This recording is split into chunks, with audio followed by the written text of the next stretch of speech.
December meeting of the Kansas State Board of Education is called to order. I need to make some acknowledgments. I want to acknowledge the fact that this is going to be the final meeting of three of our colleagues, John Bacon, Ken Willard, and Sally Cobble. Among them, if my math is correct, is 48 years of experience on the State Board of Education among the three of them, and I want to publicly acknowledge their service to the children of the state of Kansas and thank them for their significant contributions over those years. They will be missed, and we appreciate their service.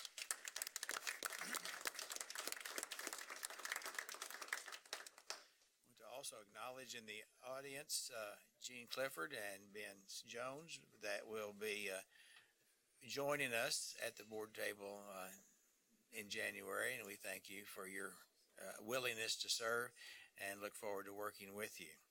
Several guests today that I want to acknowledge. We have people from the USD 383 Manhattan Ogden Leadership Academy. Would you please stand and tell us who you are? We're the ones that play. We like the people on the front.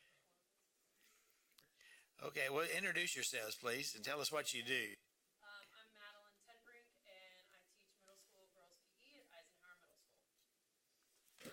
I teach kindergarten at Berkeley Elementary School. I'm Crystal Ogilvie. I teach 8th grade language arts at Eisenhower Middle School. My name is Dane Sylvester, and I teach elementary physical education at Theodore Roosevelt. And my name is Sherry Lambert, and I teach ESOL at Theodore Roosevelt. I'm Shane Steven, I teach world history at high school. I'm Emily Baker. I teach 7th grade language arts at Eisenhower Middle School.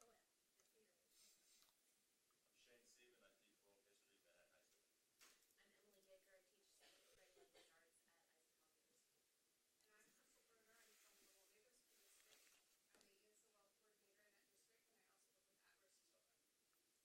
Thank you very much. We also, I'm Carrie Andrade, and I teach, I forgot what I do. I'm a teacher at Anthony Middle School. I teach students on the autism spectrum. and I understand that your husband was a fraternity brother of somebody sitting to my immediate left, and he continues to admit that. Thank you. We also have people from the Gary County Professional Education Leadership Academy. Would you please stand and introduce yourselves? I'm Kylie Seymour. I teach 7th grade language arts at Fort Riley Middle School. I'm Sarah Elliott. I teach 8th grade math at Fort Riley Middle School. I'm Liz Cho, and I also teach 8th grade math at Fort Riley Middle School. I'm Rochelle McGeehee, and I teach 7th grade math at Junction City Middle School. I'm Lauren Davis, and I teach physical education at Junction City Middle School. Thank you and welcome. And we have John Severin, who is a mentor for the Kelly, and he is mentoring new superintendents. So, John, would you either introduce or have them introduce themselves, please? Well, I'll let them introduce themselves. We have two new ones this year that are doing a good job. So Yeah, my name's Matt Rogers, Superintendent of Schools at USD 380 Vermillion. I am John Wetzel, Superintendent at USD 223 Barnes, Hanover, and Lynn. We appreciate all of you for taking this opportunity to learn leadership skills, because we need quality leaders in our schools. Our children deserve no less, and we appreciate your willingness to step forward and take on those responsibilities. To all of you here, welcome, and thank you for being here. The mission of the Kansas State Board of Education is to prepare Kansas students for lifelong success through rigorous, quality academic instruction, career training, and character development according to each student's gifts and talents. Our vision is for Kansas to lead the world in the success of each student. At this time, would you please join me for a moment of silence?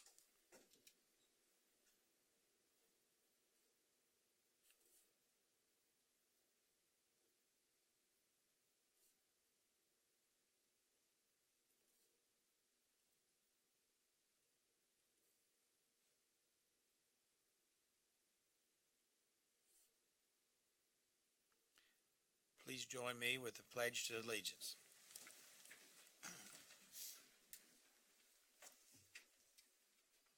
I pledge allegiance to the flag of the United States of America and to the republic for which it stands, one nation under God, indivisible, with liberty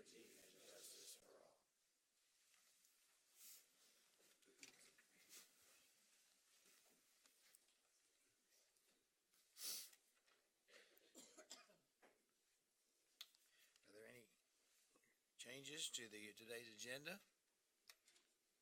If not, a motion would be in order to approve the December 11th agenda. Kathy Bush makes the motion. Dina Horst seconds the motion. All in favor, please raise your hand. All opposed? Motion carries unanimously. Are there any additions or corrections to the November Board of Education minutes? If not, a motion would be in order to approve the minutes.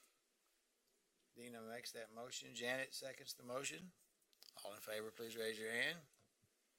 All opposed? The motion carries unanimously. At this time, we are looking forward to the Commissioner's report. Welcome, Commissioner Thank Watson. you, Mr. Chairman. Always nice to be welcomed. That's always good. So I have a lot of great things to share with you today, and I'm going to kind of cover the gamut of different types of things, from leadership to some management issues, but some really good news and some challenges as we think about this. But, you know, I was, as the chair pointed out, you know, it's always good to see an old college fraternity brother and his lovely bride with him.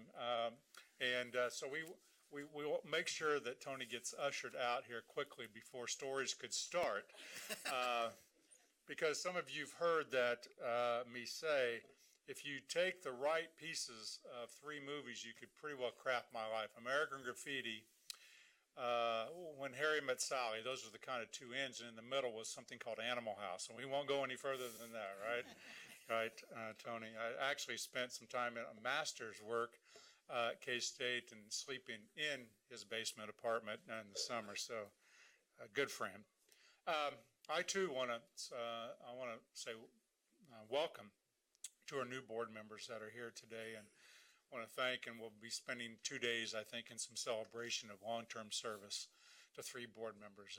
And you may notice back in the back, we displaced Gary today because there's a fantastic quilt back there that Sally Cobble made for me out of the T-shirts of the areas of the places we visited in her district.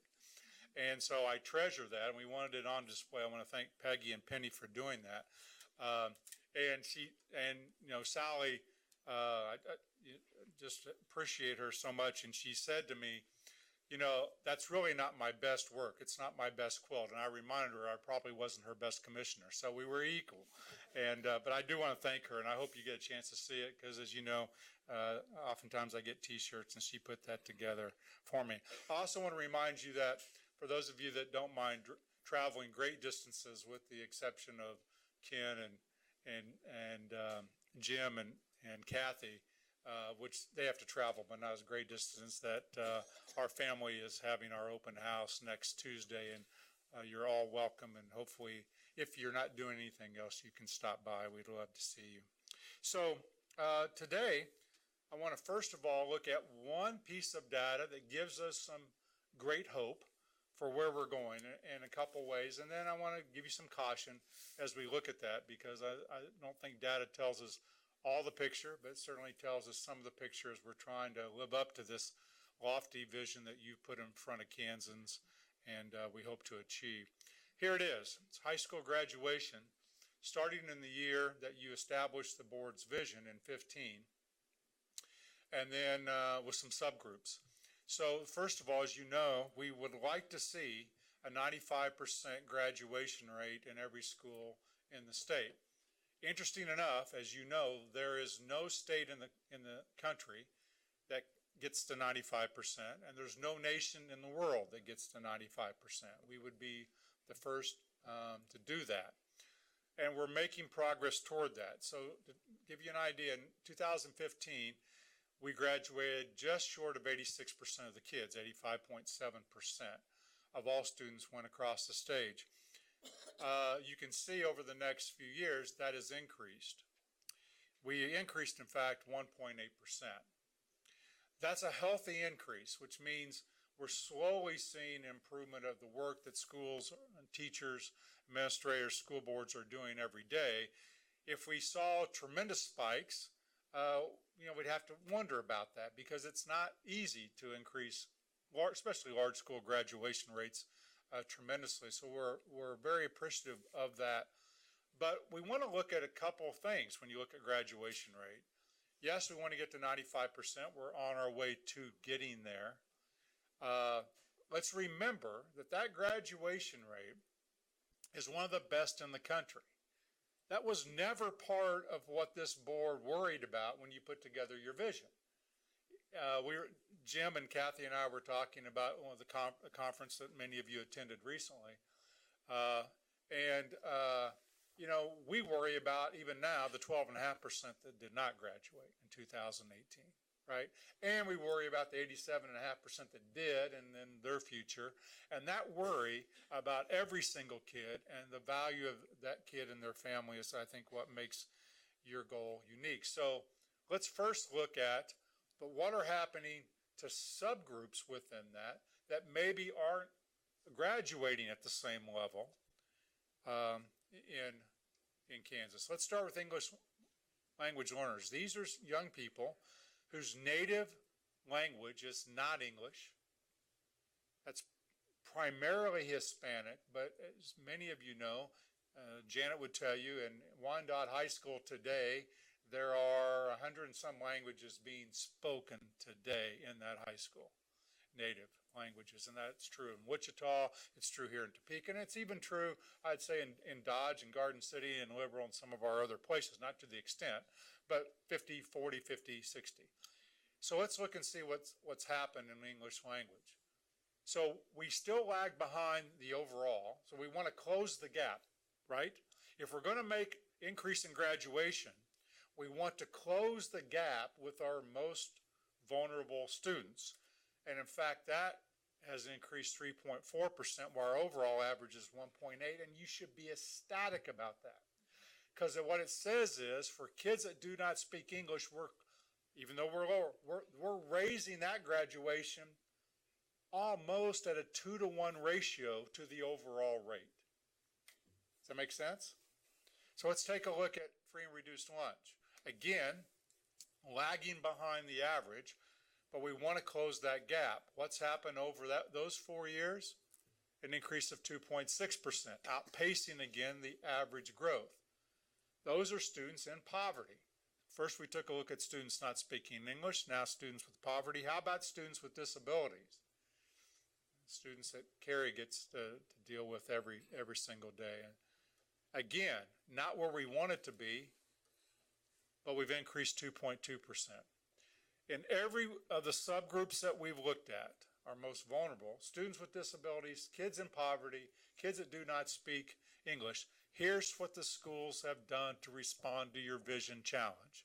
They've increased the percent of those kids graduating at a faster percentage than white Caucasian kids, and even though white Caucasian kids are going up. Does that make sense? That's got to be exciting. That is the indication. It's not the end goal. It's the indication that the hard work they're doing is paying off. This is the graduating class of 2018, so you're seeing fairly recent data.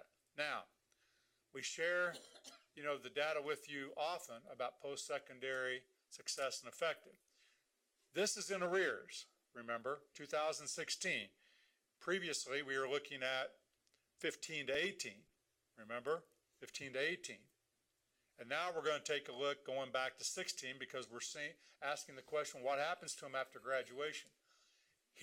So I want you to focus on the pink or the red. We've gone from 52% to 56.7 in that 5-year average. So I'm looking at the pink. You're asking, what is the pink? That's the percent of kids that graduate high school that go on to tech school, community college, or 4 years of college.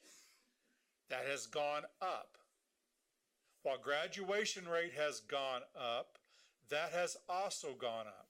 If you see high school graduation rate going up, and the amount of students not going on to post-secondary doesn't go up, then we're graduating more students that do not have the skills to go on, and you have to have both.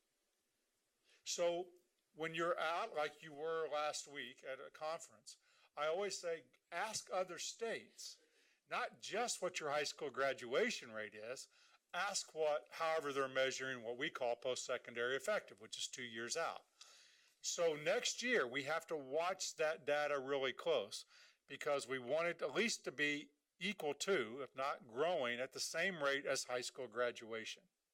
Does that make sense? All that data is in your report, among other things, their annual report. And in case you need a late second Christmas gift, we have plenty that we can give to you to give away to your best friends that want to have some reading. Annual reports. Denise will get you all that you want, either electronically or paper pencil, but you'll see the data on graduation in here. But I wanted to explain it to you, and you can look at that in every school that you serve and ask the same question. How's your high school graduation rate, and how's that success rate going forward? You might remember last year, legislative post-audit did an audit on transportation aid and said that our agency had not applied the law correctly, and there was a lot of controversy about that. Remember that? It may seem like a long time ago. It doesn't seem that way to me. And you authorized an audit to be done. And I'm going to report to you the audit, and you have a copy of that audit today. It's 120-some pages long. So that's why I wasn't sharing with you electronically. But I want to share with you the highlights of that audit. And I want to give some kudos to some people. Deanne Hill, first of all, is a state auditor, and she worked really hard with us, first to establish a good company to do the audit, and then worked well with us. We hired an audit firm, Burblich and Trahan, that has done state audits, state of Kansas. They have a state contract to do that, and they do school district audits, and they're a fairly large firm here in the greater Topeka area. Reputable firm. We asked Scott Gordon to negotiate the contract of that audit, and he did that, and we asked Craig Nineswander to be in charge of the data and working as the lead person for that audit. So I want to thank them as we go through this. So you may want to pore over all this. We'll see if you can digest 121 pages in a couple of minutes. Page 3, though, basically says what you know. There are two major things that this audit you ask for. The overall purpose is to determine whether we distributed state aid and complied with state law. Did this agency deliver that? And so what the audit looked at, they took 28 school districts of various sizes, demographics, and locations, and they reviewed in detail the distribution of state aid relative to all parts of the state budget, school budget, against that. And I'm just going to jump to the end, all right, of this answer, because there's a lot in between there. The answer is yes. I know, we're ready for the drum roll, but the answer in essence was yes. State agency complied with the law, other than with the exception of transportation, as so noted by post-audit.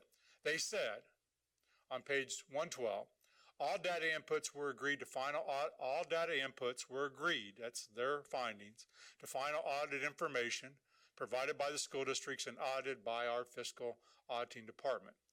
All calculations were recalculated for accuracy by Burbling, Rich, and Trahan. And we reviewed Senate Bill 19 in detail to verify that the data used by our agency was in accordance with state law and the calculations were performed as detailed in Senate Bill 19. The answer to question number 1 is, outside of what you already knew, the answer is yes. Second, kind of multiple question. Does the state board have appropriate measures in place to reasonably ensure quality control? So what you often hear is there's only one person in charge of all this data, right? And in fact, what they found is 3 people look at every piece of data that goes out to the legislature, goes out to someone doing a cost study like happened last year for the legislature, or any report that happens. Audit teams then go out and audit that work, and we in fact have an internal audit that does that also. So what measures does the state board use to ensure quality control? They detail that in the report for you. Basically, how every piece of data goes through a process. They also looked at our succession planning. Like you, some of you will be leaving, there ought to be a plan for as people turn over. We have one. Believe it or not, we do. And are those measures reasonable then to ensure that there's quality control measures to believe that the data is put out is verified, double, triple checked? Here's what they found. Based on the processes and procedures, and those are detailed in your audit, we believe the measures in place are reasonable to ensure quality control. Those were the two questions, right? Did we administer the law? And do we have a process in place that can assure people that we have a balance? And so I just want to say publicly to Craig's team and Dale's team, there's a lot of people that you never see that work tirelessly behind the scenes to run numbers, to do reports, to make sure that state aid is calculated, distributed in an effective way. And I just want to say thank you to Craig and his team, because that's his job, and that's that team's job, is to distribute state aid in accordance with state law. So people will probably ask me later on, what did the audit say? It said there's no new reporting. There's no new findings in this audit. Other than yes, we complied with the law. They did note again, as I mentioned, what post-audit said. Final thing. I love this quote from Jim Lovell. When Jim Lovell was on a Gemini 7, Gemini 12, Apollo 8, which I'm going to reference in a little bit, and Apollo 13, which they made a movie about. And when asked, wasn't it really, how did we ever get to the moon? And I think this is instructive. Steve, I was thinking about this in our conversation. He said it wasn't a miracle. We just decided to go, right? What you're going to do over the next several years will not be a miracle. It's that the state of Kansas has decided to do it for every kid and every family. Hard work, but it's not a miracle. It's just what we're deciding to do. And some key dates that you'll want to share with the districts that you represent on announcing our Apollo phase. Mercury, Gemini, and Apollo. First of all, let me just say this. There'll be one difference in the Apollo phase than what we had in the Mercury and Gemini. And that is, in Mercury and Gemini, we said at a minimum, you need to have one elementary and one secondary school. We'd love to have the school district, but you need a minimum of one elementary and one secondary. We still want that. We'd still like to have the whole district. We'd still like to have two. But if you only have one school in Apollo, we're going to take you. So that's the one difference. Here's some key dates. First of all, webinar for anyone that's interested, so we can explain timelines, we can explain the process. That'll be at 9 o'clock on January 23rd.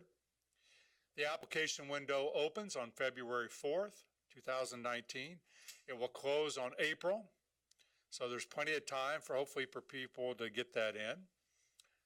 And we'll announce at the state board meeting on April 16th. And I know that if Ken and John and Sally cannot be in attendance, they will be tuned in that day, on our streaming to see who's announced. And here's something I think you all want to put on your calendars, because in the middle of that, to help districts make a determination, on March 4th and 5th in Manhattan, we have the Kansas Can and Do Symposium, which is co-sponsored by our agency and the service centers. And it's all Mercury and Gemini schools that are going to come, and then anyone else that wants to, and they're going to tell their experience. So it's an opportunity to hear what they're doing, the good and the bad, and also for any school district that's contemplating being in Apollo or just trying to do their own work to come and do that work. You can have a copy, of course, of this PowerPoint in case you want the dates to share. So,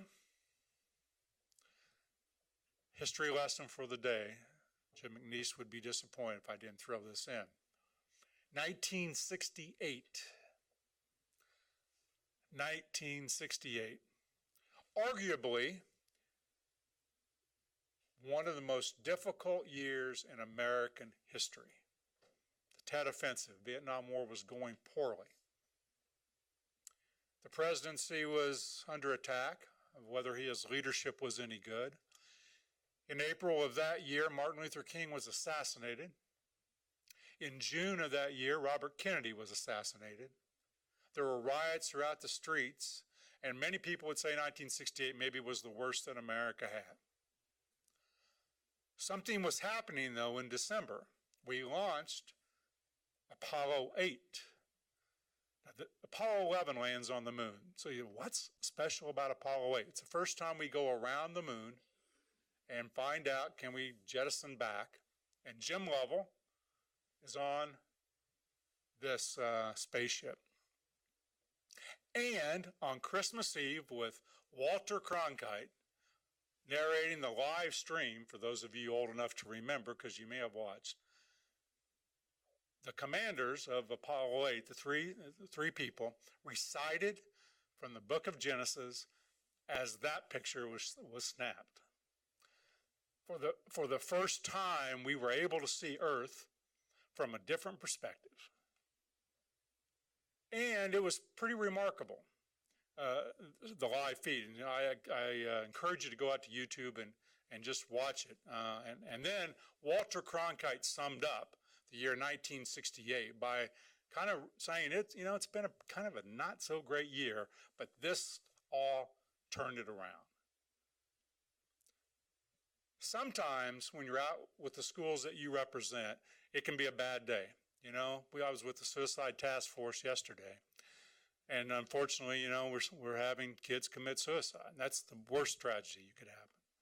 Or kids disappointed us today. We didn't win the basketball game Friday night.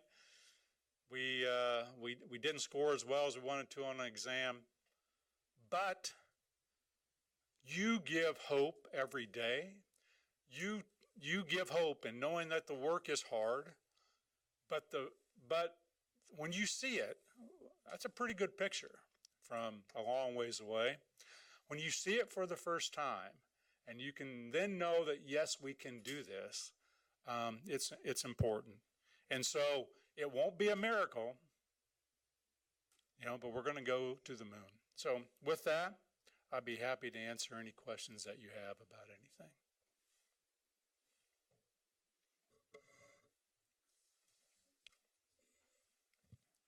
Thank you, Mr. Chairman. Walter Cronkite inspired me to run for this board. And you weren't here when I gave copies of his autobiography to my fellow board members. It was 6 years ago this month.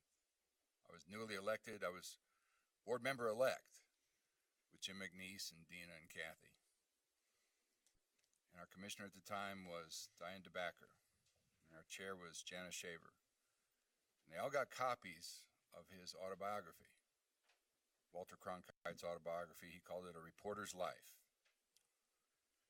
And in it, he tells the story of Fred Burney, who taught him journalism at San Jacinto High School in Houston, Texas. Fred Burney had never been taught how to teach, but he had the gift. And Uncle Walter thought it was fitting that he tell that story. And after he told the story of Fred Burney, how he inculcated a young Walter Cronkite and his classmates with a love of journalism, how do you tell a story without being sensational? How do you make it interesting without exploiting the emotions of families that are distraught, all that sort of thing? Cronkite said, that must be the secret of all great teachers. Certainly for secondary teachers. You're a secondary guy. I tend to be a secondary guy. That must be the secret of all great teachers, a love of a subject and a willingness to share that love and that talent. And he said, the shame is there must be thousands of people out there who are denied an opportunity to share that love and that talent. These are Uncle Walter's words. Because of stultifying work rules imposed by bureaucratic administrations and selfish unions. And I thought that was pretty close to the truth. And that's why I'm here. So thank you for talking about Uncle Walter, Mr. Commissioner. Thank you very much. Thanks, Steve. Thanks for your service. Thank you. Randy, last month you mentioned something about there were a few schools that were not sending the data to the national database for post-secondary progress. Has that been fixed, do we know, and do the numbers you showed us today reflect what we were missing? The data is being sent to the clearinghouse, so I maybe I misspoke.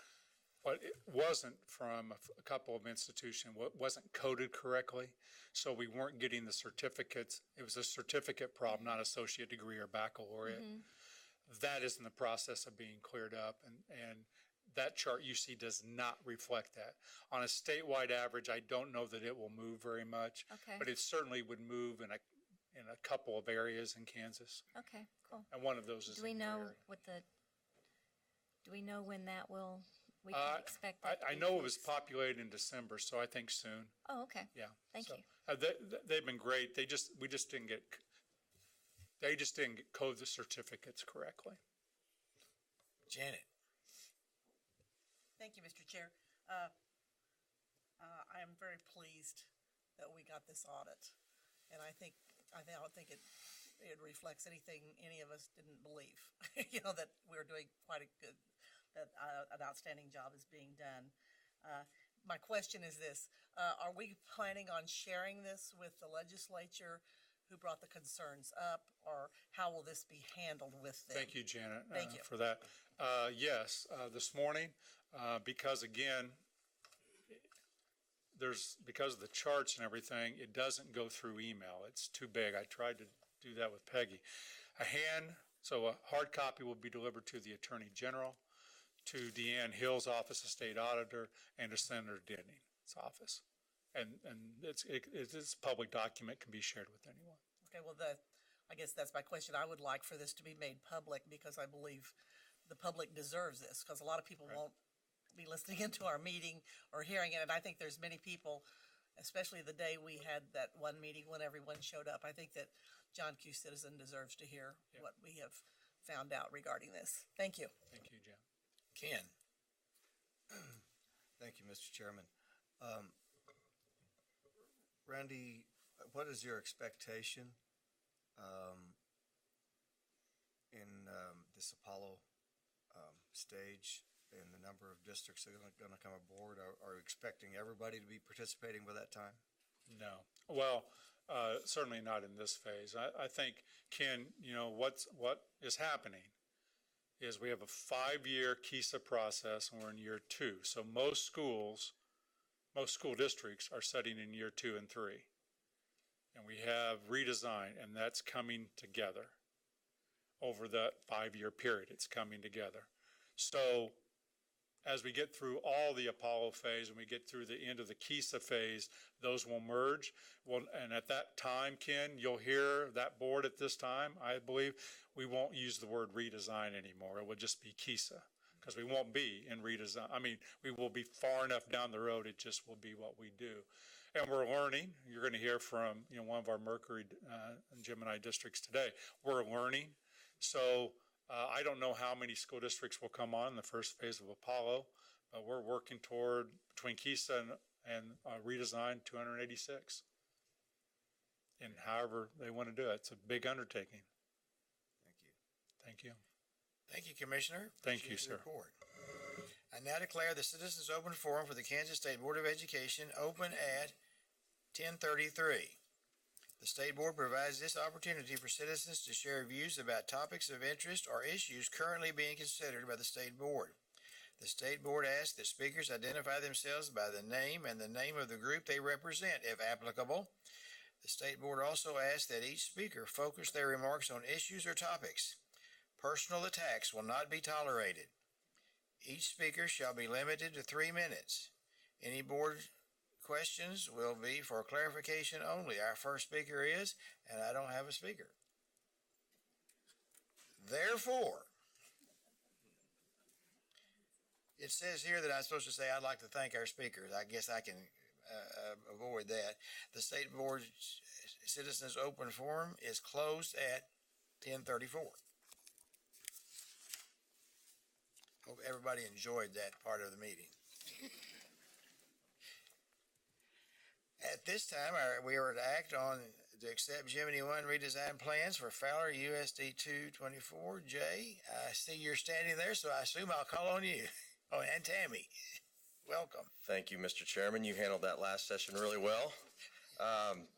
Good morning, Mr. Chairman and State Board members. We are so excited and pleased to bring another school district with the right stuff in front of you today. It's really exciting to hear from Randy, Dr. Watson, about the progress that we've made as a state, and what you're going to see today from another one of our Gemini 1 school districts is further action towards that progress. So we're super excited to have the Gold Bugs in the house today. Fowler Schools, they're ready to launch. Actually, they have already launched. And they're eager to share their redesign plans with you all today.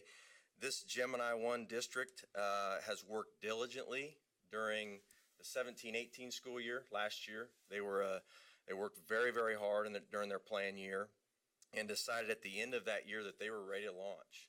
And so we're really excited for you to hear more about all that they're learning through their launch year this year, which will be really good. This is the latest that you've heard from a school that's launched. So a lot of the lessons learned through this first semester in redesign.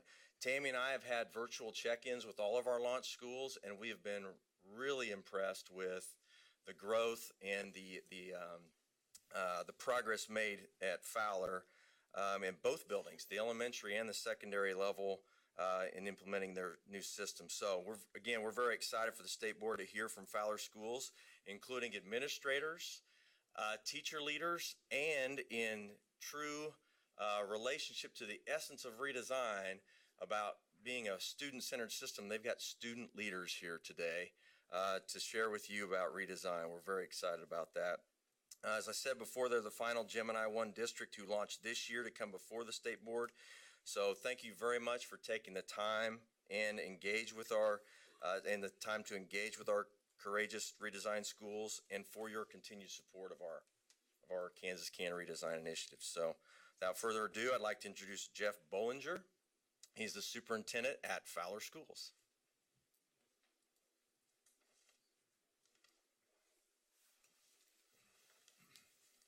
And we welcome you to the State Board of Education. Yes, we look thank you forward to all. hearing your presentation.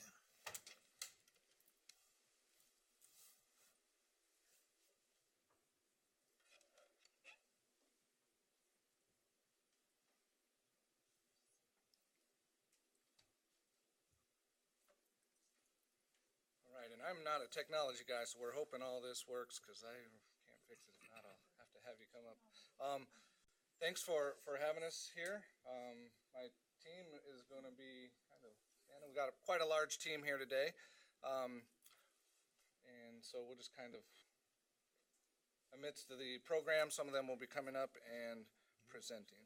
So this is who we are. We have this banner hanging in our school because it's really, truly what we believe. Okay, well, the IT people gotta help, because there we go.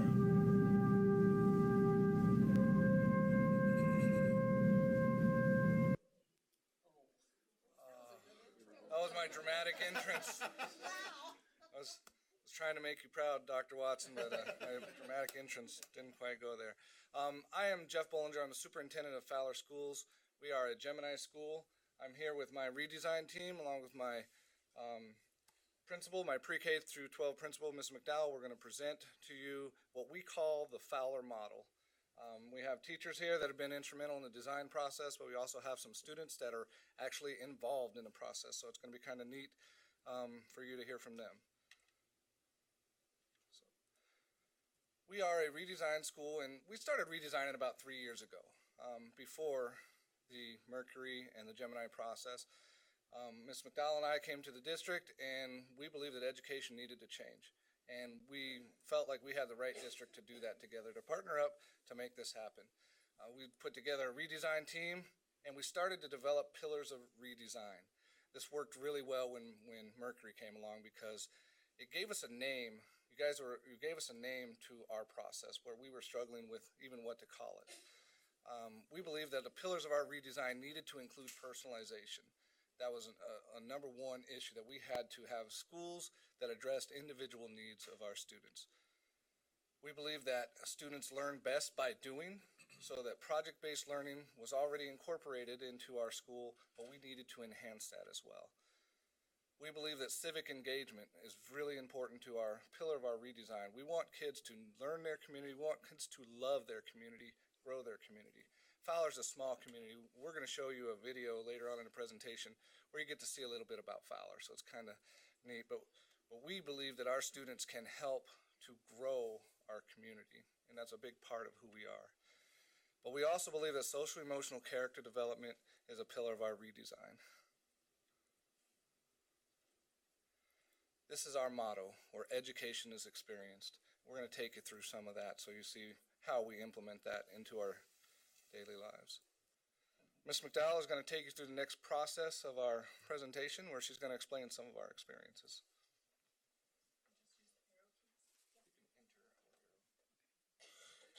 We believe that our students learn best when they're actively involved in their education. So we work really hard to build an education where we bring experiences into our school and our classrooms and where we get our students outside of the school building. And part of that is our vision to use field trips so that our students are out in the world, seeing the world, and can develop a broader picture of the world. And then they're able to connect that background knowledge within the classroom. Many of our students for our district in our small town haven't been outside of Fowler, Dodge City, Southwest Kansas. They haven't been to places like Wichita and Kansas City, things like that. So by using these field trips, then they can broaden that experience, like I said. So imagine that you are going to be teaching the story Charlotte's Web in your classroom. The story is going to be more meaningful to your students if they have been to a fair and have experienced that atmosphere. So you can see in the pictures the top, which direction? The top left corner and the bottom right corner, those are pictures of our 1st through 5th graders at the Kansas State Fair this year. And a lot of people would think that we're crazy to put 1st graders on a bus for 2.5 hours to go to the state fair. But we feel like it's those opportunities that help build their background knowledge so that they can be more successful in the classroom. We also bring things on site, like the picture of the students looking through the telescope. And then we had a portable planetarium from Fort Hays that we brought in. We go on short field trips. Down in the corner, the airplane picture, that's the Mid-America Air Museum in Liberal, which is just about an hour from where we are. And our students were able to study the science of wings and visit that museum. Then in 4th grade, we begin taking our students on overnight field trips, another thing that people tend to think we're kind of crazy for. So down in the bottom, the picture of the student feeding the giraffe the carrot stick in his mouth. That was our 4th and 5th graders last spring. We went to the Cosmosphere first in Hutchinson, and then we went to Hedrick's Exotic Animal Farm in Nickerson, and they were able to stay overnight in the bed and breakfast and interact with the animals for 2 days. We also took them to a restaurant and taught them how to order off of the menu and things like that. So really cool experience for them. And then the final picture is at a ball game in Oklahoma City. And some of our students got invited to come down on the field and be part of the entertainment for that. And you can see the video camera, they're being filmed and put up on the Jumbotron. So all of these things are experiences that a lot of our students won't have in their own families. Now, in addition to just the idea of seeing the world, we also try to be really intentional as we plan these experiences to make sure that students are truly learning the world as well. And that happens by us preparing students in advance, doing pre-teaching of skills and concepts before we go someplace on a trip. So for example, our students learned about the Oklahoma City bombing before we went on the Oklahoma City field trip. And you can see them there at the memorial site. So they had that knowledge that they could connect to during that experience. And we had middle school students, you can see some pictures of them at the Kansas Cosmosphere. Prior to that trip, they learned about space exploration. We were able to tie some of our redesign ideas into that, and about how we're trying to now work to put a person on Mars and that kind of thing. And then we went to the Cosmosphere. They got to do the traditional visit the museum and Dr. Goddard's lab, but they also got to do a project-based learning experience while they were there called the Mission to Mars. And they each had to fulfill their role on the team to work together to rescue a crew member that had been stranded on Mars. So some of the students there in the middle are running the control center of the shuttle, and then up in the corner you can see the two boys working on robotics. So they're trying to figure out how to make the land rover work to help complete the rescue. So those are some ideas of how we connect pre-teaching that we do with our school with the experiences that we take the students to. And then the other pictures show how the students get to apply their learning. The student controlling the rudder in the plane at the Air Museum, getting to have that hands-on interaction. Middle school students are cooking and serving their own meals to one another on our overnight camping field trip that we took them on last spring. So real life skills that they were able to learn and apply there. And then you can see the little girl, she earned that money at school for good behavior, real money, through the Dime a Day program. And then we took kindergarten through 6th grade into Dodge to the Dollar Tree, and they were able to shop for Christmas gifts for their family members with the money that they had earned. And then they're actually, one by one, checking out through the line and getting to spend their own money.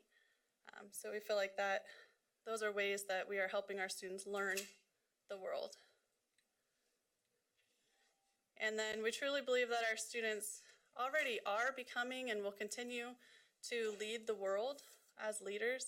So these pictures show leadership in our district. There's a picture at the top of our student council presidents receiving a grant award from our community foundation, so representing the school in that way to accept that award. There are elementary students in the middle giving the tour to our KISA team last spring. Down in the left-hand corner, students are working, middle school and high school and grade school, working together to make yeast rolls that were served at our Thanksgiving community meal. The bottom picture shows a student using Minecraft to create a scale model that he was presenting to the public during Project Week, which you'll hear more about. And then in the other corner, the two students with me are leading the morning announcements in the grade school. And then another thing that we noticed about our school, we have a 6th through 12th grade building, and our middle school really didn't have their own identity or culture of any kind. So we created a middle school student council to give them more voice and leadership opportunities. So you can see them meeting there.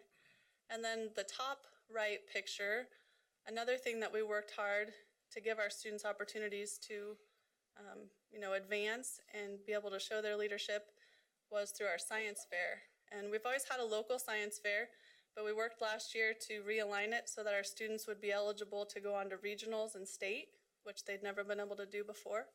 And so through that work, which is a lot of work for the teachers, those 4 students there actually medaled at the state science and engineering fair in Wichita last spring. So some good examples of how these experiences have led to our students developing as leaders of the world. And so really creating experiences for students is a major foundation of our whole redesign. And so now Mrs. Mack is going to share about some of the elementary.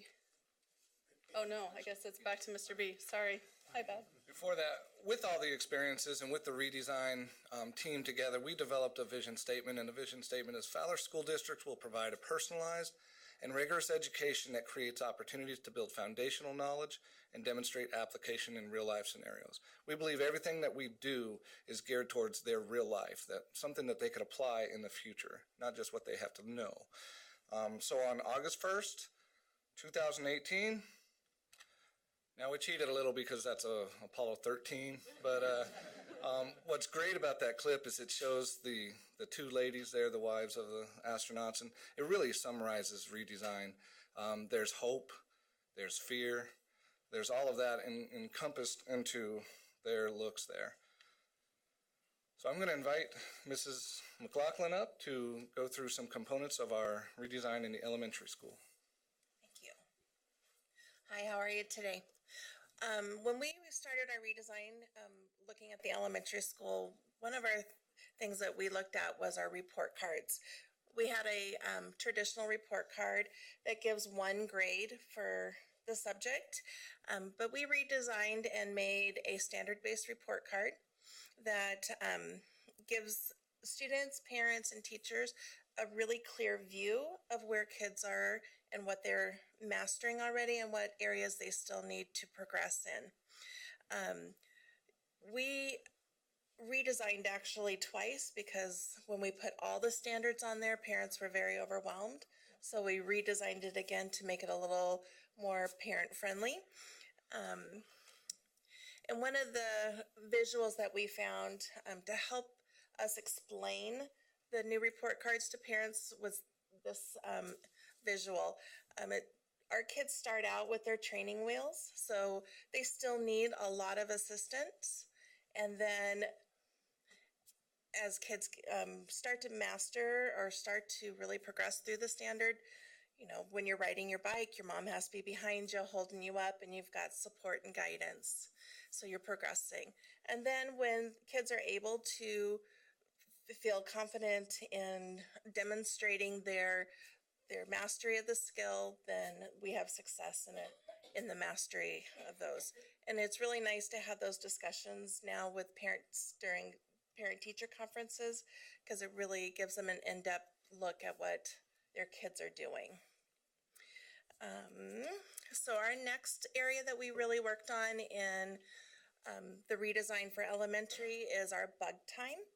And this is a dedicated 1 hour of intervention, and it's for every single one of our students. So we have cross grade level groups from K through 5 based on their needs, and we look at data, teacher input. We regroup those kids every 6 weeks so that kids are always getting exactly what they need. One important or kind of exciting part that we added was a PBL bug group for our elementary kids, for kids that were advanced, that weren't really needing remediation. They got to extend their learning.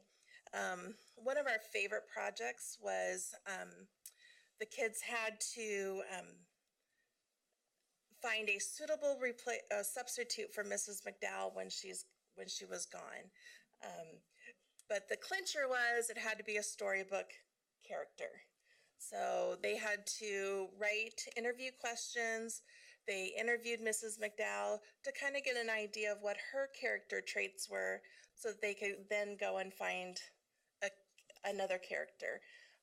We had Mrs. McDougall, we had several different characters. It was a lot of fun. They had to make a presentation. They had to present in front of Mrs. McDowell and persuade her that their character would be the best suitable replacement for her. So in addition to our bug time, we also have, we try to incorporate project-based learning with all of our kids. So we have Project Science and also a STEM lab. Project Science, we try really hard to incorporate hands-on activities, and we also have our STEM lab, and Jaden's going to share with you about our STEM lab. Our STEM lab is about learning and creating things that students can learn from them and do multiple things in it. And sorry.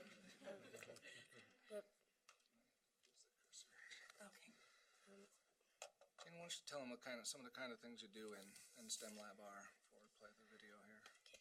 Sometimes we'll make a creation to hold something and or measure something. So here's your video. Let's see.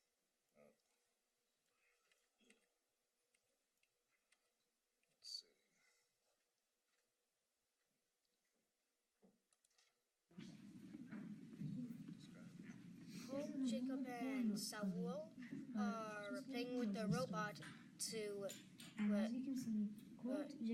program it. Using it. Jacob, Samuel, and Colt are doing that.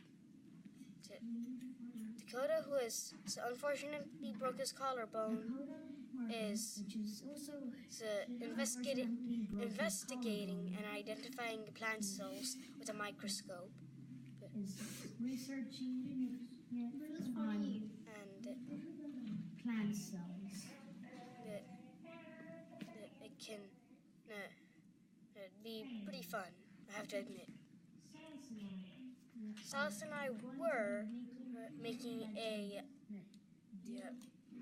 machine that can identify, we had to create and a device that can measure a form of energy. Thanks for watching this video tour. Why don't you tell them what you told us about why you like STEM Lab? Well, STEM Lab was basically the replacement for Gifted because we couldn't have Gifted anymore.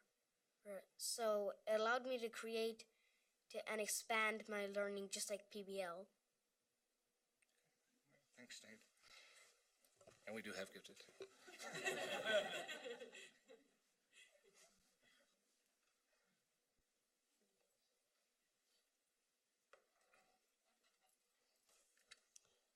Hi, I'm Mrs. Bollinger. I'm the fourth grade teacher, and I get to tell you about the Leader in Me, which is a really exciting program that we've begun. It's actually a comprehensive model that was developed by Stephen Covey, the author of The 7 Habits of Highly Effective People. And this is the foundation of our social emotional character development program. And in this, we truly believe that everyone can be a leader. We believe each of our students has something valuable to contribute to our school and to our community. And we feel that they should be involved in directing their learning. We have a lot of opportunities for our students to be leaders in our school, and some of those involve some leadership roles that Mike is going to tell you about. So some of the leadership roles we have at our school are the Lighthouse Leadership Council, the morning greeters, the tour guides, morning announcement assistants, the new student ambassadors, the birthday sticker fairies, the lost and found police, the crosswalk buddies, news reporters, photographers, and playground equipment managers. So I'm a photographer and the 5th grade class representative. I got to take pictures in the month of November. I took pictures of the Veterans Day lunch, Thanksgiving lunch, and our family dinner night. After I took my pictures, I used an app on my iPad to send them to Miss McDowell so that she could put them on our website, newsletter, and Facebook. One of the leadership roles I'm going to talk about is the Lost and Found Police. So, the Lost and Found Police get to model the clothes by holding them in front of them at lunchtime to see if the clothes are anybody's in the lunchroom. We also have the playground equipment managers, and they make sure that all the balls and equipment are brought back in after recess is over, and that if a ball needs aired up, they know where the air pump is. Our students like these new roles because they get to be more involved with the school. How do I turn the slide? All right. So this is a picture of our Lighthouse Leadership Council. We get to make decisions and help do stuff in the school to make our school a better place. So I'm going to show you a video of the Lighthouse Leadership Council presenting our new banner to the students and teachers.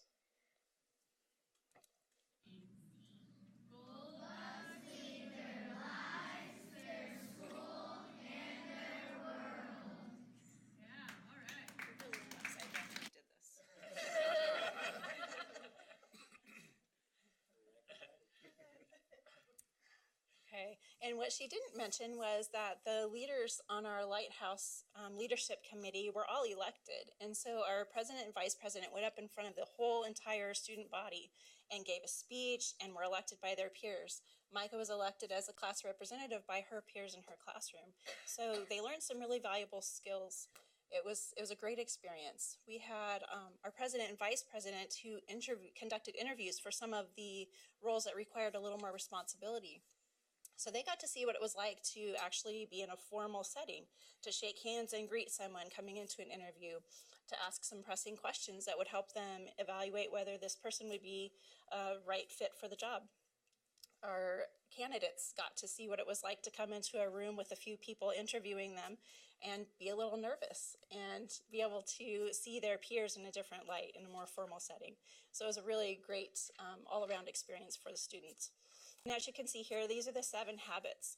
They are the foundation for our leadership development.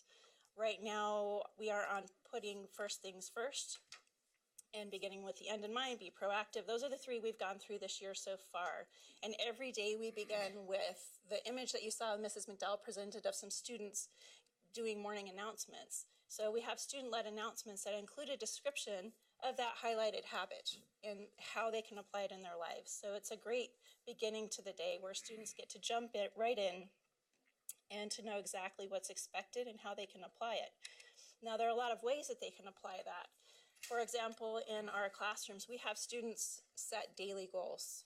They set weekly goals as an individual. We also have class goals and school-wide goals. This is a picture of our bulletin board. It has our wildly important goals on it, and we felt that reading every night for 20 minutes was really important for our students to increase their literacy and success. So when we met that goal, we had an awesome party. The Lighthouse Leadership Committee decided that having a glow stick dance party was the way to celebrate. So we went in the gym, turned the lights off, they had their glow sticks, played a few songs, they had a great time, and it was a great motivating activity for them to be rewarded for their goals. You can see the pictures on the right. Those are our day of service. Our students went out to the community and helped improve the park and in front of both of our schools. We planted flowers, added mulch to the playground, and did some things of service to improve our community. As a school, we at Fowler believe that creating a culture of leadership begins at the front door, but it continues throughout our lives and community.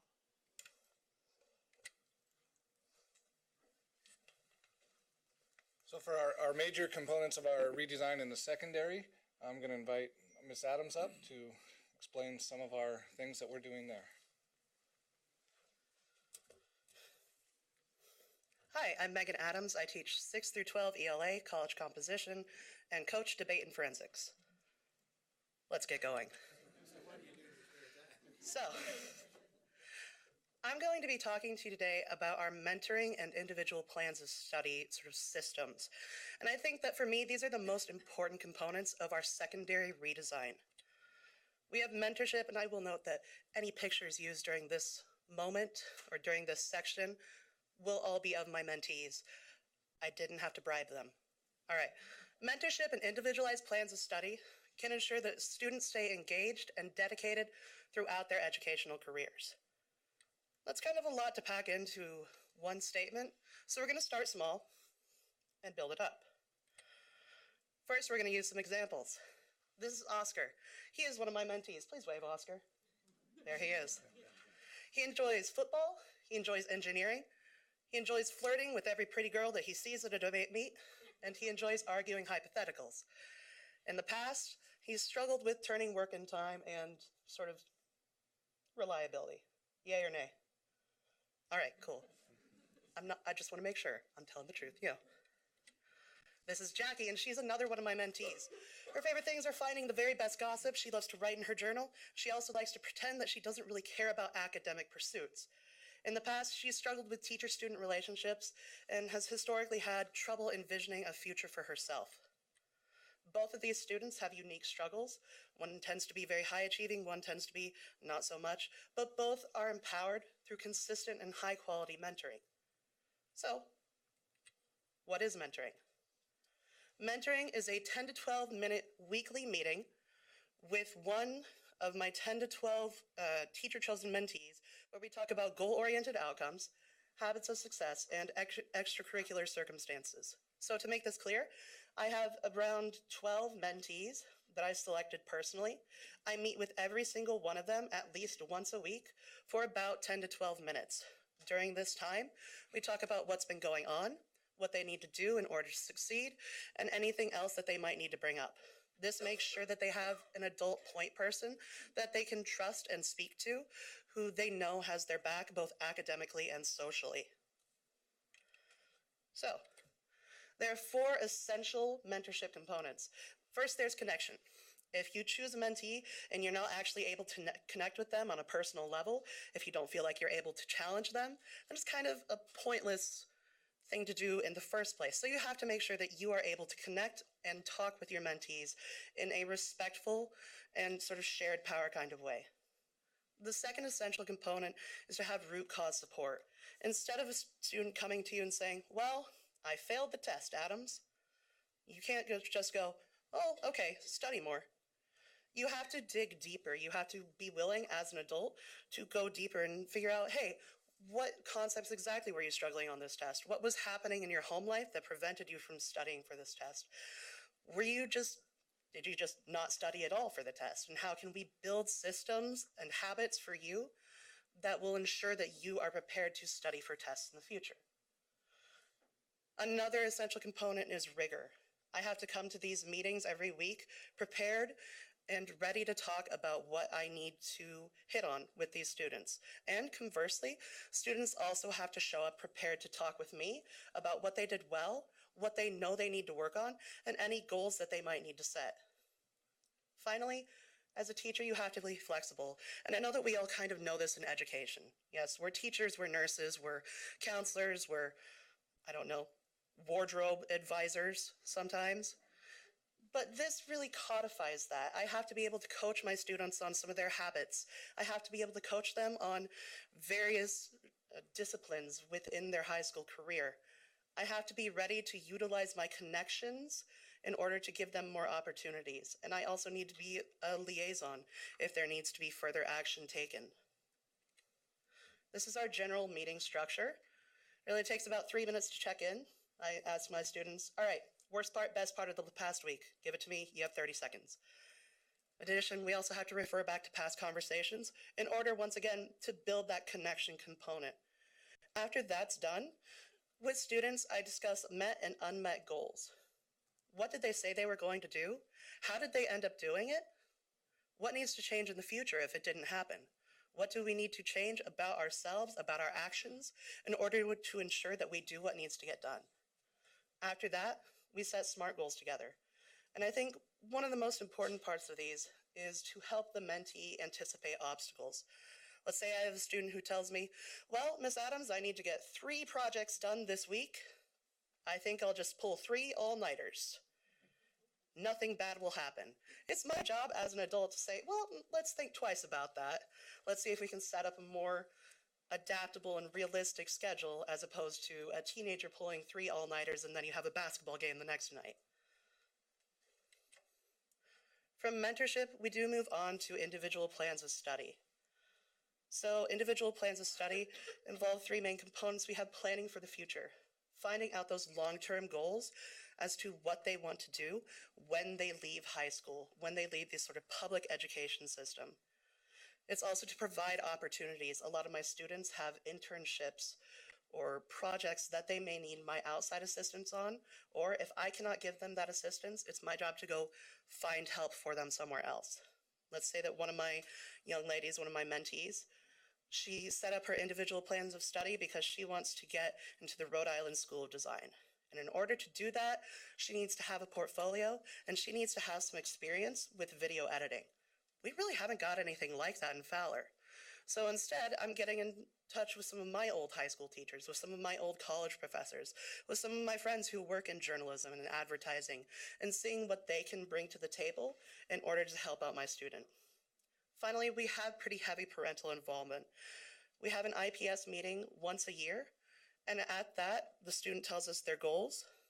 We figure out what courses they need to take, and the parents also need to have some say in this because, again, they bring an essential component. They have that other side of the students that we as teachers, as administrators, don't necessarily know, and they can give us more informed, more information, basically, on maybe some of these other habits that we need to tie in to ensure that a student is successful. We're going to take a look at some examples again. That's my charming mentorship group. It was Halloween. That's why they're dressed weird. I promise they generally don't look like that. So, this is Oscar. Thank you. His overall goal is to become an architectural engineer, and he is planning to do this by way of attending CAMS. So in order to do that, we need to make sure that he has the ACT scores. We need to make sure that he has the letters of recommendation. We need to make sure that he has the background knowledge essential to attending the Kansas Academy of Mathematics and Science. That's his overall goal. My overall goal for my mentee is to teach self-sufficiency, self-direction, and agency. This is Jackie. Once again, she's kind of the grumpy looking one in this cluster of boys, because that was the entire 8th grade class last year. We all felt sorry for Jackie. So, her overall goal this year was to be prepared to adjust to an entirely new school system. She left our school on Thursday due to family circumstances, ended up moving to Missouri. She knew that this was happening, so her goal before she left was to make sure that she had a bit more oomph to move on. My overall goal was to put that into words. It was to teach resilience and self-awareness, and once again, agency. Knowing those long-term goals will help feed the short-term goals. And generally those short-term goals, because kids change their mind, will inform and adjust the long-term goal. So let's say that I do have a student who wants to attend CAMS. And let's say that, oh, well, we don't do so well on the ACT. Then in that case, we spend some of our short-term goals adjusting and learning how to practice for this test. It's kind of a self-perpetuating cycle, and I believe that they are inextricably tied together. At this point, I'm going to actually hand it back to Corey because she's going to talk to you more about PBL.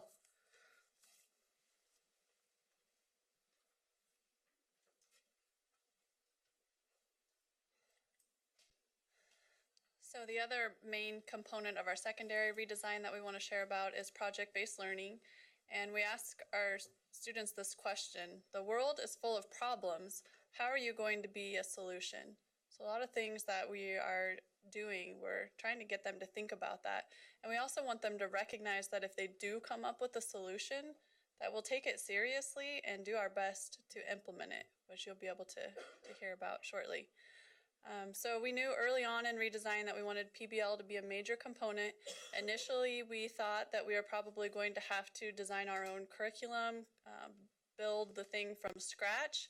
We knew that was going to be a lot of work, but we were also committed to make it happen and to figure out how to do that. Then we were introduced to Summit Learning, which we chose to implement for 6th through 10th grade for our school. And then in addition to that, we have a junior-senior PBL component and Project Week, which is something that we actually started 2 years ago and continue to use. So these three components together make a solid foundation for PBL in our district. So just a little bit on Summit Learning. It's a combination of project-based core instruction and self-directed learning. And then the third major component is mentoring, which you just heard about from Ms. Adams. So in math, science, social studies, and English, our 6th through 10th graders receive core instruction in the classroom with those content teachers that is project-based. And then in addition to that, they have time in their schedule where they participate in self-directed learning in our labs. And during self-directed learning, they learn how to set goals, they learn how to take notes independently, and manage their own time, skills like that. So this is a short video that gives an overview of self-directed learning. See if it flips upside down. Oh, sideways. Students work independently at their own pace to accomplish mastery of basic knowledge related to each core subject. Students have resources embedded into the learning platform that help them learn the material. Teachers are also available for students that need additional help with learning strategies by creating small group or individualized instruction. Students are guided through the process of goal setting to help them achieve success. So in the bottom right corner, you can see a picture of students in our high school self-directed learning lab. Some of them choose to sit alone, others are in groups where they can collaborate, and there's an area along the side where they can go to take content assessments when they feel like they've mastered the information and they're ready to test over it to pass it off. And in the middle, you can see that's during self-directed learning time, the teacher working one-on-one with a student on something that they needed some help with. So it's not just put them on the computer and make them do it all by themselves, and the teacher doesn't interact. That's an example of how he's giving her support. And then the bottom left corner is a student with Miss Adams working in a workshop. And that picture was taken the day before Thanksgiving break. We knew it was going to be a struggle to keep our students engaged on that day, so we issued them the Focus Frenzy Checkpoint Challenge. And all of our subject matter teachers had workshops that they offered throughout the day. And the students could choose to float in and out of workshops that they needed or work in self-directed learning. And they were working together as a school to pass 100 focus areas or project checkpoints. So this is their reaction when they met their goal.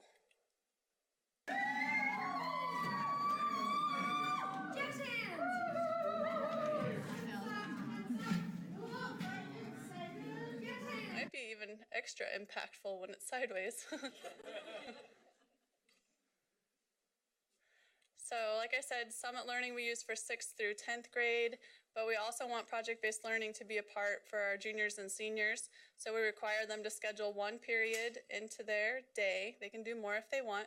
They can choose to take it for core credit or elective credit based on what they need or what they're interested in. Then they design their own projects based on their interests and the type of credit that they want to receive, and align those projects with state standards for that content area. And then in addition to their PBL time, we now require an internship as a graduation component. So it's a new piece.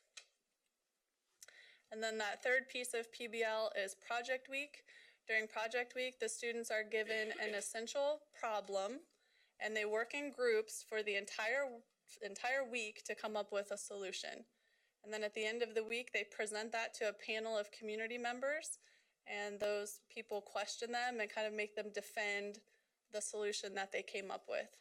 So we do that the week before Christmas break. So next week will be Project Week.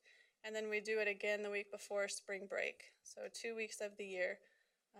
In the one right before spring break, the seniors get to draft their teams there, and they compete for a $500 PBL scholarship. So when they're presenting at the end of that week, there's a lot on the line. So an example of a Project Week topic, energy efficiency. How can our school be more energy efficient? Students came up with a proposal for changing to LED lights. It was really great. They had all the cost analysis, they had everything figured out. They presented to our local school board who approved and funded their project, and now both of our school buildings have LED lights. So that's kind of an example of how that works out. The Christmas festival, they had to plan a community event that involved community organizations, school organizations, our Christmas program, Santa Claus, all of those things. And then those ideas that they came up with actually were implemented, and we now are getting ready this Saturday to have our second annual Community Christmas Festival. So our students get to see the results of the ideas that they come up with. And then teacher housing solutions was another topic, but our students are going to share about that.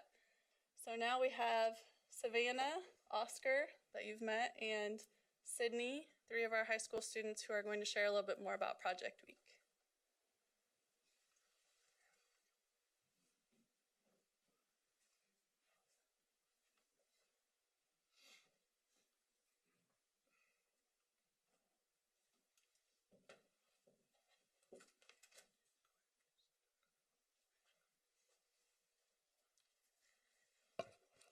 So for the energy efficiency project week, like Ms. McDowell was talking about, we had different groups of students, and they had to come up with different ideas of things that would make our school better and make it more efficient. And the winner of the group for that project, they presented their ideas to the school board. And one of their ideas was the LED lights. And just like the lights in here, they can get kind of hot sometimes, and they cost a lot of money.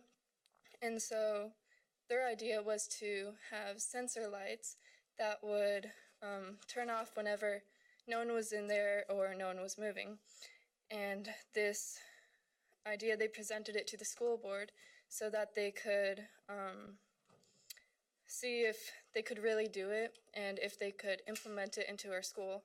And we currently have sensor lights in our school, and it makes it a lot more efficient.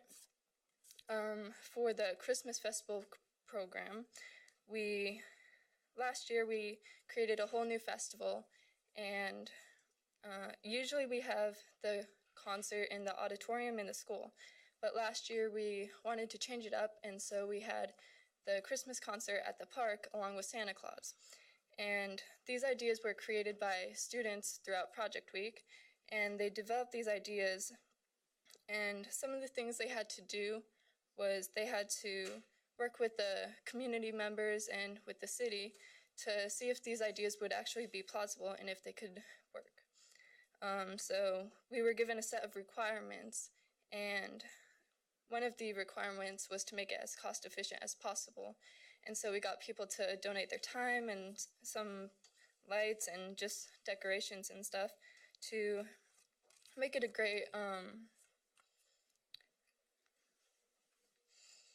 opportunity. And well, it was really cool to see all the ideas come to life and take form, because students just like me, we made these ideas and we helped the community to be a better place, and it was very awesome to see.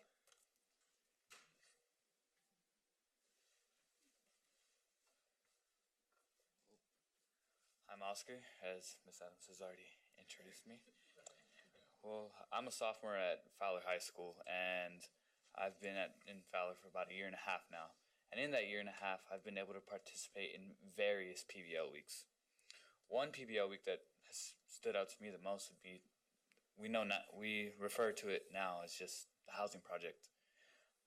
The Housing Project PBL week presented students with the challenge to come up with solutions for the housing crisis that we have in Fowler, mainly focusing on housing for incoming teachers. Right now, teachers are very intimidated by the fact that there is inadequate housing in Fowler, and if they choose not to reside in Fowler, they have a lengthy drive to work every morning. Well, students joined in groups, and they came up with various ideas. As you can see, that is one of the models that a group created. Each group basically came up with two main ideas. One, housing design made for single teachers, consisting of a small home of one bedroom and kitchen and dining room with the living room as well. And the other was focused more for families with 3 to 4 bedrooms, so that teachers with families wouldn't have to be cramped into a small home. Students went through the design process. They made blueprints for these homes. They made these accurate models to scale. I actually don't know what the scale is for those. That one wasn't mine. Students really had to go through the entire process. They had to find the land to build these homes. They had to contact construction crews for price estimates. They contacted electric companies to see how much it would cost to set up electricity in these homes. And certain students did very good jobs on these projects, and their models were very accurate and to detail, and the cost analysis was pretty good. And they got to present it to the school board to see if that maybe in the future, if this would be an idea that they would like to implement. We haven't heard back from them, but with that, you guys can continue looking at that. Oscar's being a little modest. He was the one who presented to the school board, but it was a great little story because I told him, come on in. He was a little nervous about being in front of the board. I said, really just have a couple of people come to a meetings, and it just so happened to be one of those nights.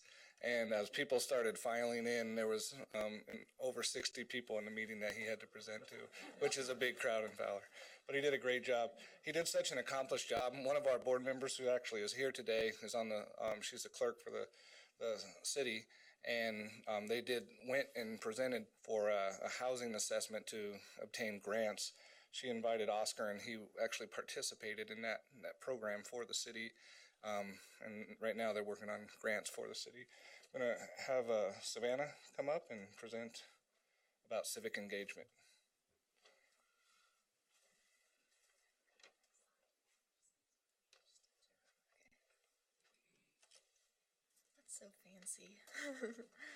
Okay, so I want to talk about civic engagement in our community. So we believe that students need to be active participants in their communities. So for the days of service, which we kind of talked about a little bit, the middle school went and they pulled weeds and they planted flowers. And in one of the top left, you can see them putting mulch into our park. PBL and civic engagement go hand in hand with each other. We always have some sort of civic engagement component in our projects. As you have seen from the last slides, we have done things like Christmas festivals, we have created housing in our towns, and we have made our school more energy efficient. Something that goes along with PBL is we have to defend our projects to a panel of judges. These include people who have some sort of relation to the projects. You can see the bottom left picture and the top right picture. Those both have interviews going on. Last year, a group of students, including myself, went and created a presentation and presented it at a conference, and it was about civic engagement in our communities. You may recognize Dr. Watson in the picture below. I'm sure you remember me. For this presentation, we created everything ourselves. It was student-led completely. And the next slide is a video of that we presented with our presentation at the conference.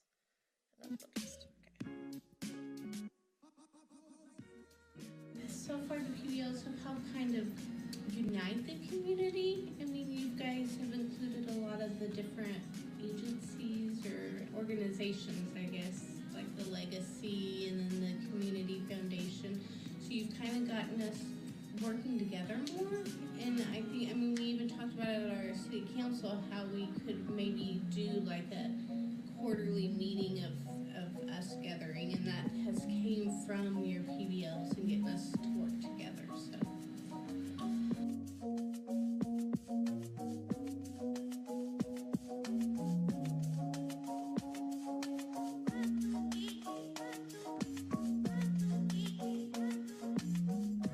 Yes, I think that PBL presents ways for the students to go out and meet the community members and have the community members even help them with their projects. Have you noticed a difference in your school and community because of PBL? I've noticed that a lot of the members have become closer and have even volunteered to help with more activities. Do you think PBL has improved your learning, and if so, how? I think that it has presented me with some more challenges that I might not see every day, and has challenged me to come up with new resolutions to these problems.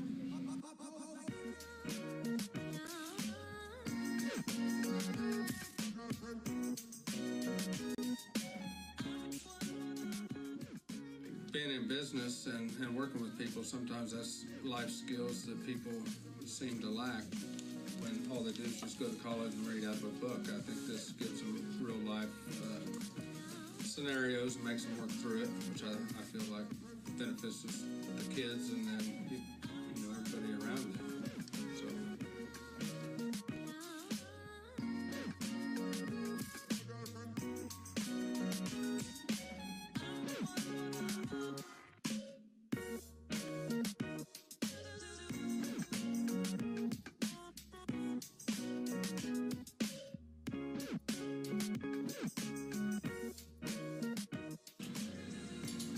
I think the biggest benefit has been you guys learning from it, stressing over it, learning what it's like for us adults to stress over functions that we put on in the community, and knowing that you guys' input is worth it as well, and is important, probably more important than the adults' input.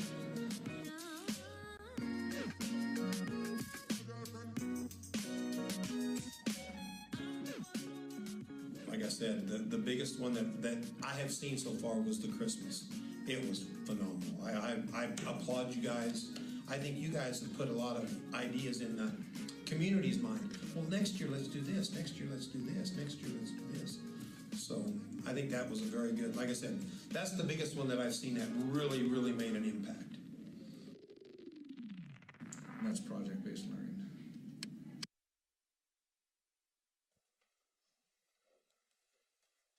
And I know we're we're running short on time, but these are just some other elements of our redesign. We have preschool and kinder prep full day. It's really tough on us financially, but we've made the commitment to make sure that happens because we think that's so important to our community. We believe in participation for all. You'll see our junior high cheer has 17 cheerleaders out. And some schools, they only have 6 uniforms. We get uniforms for everybody because we believe if it's important for the best cheerleader in your school, it's important for the worst cheerleader in your school. And kind of some other things, we do some flexible seating, some moving. Every Thursday, first Thursday of the month, we have a piano or music in our lunchroom played by students or teachers. We have an after-school program that's highly successful, a summer school program. And kind of the biggest thing that we want to bring to our district is we don't want barriers to education. So we've eliminated textbook fees. We don't have rental fees for musical instruments because we don't want anybody doing without because they don't have the money. So we just find a way to make it happen. This summer, I saw a movie called The Greatest Showman. Hopefully you guys have seen that. If you haven't seen it, it's just an incredible movie. But after I saw it, I sent a text to Mrs. McDowell because there's a song in there that I think was written for us and for our district. It says it's about dreaming big. And one line in particular, it talks about how they could call me crazy. They could say I've lost my mind. And I can tell you, it's been a challenge for us. This redesign was not easy. It was a lot of work. It was a lot of dissension that we had to overcome. But now we're at a place that we believe is the place we need to be. So I truly believe that we can live in a world that we design. We can create a school system that we design. We believe that gold bugs leave their lives, their school, and their world. And we want to thank you guys for that, because we know that you're the ones that helped make it possible. You guys helped create the system by which we can name what we were trying to do, and you gave us the freedom to explore. I want to thank Dr. Randy Watson for your vision and creating this vision that allows us to do what we are doing. And most importantly, I'd like to thank my local school board. I have 2 members here today for the courage that they exercised in the process of this messy process of redesign, this hard process of redesign. I want to thank them for standing up, for having the courage to stick with us, to stick with our teachers, to stick with our administrators, because we are on the right path and we have redesigned the future of education forever in the Fowler School District. Thank you, and we're prepared for any questions you might have. As you've already indicated, we are on a time frame, so we're near the end of that. But I do know that we have one very proud board member that would like to speak, and so Sally.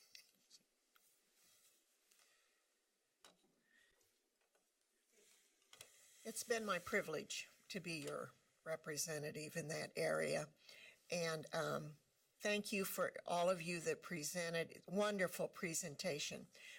I cannot see the 2 board members. I'm sorry. Oh, okay. Thank you very much. I have been concerned about Fowler school system and Fowler, and you're making it very relevant for your students, and I hope the rigor is there. I am assuming that in all of this, the rigor is there, and so thank you very much.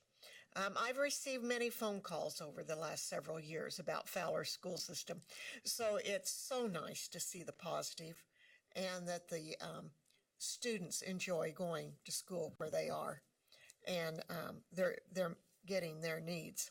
So, Mr. Chairman, it is with a great honor that I move that the Kansas State Board of Education accept the redesign plans for Fowler USD 225 for the Gemini 1 project. Thank you. Is there a second to that motion? Kathy seconds that motion. Any further discussion? Not all in favor, please raise your hand. All opposed? Passes unanimously. At this point, we have certificates that we want to present to you. We have 2, one for the, so we'll configure the pictures however you want them. Generally, the whole group is there. Oh, and banners also. And so at this point, we will take a break. We're,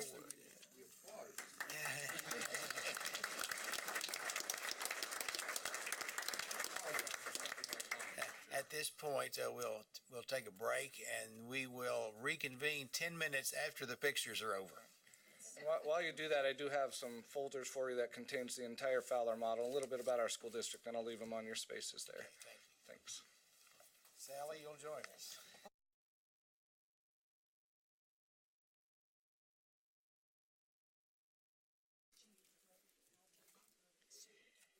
Our next item is to act on amendments to the licensure regulations, and our presenter, Susan and Michelle. We are here today to review any questions that you may have, and Susan has the PowerPoint, and we'll just let her take it from there. Should be hopefully just a quick review for you all. Right, this is the PowerPoint essentially that we used in November, so I'm going to move through quickly, but stop me if you need more details. So as Michelle said, this started out the set that's moving through the process for approval. You approved it in March. It's been under review by Department of Administration. We've been coordinating edits. And these were some of the original categories of some of the ones that started over in March. So what we're going to be addressing today are two additional proposed amendments. One is to reinstate driver education as a teaching endorsement, and then one is to create the limited use teaching license, which is drafted around the Coalition of Innovative Districts Specialized Certificate. So these are the regs that are involved. So for driver's ed, how we had to accommodate that, we simply needed to create the endorsement.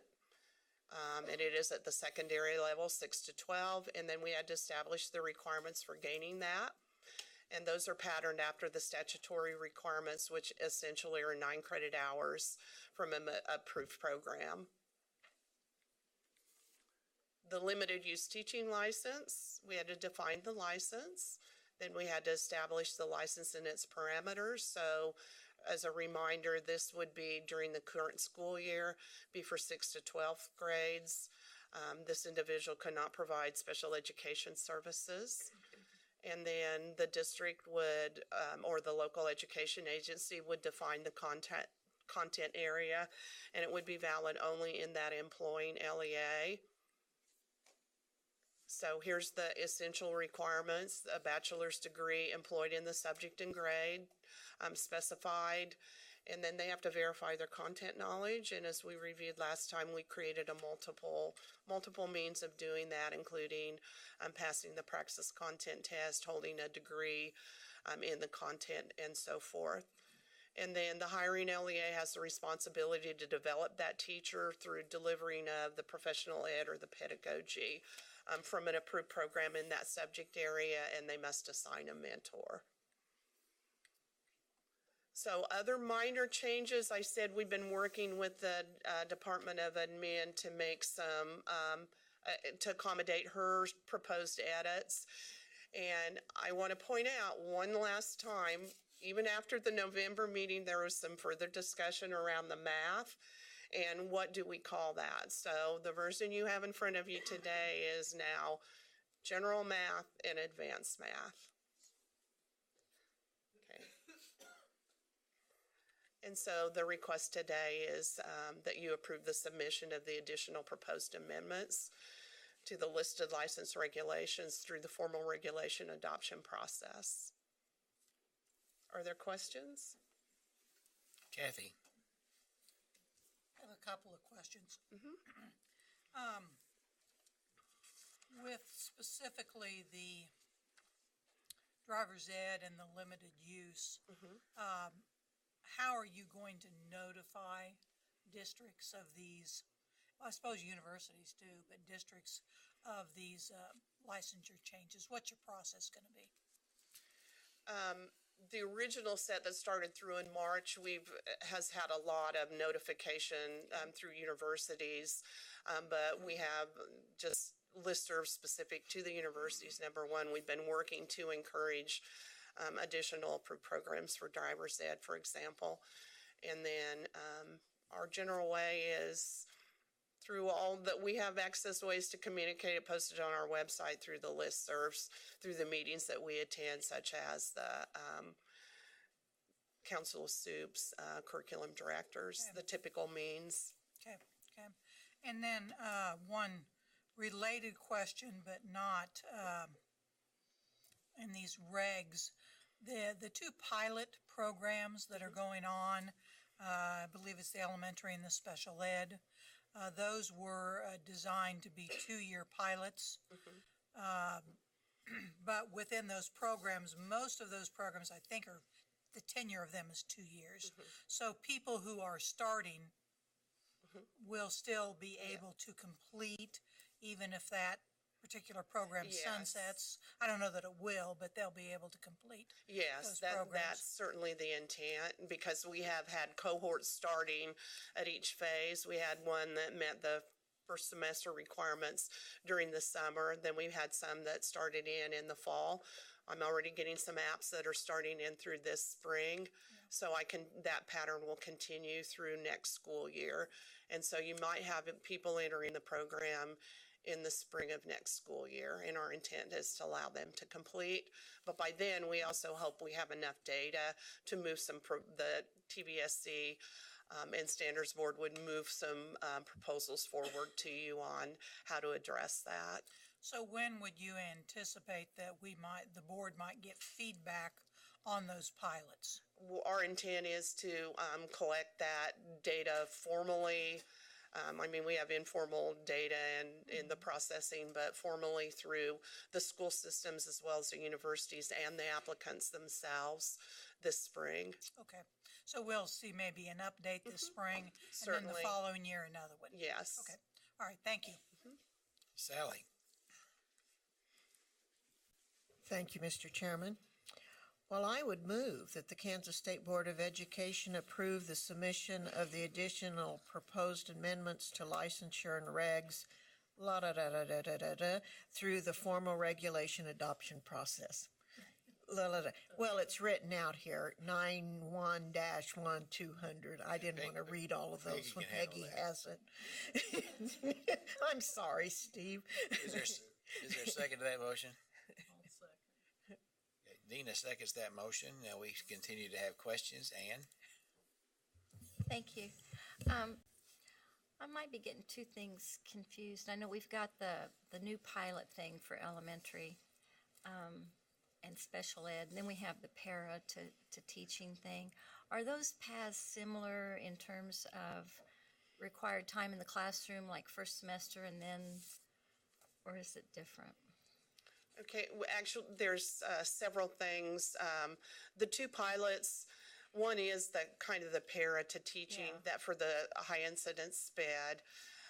And then there's also an innovative program that's occurring. So the pilots say that once you meet some first semester requirements for elementary, we said it's very important that you have a pretty detailed field experience as well as some of that first coursework. For special ed, the assumption is they have to have had at least a year as a special ed para experience already under their belt. Then they take the first few courses. But after that, then they're held to the approved program that through the university that they're completing that program through. Okay. And so the university is going to continue to supervise them, but once they're in there as the teacher of record, they will be supervised, but it's not compartmentalized like somebody going through a traditional program that does field experiences and capstone is student teaching. Okay, and the one in here is the new one, right? The new pilot program? Okay. Well, and the only other thing I have is just a comment. I voted against the basic math teacher. I just think it's the wrong thing to do to solve a teaching problem. The right thing to do is not water down the license. The right thing to do is to do something different. So I will be voting against it just for that reason. Thank you. John?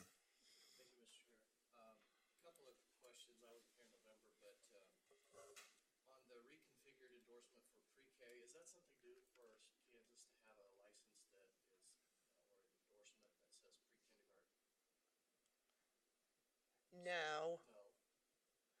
it's new in the fact that elementary has always ended at K. About 3 years ago, in August of 2014 or 15, you as a board approved a policy to allow an elementary licensed teacher, K to 6 or the old K to 9, to be able to be assigned in general ed pre-kindergarten classrooms. So this is finally the reg that is working to make that a formal regulation rather than just policy. So we've changed all of the language here to include pre-K. Yes, for the elementary, yes. And then, can you walk me through a little bit? Let's say that I have a license and I'm teaching in a district. For one reason or other, I move to another area of the state and I teach in a non-accredited environment. Okay. How do I keep my license current? Okay. After 5 or 6, 7 years. Okay, so at that point, if you've taught that long, you're probably on the professional level license. So the professional level license is renewed based on professional development points. And any person, there's 3 ways to work with you work with the local professional development council. So there's 3 ways to do that. One, if you're employed in an accredited school system, then you work with the PDC in that system. If you're not teaching, or you're in a private school, you have access to the PDC council in the school district where you live or where you work. So a lot of them probably can access the PDC where their private school is located within that district boundaries. Earn points and not have any recent experience. Correct. Once you're on the professional license, That's after 5 years? yes. And the difference is if you have a graduate degree, there is a potential to use experience only. They wouldn't have that option, but they certainly have the same option using professional development points. So you can maintain the license and get renewed just by submitting your professional development Correct. points. Yes, that's the main avenue for renewing a professional level license is with PDC points. Okay, Steve? Thank you, Mr. Chairman. I'll be voting no because of my position on teacher licensure in a more general way. I have 3 very short anecdotes for you. I taught in 6 different school districts last year, 6 Kansas districts. And in one, I was assigned Earth and Space Science to be a sub for the day. And I explained to the students who have a tendency to say, hey, we got a sub, free day, right? That I serve on the State Board of Education, so in effect, I'm your teacher's boss's boss's boss's boss. I explain how the teacher has a boss who's the principal, and the principal has a boss, superintendent, on up the line. I said, the only effect this has for you is that if you want to jack around in my classroom, I have no qualms about calling your parents. I don't have to ask anybody's permission. So I went on with the lesson. That took, a minute. I went on with the lesson. And it was the one after lunch where one of the students, they were very quiet, and one of the students remarked, Mr. Roberts, this class has never been this focused or this quiet. I said, well, you're welcome. I was not invited back to that school because apparently I did a better job than the regular teacher. The second story is from Saturday. I'm tutoring physics at the library, and a teacher from Shawnee Mission comes over and says, I really like what you're doing with this student. And I got to thinking maybe my voice is carrying, because it does carry. I do have a teacher's voice. And she was being very serious. She says, I can tell that your student is getting it better than from his regular teacher. Well, that's quite an assumption, but thank you very much. We talked for a few minutes. I explained that I serve on the state board, and she started crying. She's upset with the way we're handling teachers in general. She's upset with the management in her school district. She's upset that we're piling so much on the narrow shoulders of teachers and asking them to do more and more and more. And then finally she said, I have 5 more years to retirement, and then she could be done with it. The last story I have, I'm not going to call her out. She is a primary teacher beyond 3rd grade. So that means 4th, 5th, or 6th. And I met her at one of our last meetings. The last 2 months, this board has traveled to Tesket, Bennington, and Coffeyville. So in one of those areas, I met a teacher who counts on her fingers. I will elaborate on this story at another time, but she literally does not know the sum of 8 and 3 and the sum of 9 and 5. And for me to be denied a license because I haven't jumped through the right hoops is absolutely appalling to me. So I'm going to ask my fellow board members as respectfully as I can to give me a license to teach what I used to be licensed to teach, but not for me, for those who come after me, because I've figured out how to do what I love to do without your blessing. And there are changes that need to be made in licensure. When the commissioner tells folks that at Kansas State we don't have a licensure problem, Mr. Commissioner, we're going to be at odds on that. Respectfully, sir. Thank you very much. Thank you. Seeing no further questions at this time, yeah. You got it there now. Okay. Okay. You got a split second in early there. Okay. That's called the late Ken Willard. I wanted to just ask a quick, the limited use teaching license accommodates whom? So that was created in order to meet the needs for KCK under the innovative schools. Okay, so the professionals coming out of the non-teaching world. Okay, Correct. That was Correct. my thought. So why is the stipulation there that it can't provide any special education services? That's pretty broad. Sure. I think if you visited with special education folks, they would tell you that there's a need there, a pedagogy that doesn't come from the type of traditional training that a chiropractor might have to come in and teach a A&P class or something like that. So we have been very protective of that license to keep special ed in the type of training program that specifically meets the needs of our most difficult to reach kids. So one of these limited use licensed people would come in and teach just a particular subject? Correct. Okay. All right. And not at the elementary. Mm-hmm. Oh, pardon me? And not at the elementary level, sir. I'm sorry. Not at the elementary Correct. level? Okay. So I would so teachers that don't have special education endorsement cannot do any work with special education students, is that correct? Not necessarily. No services to them? It just depends on the needs of that individual child's IEP on their learning plan. Okay. Yeah. Well, I don't know. I just think I'm not going to vote against it, but it just seems to me that just can't provide special education services is kind of a broad statement and maybe a limitation in some circumstances where there doesn't need to be a limitation, where maybe somebody does have some skills that could be used. Understood. There. Mm-hmm. And I would submit that ought to be looked at again and maybe loosened up a bit. We'll take note. Thank you. Of course, I won't be here to police that, but that's my suggestion at any rate. Thank you.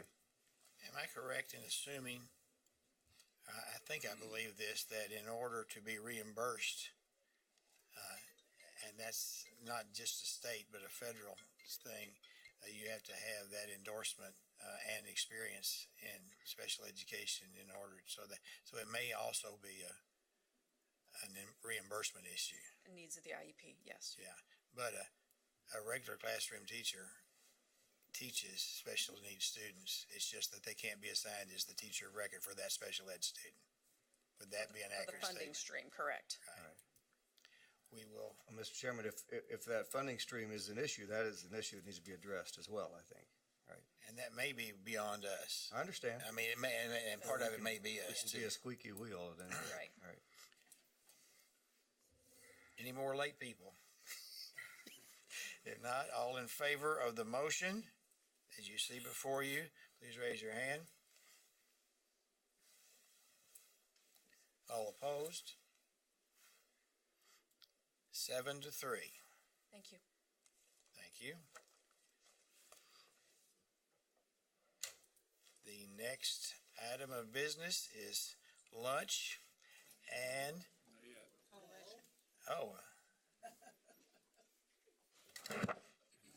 sorry about that. Almost got ahead of ourselves here. Commissioner. Thank you. Bill Mullen is joining us, or he's watching the live stream. Bill is out of the state right now, but was the chair of the Coalition of Innovative School Districts. He's now the vice chair. Adrian Howie is the chair. As we discussed in November, and they came to Coffeyville, as you'll remember, they're asking to withdraw as a group from the coalition. We would support that. Since November, though, and you may have had some of this also said to you, there's some confusion, I think, out in the field about redesign of Mercury and Gemini in the coalition, because I had some people say, oh, so the redesign's going away. No, they're two entirely different things, but I can see how it would easily be confused by people really not paying direct attention to us. This was a law that was established. The law will continue. They've just been asked to be removed from participation as a group. Mercury, Gemini, Apollo, and the redesigned schools are not affected by all that. That is your process, and that will continue. So I have Bill, and I said if there are any questions, we'll certainly, I'll call Bill and put him on speakerphone if you have any questions for him. He's worked very diligently, as you know, in the coalition, and he's also worked very diligently to make sure that as they remove themselves as a group, that they're going to carry on, I think, as a professional learning group, but not under the formal guidelines of the law. So I'd be happy to answer any questions, or Bill's available too if we have any questions. Okay, Jim. Randy, thanks for clarifying that, because my remarks do kind of tie into there. And one of the reasons is because I think the coalition was, in fact, the first shot at redesign. Looking at it in a smaller fashion, because there wasn't the opportunity to look at it in a bigger fashion at that time. So, to the schools that chose to participate in this, and to you and to Bill, and thanks for your leadership and the work that the coalition did, and thanks to the board for taking that risk, some 6 years ago, I guess, 5 years ago, and trying to move forward in improving opportunities for kids and making sure we look at the barriers that are there and try to do something about it, as Ken just alluded to in terms of teacher licensure. So I want to thank those that were participants. Dina, thank you for being a participant on there as the board representative. And I'd like to go ahead, if I could, Mr. Chair, and make the motion that we presented here, that the Kansas State Board of Education recognize and endorse the desire of all current members of the Coalition of Innovative Districts to create participation in the cease participation in the coalition effective immediately. Is there a second to that motion? Dina seconds that motion. Ken. Mr. Chairman, as I recall, the innovative district idea was a push from the legislature, who wanted to see our schools redesigned and changed, and they were not seeing it happen, so that was their effort to try to get it moving. So I think we should note that, as that they were partners in this work even before we started the formal redesign plan. So I just thought it was important to make that stipulation. I had read some editorial piece following last month's meeting about kind of the failure of the innovative district thing, and it was, an indication that it was not successful. And I didn't respond to it because sometimes it's just not worth the effort. But I think we have responded well with our redesign plan, our Mercury and Gemini program. I have just one question about the innovative districts that are pulling out. Are all of them involved officially in the redesign work? Are they schools involved? No. Not currently. Fredonia, Yeah. McPherson. I know that Bill took a vote in Marysville, but couldn't get 80% at Right. both buildings. So not currently. not Okay. all. But it was not because they didn't want to, it was because they couldn't Correct. generate the local and community support. Okay. All right, thank you. John? Thank you, Mr. Chair. I'm not familiar with the law. Is someone here that is familiar with the law that could tell me, is this required? That we accept this, if withdrawal from the coalition? No. Or What occurred, John, is the first two school districts, McPherson and Concordia, their 5 years had expired, and so we'd either have to reapply or they came out of the coalition, and they were choosing not to reapply. The other school districts didn't want it to dissolve. They were all ready to come out of the coalition. They didn't want to dissolve one at a time, so they're just asking to be removed from the coalition guidelines. So this would be something that's totally under your purview. It is not required by legislation. so they could withdraw without any action of this board? That is correct. Okay, thank They did so, I think, as courtesy to what the state board has done. you. Thank you. Dina?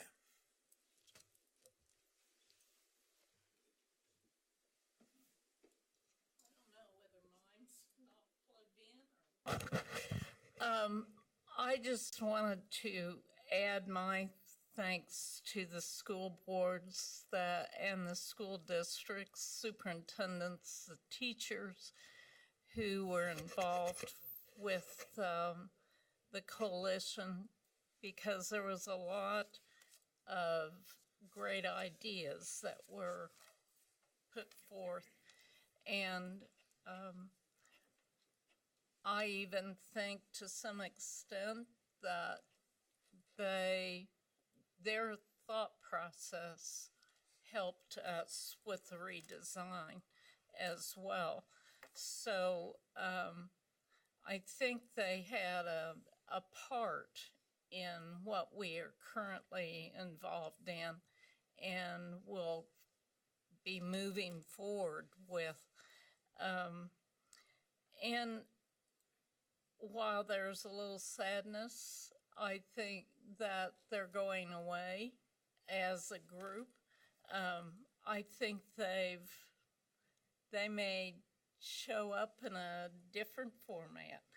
And this gives them if their teachers, their board, their community were maybe a little hesitant about being a member of the coalition and taking on the redesign project as well, this may free them up to become involved in the redesign. So I think that it'll all turn out to be very positive in the end, but I would agree that the legislature maybe needs to be applauded somewhat for thinking that there were changes that needed to be made. And but I also know that here is where we can probably help affect that the most, and so with this body. And so while we can thank the legislature, it's good to have the Board of Ed and the department involved directly instead of maybe an outside force. So with that, I hope we can move forward with greatness. We're now ready to vote. All in favor of the motion, please raise your hand. Opposed? Motion is 8-2. Now, our next item of business is lunch, and we will reconvene at 1:30.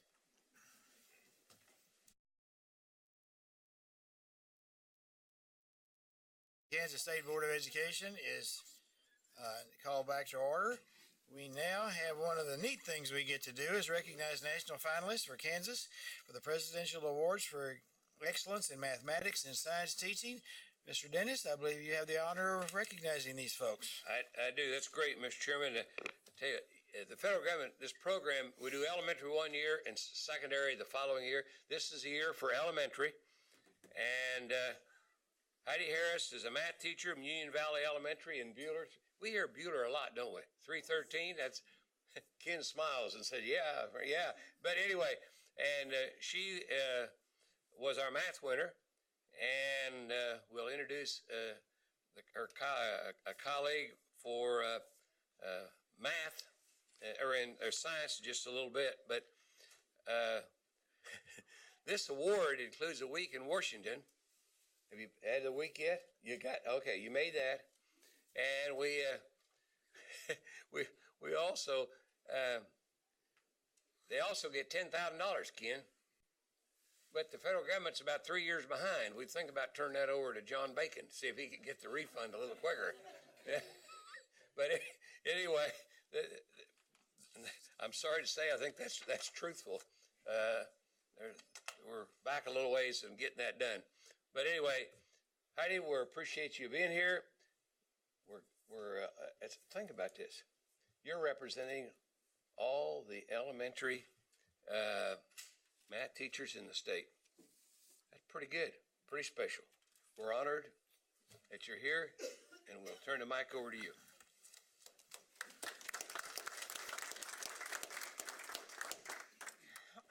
I'm so honored to be representing Kansas in Washington, D.C. It was an amazing trip where we got to network with amazing teachers and a lot of those great things going on. I did give a handout for you guys just to see just some things going on in my classroom.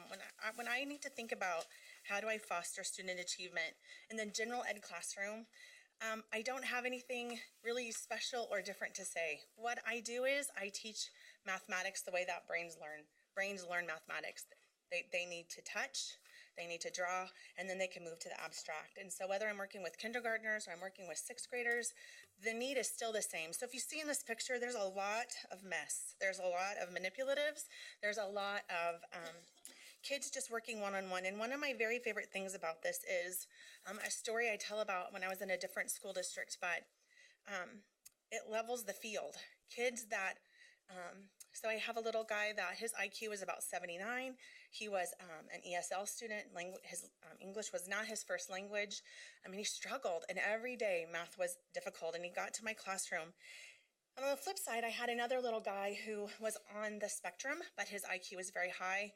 He could memorize mathematics, but he didn't have any understanding. So in my sixth grade class, I got ready to teach them how to divide fractions. And we started concretely to try to figure out what the meaning of that was. And I, at that time, had some teachers from Mays observing in my classroom how that went. And the little boy that was a 79 IQ, that didn't speak English as his first language, he was just getting it done. He was moving those manipulatives. He was telling me what the answer was. He was showing me with his great understanding. And the little boy who could memorize, if I would just show him what it was without any meaning, he would be able to memorize. And he couldn't get it. And the teacher from Mays hugged me because she didn't know their demographics. And she said, I just love this, how that the little boy that was struggling, I had him go to the kid who was almost in SPED, who couldn't hardly speak English, and he taught him how to do it. And she said, I just love how these high kids are teaching the low kids. And I said, oh no, this little guy is barely making it. He's not speaking English fluently. He's struggling, and he was the one that was able to teach that. So that is what makes me most proud, is that when we get to the standard algorithm and everyone is on the same playing field and there's deep understanding in what they have mathematically, and it makes me, that's what makes me proud as a teacher. So there's not really a program that I work. It's just making sure that kids can all be successful by teaching them how they learn. And that's conceptually starting first. So that's what I have. That is pretty much it. If you look at those pictures, you can see that we value making mistakes. We value learning from them. We value being great learners. The bottom picture was just taken in my class in the corner. You can't see it very well, but we had been working in my 5th grade classroom on adding and subtracting mixed numbers. And we did for a week and a half, just build it, take it apart, build it, look what it looks like, take away. And we got ready to meet our learning goal for the day. And it said add and subtract mixed numbers. And we got it in 10 minutes and the standard algorithm. And they said, what do we do? We met our learning goal today in 10 minutes, Mrs. Harris. What do we do? And I said, I don't know. What do we do? And so they got happy faces on their papers. We put a happy face on our learning goal. And there's just a lot of celebrations, and the field is equal. And that is what makes me the most excited as a math teacher. Pretty much what I have. The pictures they say it all. We'll give you some questions in just a little bit, okay? Okay. All right. Well, thank you and congratulations. We'll get questions in a minute. They sometimes go on forever, so get your answers ready. Okay.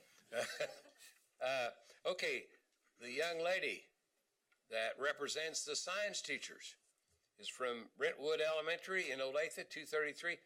Who's got Brentwood? That's John's. All right. And she represents the all elementary science teachers in the state. And $10,000 you're going to get someday down the road, maybe. Okay, Nancy, it's yours, dear.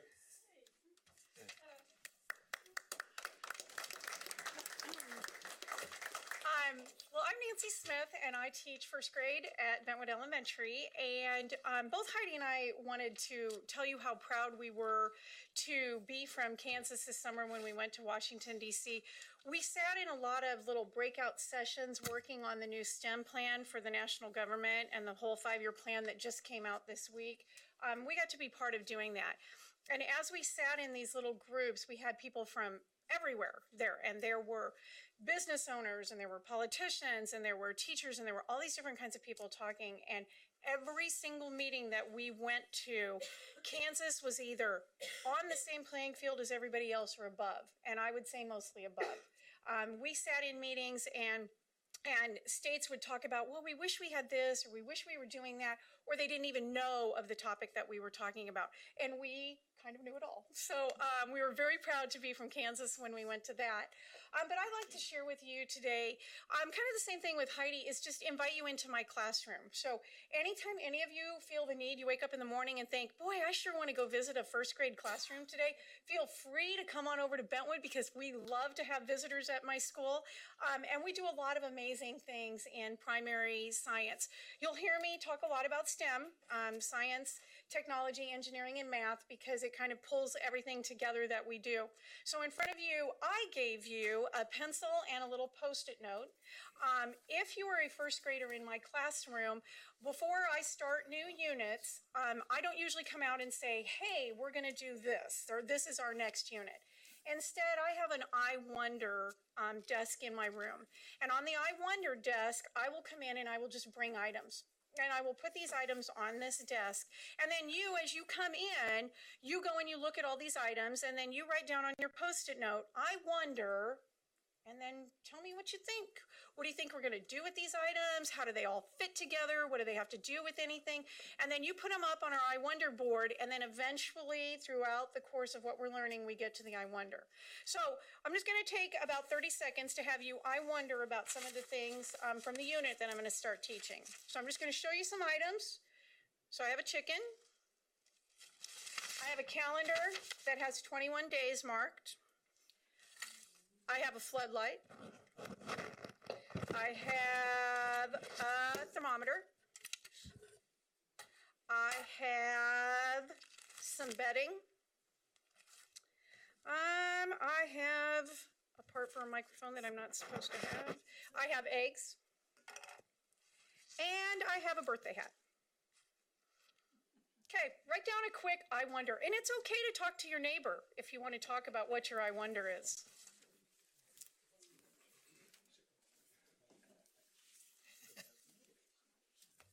I wonder what I did with my Post-it note.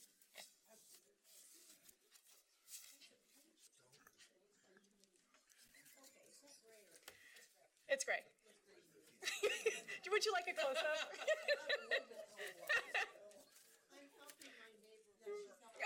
and that is okay. Okay, so you guys would bring these all up, and we would put them on. Also on the table, on the I Wonder table, I try to have something with technology. So this time, what was on there was a little QR code. So if I play the QR code.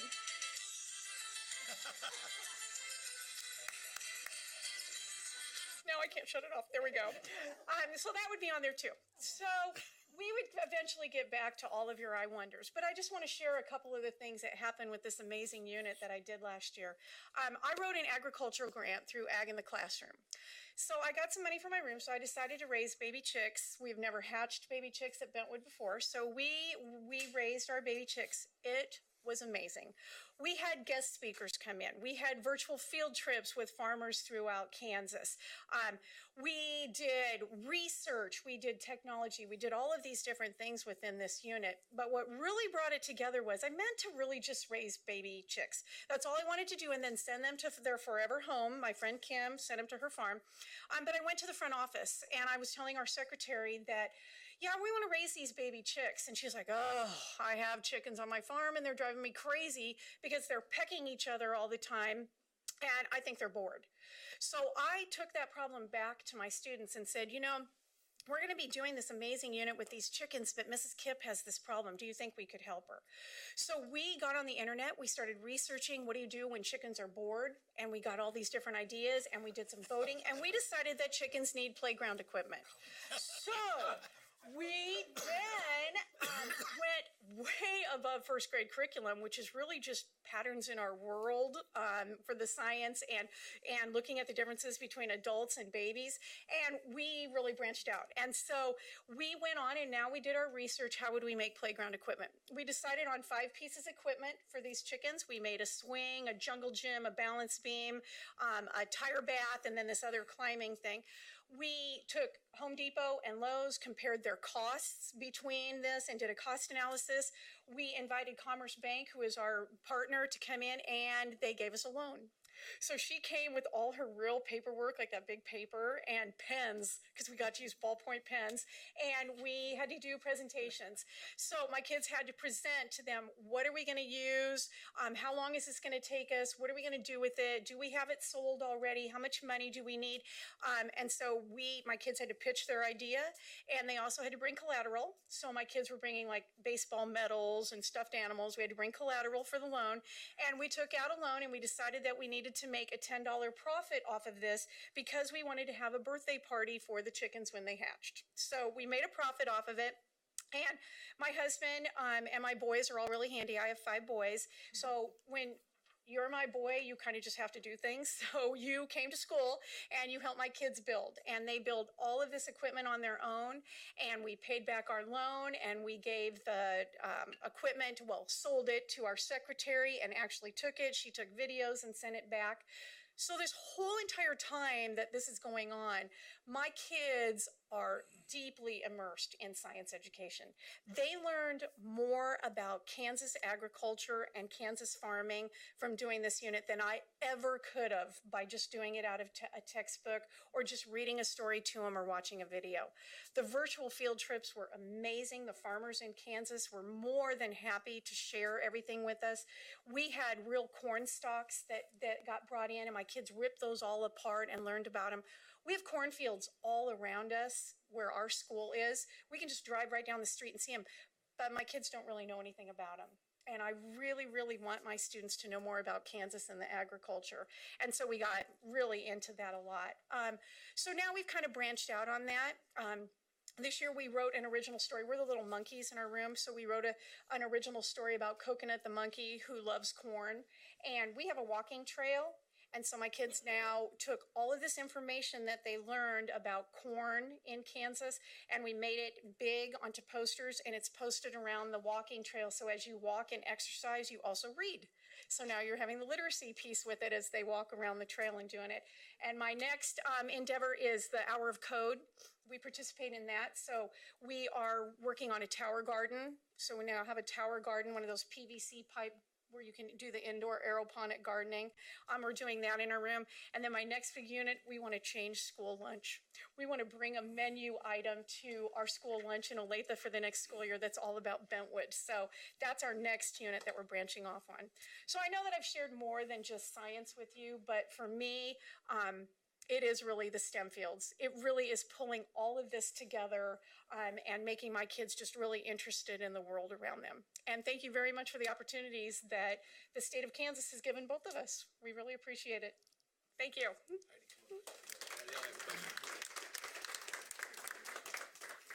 Aren't they amazing? Yes. That's unbelievable. Can you imagine science to that when you were in the 4th or 5th grade and you were at first grade? There you go. Any questions you got for these two distinguished educators? Anybody? I don't see any questions. You guys must have been great. Well, we do. The late Ken Willard. Anytime you want to come to first No, grade, we do have questions. We do have questions. Now, Ken, go ahead. I've known Heidi since she was a little girl, and she's become just an outstanding teacher in our area. And Heidi, I think one time you talked to me about your methodology for teaching math is different now than it was when you began. Correct. What changed it? Well, I was raised in Hutchinson, Kansas, and the education that I got did not serve me very well. I was not a memorizer. Algorithms didn't make sense to me. And I was told from the 3rd grade, I don't think I got recess for the rest of my elementary years because I couldn't memorize my facts, and I'm not kidding. And then my freshman year in high school, my math teacher told me I was so dumb that I would be lucky to flip hamburgers for a living. Wow. And so I knew there had to be something different because I knew I could figure out how to make things work in math, even without teachers that could teach me in a way that made sense. And the building that I was at in the district before this, we were a failing school and we were put on improvement.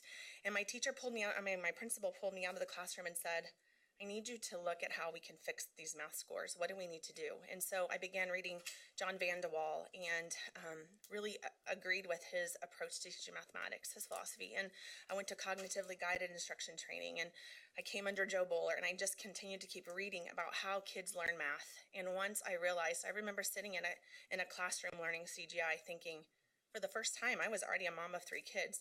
I'm not dumb in math. It was the first time I realized that I hadn't been taught correctly, that I wasn't taught in a way that was conceptual. So it has become my passion in life to make sure that every kid has a chance to be successful in math, because when we shut that door for them, we shut a lot of doors for them. And so that's when it really changed for me. Great. Thank you. Congratulations again. I was at the Cosmosphere when she initially got this award. How long ago was that, Heidi? 3 years ago? Yeah, it was 2. So Kansas keeps up with them. It's when you guys turn us loose. There's a big... Yeah, the Fed just have trouble catching up. So, yeah. Well, congratulations. Thank you. Yeah, thank you. Kathy. Thank you, Mr. Chair. And also my congratulations to both of you. So you've had an opportunity to be to DC and you've learned and participated in some activities there. So how now can we use your expertise in Kansas to help our elementary and math science teachers as we move forward? Well, for me, it would be letting me and other people like me present more in-services throughout the state to school districts. I love, just like Heidi, I'm a lifelong learner, and I love to go to in-services to learn more. STEM education for the primary level, still not quite there yet. I can go to a lot of meetings, but then I always have to, how can I really change that to be in my room? But I feel that my kids are very interested and they know about careers already in first grade, and I think the more that they can explore and learn around them, the better they are. And in order for them to do that, I need to have more like that. So just more for me would be primary education. And I think it's and Nancy kind of shared a little bit about it. We were so proud. I can still remember the meeting that we were sitting in, and we were just like whispering to each other, Kansas is doing that. And then we would verbalize it like, that's the dream that Kansas education, that's the path we're on right now with Kansas Can. And that's what we want for kids. We want kids to be empowered. And they were talking about individual learning plans and all of these things. And it just, the pride to be an educator from Kansas, it was an amazing feeling. And so I think just continuing, even like on this redesign process, and as we just open our minds to getting away from how school was in the 1980s and 90s, because that's just the way that we know that our teacher ed programs are teaching kids. Nancy was just sharing, she teaches some college courses, and the kids working in college level are still trying to do worksheets and rote practice. And how do we get into colleges so we don't start these bad habits where teachers are doing things that are not conceptually based for kids? Well, I just would ask the commissioner, and I know, Lisa, you're here, and I don't know, are you the science person? Okay, so I'm gonna challenge you guys, not only these people, but our other math and science folks. How do we incorporate them into our PD that we do throughout the state? Because what a great resource we have in you guys and the other people that we've had, and can really be helpful and beneficial. So thank you so much. And I love both of your stories, and it's very inspirational. Thank you. I love my job. It's so fun. You can tell. At this time, we have certificates to present. I guess we shouldn't wait 3 years to do this, so we'll actually do it today. I invite the commissioner and the appropriate board member to join us at the table. You go first, and that would be Ken, I believe. John's on deck.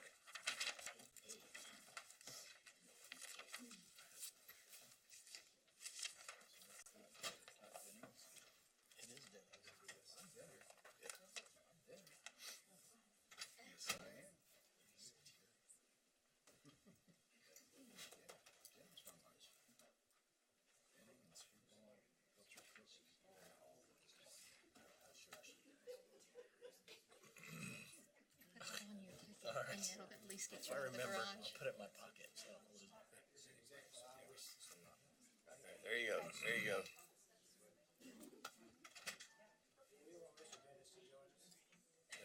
You're fine. No, go ahead. They're all right. They're doing fine. 3 against 1. That's bad enough.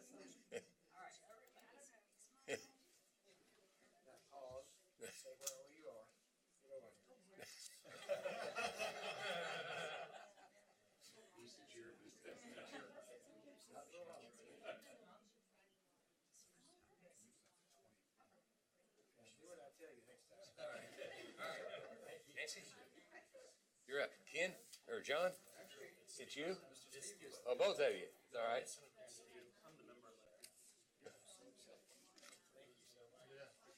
All right.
At this time, we will be acting on safe and secure school standards, and Mr. Dennis will make the introductions. All right, just very briefly, if you recall last year, the legislature approved as a part of a appropriation bill some money for safe and secure schools. And we become concerned if we waited to hire people and got it out, they wouldn't be able to get a lot of the safe and secure things done last summer. So with the board's help and the Adjutant General, Attorney General, KBI, Fire Marshal, High Patrol, Health Environment, it's our advisory group, why we got together and come up with some tentative guidelines, which the board approved. And we, on July the 10th, I believe it was, we approved the distribution of the funds based on the application that had been sent out, and the money, schools had the money on July the 16th. So the bill went into effect July 1, they had their money the 16th. But at that time, we told everybody that when they got staff aboard with professionals to help us, we'll develop some new safe and secure school guidelines. And our folks been working on it, and since we hired them, which is late September, early October, it took a little while to get that all done. And anyway, we're quite pleased. Where's Craig? Craig, they're on his team, and we got John Colbert. He was a former deputy sheriff and school resource officer. What's interesting about John, too, his wife is a school principal in Auburn-Washburn. And our lead person, Susan McMahon, and she's been a local emergency manager and also worked for the emergency management office in the adjutant general's office for about 10 years. And it's interesting, too, with her background, and her husband's a highway patrolman. So they got law enforcement education all together in the same family. So we're very pleased. And Susan, we'll turn it over to you and let you bring us up to date on all the work you guys have done. Well, thank you, Mr. Chairman and members of the board. I appreciate you allowing us to present to you today. What we have done is, during this interim time, John and I have had numerous meetings. We started out meeting with our internal partners and going over the standards that Mr. Dennis and Craig presented to you this last spring or summer. And then we read and reread Senate Bill 109, Section 76, to make sure that those standards are in compliance. So what we did is we put together an executive board, like with what Mr. Dennis stated, with state agencies. The ones that we had October 23rd was the Education Department, Highway Patrol, Kansas Bureau of Investigation, Kansas Health Department, KDHE, and the Wildlife and Parks, because they have a part in this too, and the Adjutant General's Department and the Kansas Division of Emergency Management. They all had a piece in this, and so we presented our standards to them. We narrowed them down from 12 to 9, combined some of them, and what was given to you before you is the final standards that our executive committees came up with. We also have done, John Mosley, 22 school districts. He has walked, talked their buildings with their superintendents, heard what they would like to see our unit do, and we've got their feedback. And on the morning of November 14th, we met with about 7 superintendents and got some more internal feedback from them, and then we presented the standards to the Council of Superintendents on the 14th, requiring feedback before we had to turn these in for you today. So if you look in your packets, it's basically pretty standard from what we're doing on standard number 1. It is all about critical infrastructure, of how to harden your facilities via either through securing your entrances, your windows, your internal doors. It also includes landscaping and how to build those barriers within your critical infrastructure to keep a safe and secure school. In standard number 2, it talks about interoperable communications, which is what we talk about in the emergency management world, first responder world, and it is how the school districts do now, or how we can improve their interoperable communication from the schools directly to law enforcement and their first responders. So when it comes to interoperable communications across the state, KDOT, Kansas Department of Transportation, has an 800 megahertz system, and we only have 28 school districts on that system, so they can radio back and forth. They've done other measures within their school districts, either via phones or VHF, UHF radio systems on how to talk back to each other. But when it comes to communications, it always seems to fail during a disaster or a crisis. So there's always redundancy that has to be put in and has to be measured. So it's like the backup to the backup. What if your cell phones don't work, then what are you going to use? So that is what number 2 is all about, is how they're going to communicate. And the standard number 3 is about how the school districts and the schools are going to communicate with the parents and the communities during a crisis. So most of them do have a PIO, Public Information Officer. We encourage them to already have pre-scripted things in place so they can just put in the pertinent information and move forward. Also, we've asked them to have a way to not to remedy the rumor mill, and social media also falls under this. How are they going to monitor social media during a crisis? But the biggest thing is how to communicate with your parents during a crisis. We just came back from a national conference, and that was a big thing. There was one class that they said there was 400 calls to 911, and not one of them was made by a student in the event. They were all made by the parents because the students were texting their parents saying what was happening at school. So communication between the school district and the parents is vital, and especially when it comes to recovery and reunification. So standard number 4 talks about that, so that's with the parents. 5 talks about the crisis plans.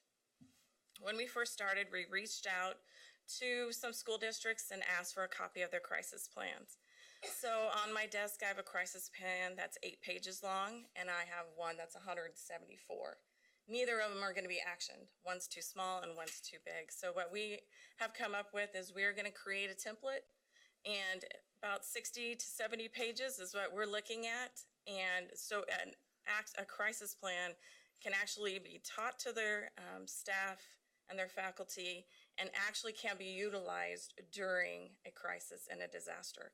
So that's what we're going to do. Some of them want to stick with their crisis plans. That's fine. They've asked us for input on their crisis plans. We have done that also, just to make sure that all the avenues are covered when it comes to crisis planning at the school districts. Number 6 is about providing that training at that local level. So not only does the school district, when they create this crisis plan, it's about also educating your staff on what they're supposed to do during a crisis, because we're listening to teachers talk and principals even, and saying, well, we really don't know exactly where we're supposed to go or what we're supposed to do or who we're supposed to contact. Or, you know, you were touring a facility and they said, well, we can't pull the fire alarms without talking to the principal. It's like, well, if you see a fire, you need to pull the fire alarm. So things like that. So we're trying to build in this emergency management piece to school districts, trying to broaden their situational awareness. And to do that, it has to be done through some education process. And that's what 6 is to educate not just the superintendents, but to get down to the staff, the janitors. The biggest thing we learned in our national thing is there's new threats out there. They're attacking schools in a different way now.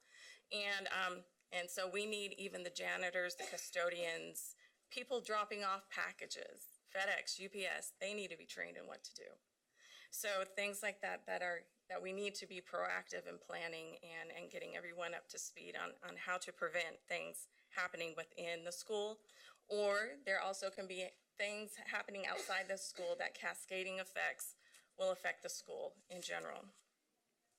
7 is about those crisis drills. And Senate Bill 109, Section 98 is the fire marshal section, and it talks about the 16 crisis drills. The one thing we learned when we went to this national conference is that we've got it right in Kansas. Again, we're on the national board of, even though we're small, we're starting only 10 or 11 weeks in, that we're on the right track. But it's about embracing those drills instead of fighting them. Because when it comes to a crisis, the only thing you have is gross motor skills. So if it's not muscle memory, you don't think when you're in a crisis. And if it's not in the right part of your brain, you're not going to be able to respond in a positive, proactive manner if a crisis happens within your school.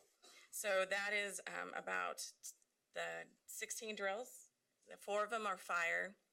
3 of them are tornadoes during tornado season. And the other 9 are at the school district's discretion. So I set in last week on a school districts. They're planning with their county emergency manager a full-scale exercise for this next year. And I love to see the collaboration across all of those genres that were there. It was, we have a different mindset than an educator does, but we need to bring those together and share each other's knowledge and to be able to not only do these drills, but be able to be proactive during a crisis if one happens. And the only way to do that is to train. And 8 is about all the collaboration at the local level. So we want, like we collaborated at the state level with all of our state partners, we want that to happen at the local level. We want school districts talking, training, planning with law enforcement, emergency managers, the first responders. And this is about like the whole community approach. Emergency management in the last 2 or 3 years has moved to the whole community approach of preparedness and response and recovery. And so the biggest part during a disaster really is the life safety measure. But once that life safety measure is over, recovery lasts for years. And that's the same thing in a school district. And that's what most all the speakers at this conference we were at had something devastating happen at their school. And recovery was a huge piece. And engineering of school buildings was another point that they were trying to push of how to keep our buildings safe.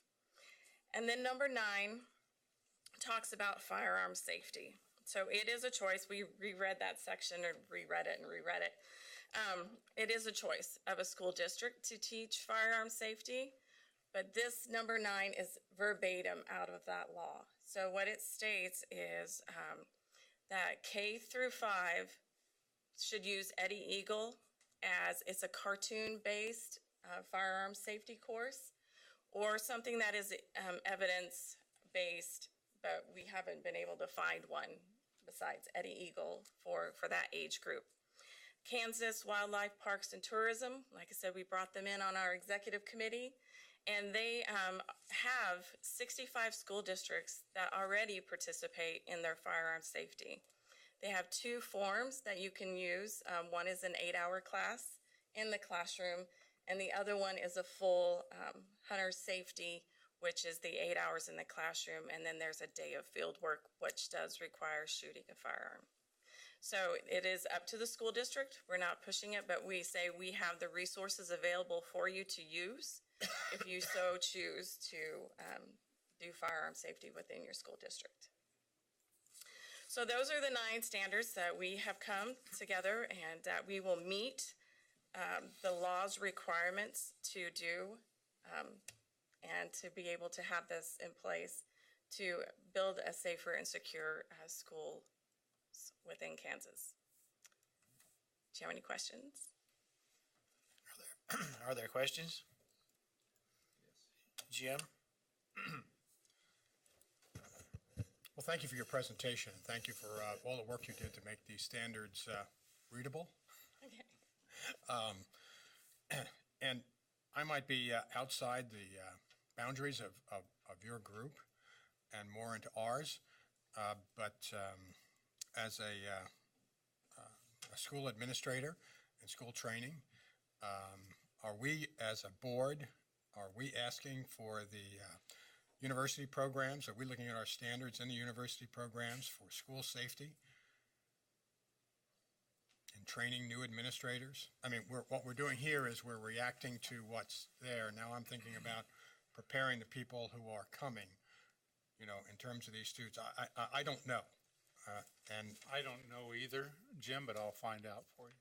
okay, well, I would think that we want to have for our administrative standards some statement that schools are covering those. No, it wasn't in, the law doesn't Yes. specify. That's why I said I might be. The law does not specify, but our I can executive certainly check partners with Michelle and Susan. have asked us to go into the universities and like do a presentation for No, I'd rather go into the universities and tell them they need to help prepare people, because if you're just going to find, and training is very important. As someone who's been through probably a dozen or more crisis situations,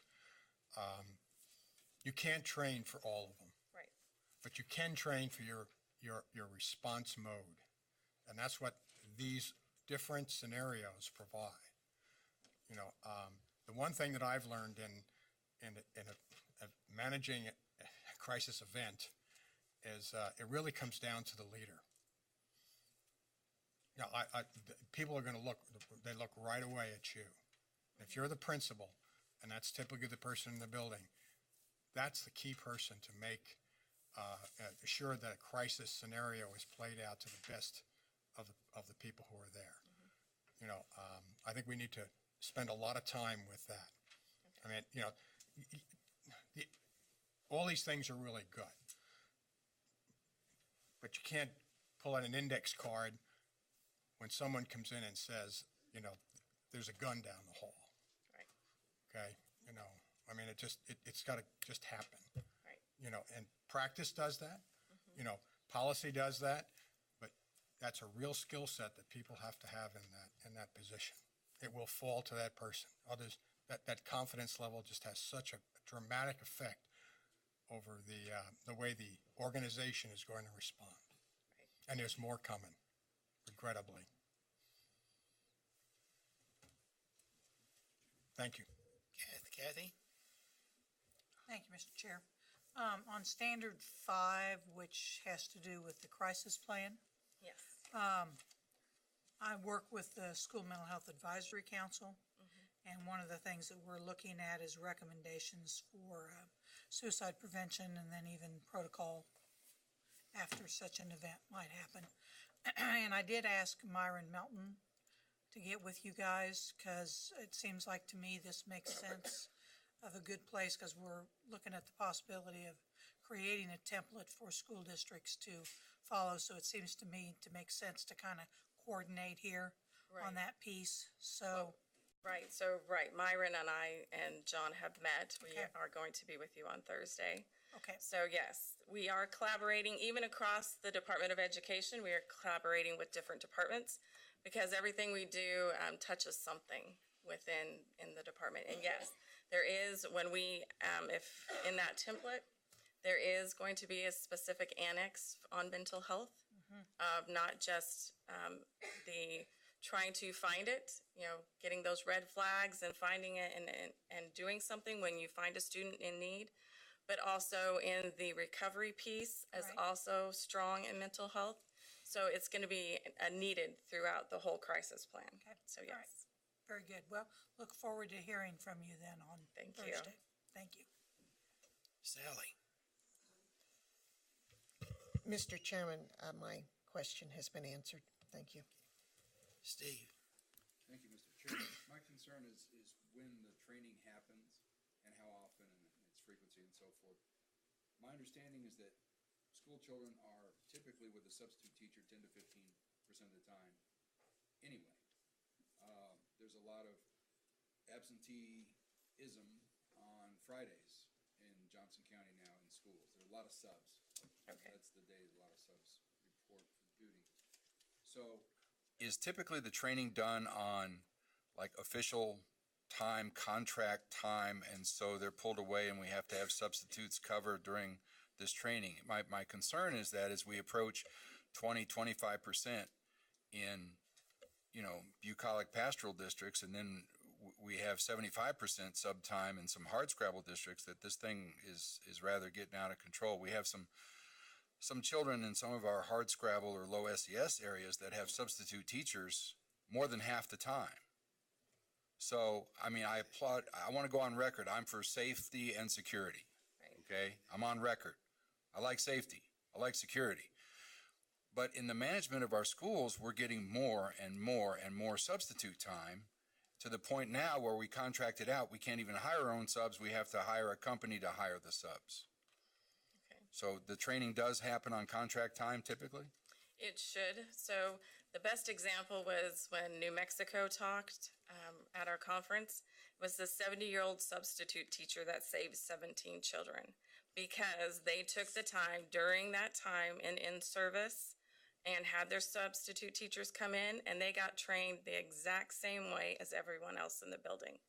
So that's the way they did it. I would say the same thing. That, like I said, even from the person who delivers your packages all the way on up to the superintendent, there has to be buy-in, and everybody needs to be trained on what to do during specific crises. So am I to understand you that for this to work effectively, we need to train our substitutes as well as our regular teachers? Yes. Thank you very much. I have a real picky concern that maybe we as a board typically do not recommend curriculum. We set standards instead of recommending curriculum. And I'm wondering if by listing a curriculum in Standard 9, if we are in fact setting a precedent. Well, I have nothing against that program. No, that's true. It's certainly not anti that program. It's just that it is we're naming a specific curriculum, whereas that is contrary to we set standards. We don't set Right. curriculum. So, like I said, it was pulled verbatim out of the law.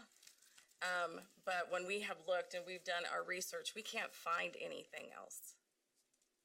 And that our own Kansas Wildlife and Parks is willing to train people to go and do this 8-hour training within their school districts.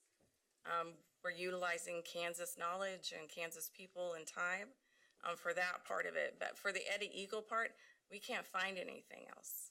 So if we just said evidence-based curriculum, that's the one that had to choose without us saying it, right? Right. But when it's in the law, I don't know how you take it out. It's just a concern that I have. Yeah, in about Senate Bill 9, it's about specifically setting a states. precedent. Yes. Do you need a copy? I have a copy of the law. I'm not going to vote against it because Okay. of that. It's No, just but yeah, if you need a to, we concern do I have a copy of the law with us. And that's I don't need to see that. Okay. These are our standards. I know. And Well, just to follow up on that, I mean, if the law prescribes it, I don't know why we need to say it. I mean, I don't know why we can't say evidence-based practice without saying a specific one, because it's already in the law. We don't need to restate the law. Just say it's an evidence-based. Yeah, they can use an evidence-based curriculum.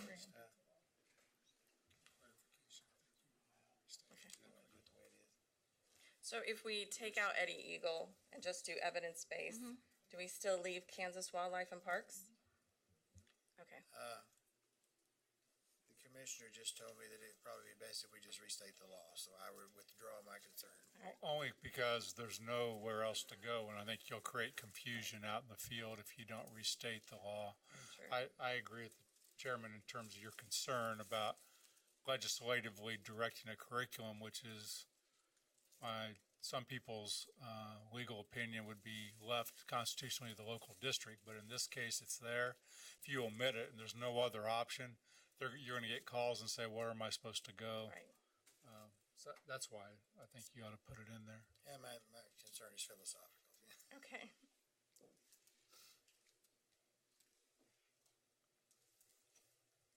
A motion, we don't have a motion, do we, Peggy?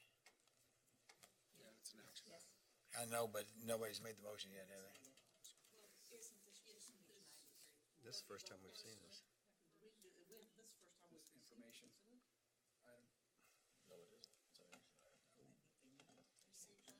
It has to be due by January. Yes. This is, you're going to It's probably have to. listed as an action item. And the reason is by law, when the law went into effect July 1, we have to have these in effect by January, and they've been working their tail off to just get it to this date. So this is a little bit unusual in our normal cycle of how we think about standards. But you may need to waive your rules, and I'll let Counselor talk about it. Okay, it is listed on the agenda as an action item. So according to your policies, you would need to make a motion to depart from your regular practice of receiving and then voting, and that just requires a supermajority, which would be 7 votes. So if we want to act on this, the first thing we need to do is suspend our rules, Correct. and that would require 7 yes votes. Is there a motion to do that? Mr. Chairman, I'd move so. Okay, Ken moves. Is there a second to that motion? Steve seconds that motion. Discussion on the motion to suspend the rules. All in favor, raise your hand. All opposed? That's a unanimous vote. Now we have Sally. I would move that we accept the recommended standards that is before us for school safety. Okay, Sally moves that the Kansas State Board of Education issue an order to approve the safe and secure school standards as required in the 2018 House substitute for Senate Bill 109, Section 76. That's what you said, right? That's what I said, Mr. Chairman. Is there a second? Ken seconds that motion. Janet? Okay, thank you, Mr. Chair. I share the chair's concern regarding the curriculum, and that's in Standard 9, is that correct? Right, just in nine. And maybe we can't do it now that we've rewritten it, but couldn't we say,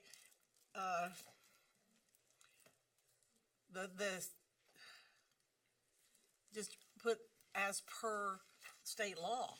That way we're just as per state law, somehow make it stated in there that it is state law, and we're not mandating the curriculum, that basically the law is mandating the curriculum. I think that covers us a little bit, so I don't know whether that's possible at this late point or not, but that's my thought. Because I am concerned about, I'm not objecting to this at all, I'm just objecting to the fact that we're saying we're mandating a curriculum, and I agree with the chair. Thank you. Chairman, must meet the following criteria per Kansas state law. Yeah, we'll get out of that. Mr. Chair? I would just second. What's our option? Could it be amended? He should be able to amend the motion. Okay, we've not taken action yet, so there can be an amendment. I would make an amendment if we are able to. We are able to, if you can get a second. If I can get a second, that's all I want to amend. Will I have to do it? No. Vote on the amendment first. Is there a danger, though, that they start seeing? Okay, Mr. are you Chair? making a motion? Are you making an amendment? Janet, are you making an amendment? Yes. Yeah, what are you saying? What are you amending? I don't know, what am I amending, Mark? I think what Janet's asking is that on standard 9, it just be noted that that the standard is following the law as presented or by Kansas statute. Yeah, that's, I just wanted to understand that's the law. So either list the law specifically, Kansas needs to follow the law, or asterisk and statute and refer back to the statute. I think she's asking for that to just be Yes, clarified. I'm not trying to do No, anything that's other fine. than state that it is statute. We're not stating it, we are simply trying to follow statute. So under 9, it says, if school districts choose to implement a firearm safety program, comma, the program curriculum must meet the following criteria per Kansas state law. Thank you, that would do it perfect. That's my motion. That would work. Is there a second to Janet's motion? Dina seconds the motion. I believe Sally and then Ann have questions. Ann and I might have the same question, but, so if the legislature goes in and they see that we passed it, this amendment, and they decide to put in, somebody comes before them, like we had with the Teach for America, and so they come before them and they want this program, but we don't agree on that program, us and the legislature. Are we not still having to do what the legislature, because it may not be evidence-based? You know how these things happen to us, and I wonder about the wording, the way Janet says it is. I'll another way if I need to. I'm just afraid that instead of coming before us to make the change in Eagle whatever, that they could go before the legislature, and sometimes they don't check out evidence-based, and we end up in a situation that we don't want to be in when we state it as per law. Well, I know they can, but that's my. I'm just looking down the road. It has a danger, but it's already there. You know, we can't predict what may happen in some other venue other than ourselves.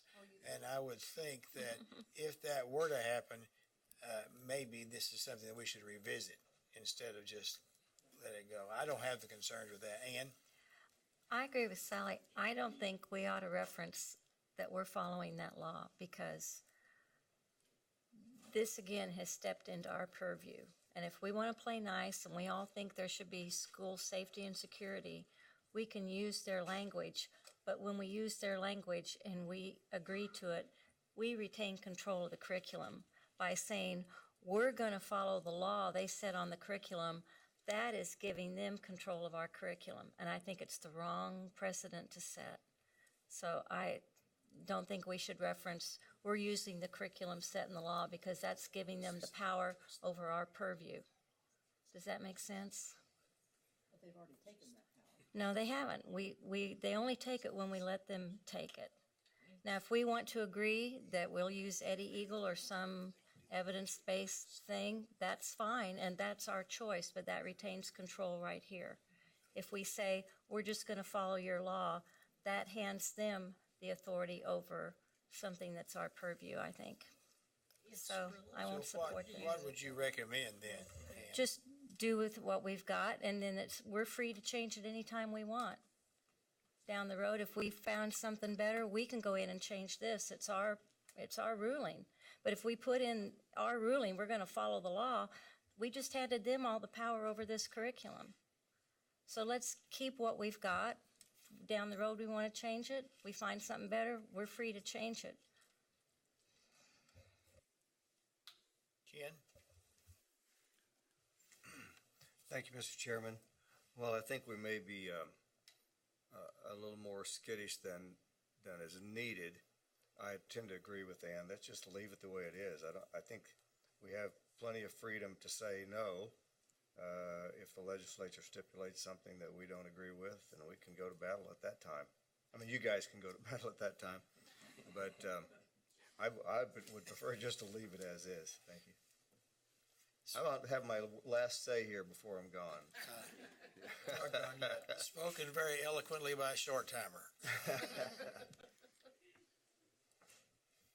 Based on the discussion, do you still want your motion to be there? Yes. Okay. Let's try it. Now I got to decide how I'm going to vote. Might not have to, but The Could you restate the motion in the? we're voting on the amendment. Can you state the amendment, Peggy? You're amending the original motion to reference per Kansas state law. Okay. That's all. That's the only addition to that. John has a question. Yeah, and that addition was after the word criteria, the second line after. Right. Yes. Non-standard non. And I think, Janet, I just wanted to get clarification as to why you wanted to put this in there. I think it's just so that we understand where this came from. Exactly. That's it. That's the only reason I'm wanting it in there because we're not putting, this is not what we said. I just don't want, I'm afraid we're opening Pandora's box. Yeah, I okay. guess that's where I'm at, you know.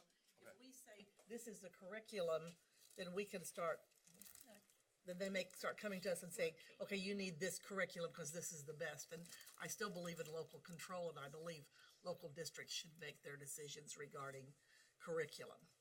You know, I mean, if we just left evidence-based practice, that would be, probably leave it to just that program, but you know, we could word it, that's the way I'd word it, but that's just my thought. Is everybody clear on what we're doing? We're voting on the amendment to add the words again, Peggy. Kansas state law and standard 9. Okay, we're only voting on the amendment to add that to the original motion. Are we ready to vote? Apparently so. All in favor of the amendment, please raise your hand. 1, 2, 3, 4. All opposed? I lost my amendment. The amendment fails. Darn. She tried to help. Dina? Well, I was going to speak in favor of the amendment, so since we've defeated it. And the reason I was going to say that is because the legislature they can do, obviously, do what they did anyway.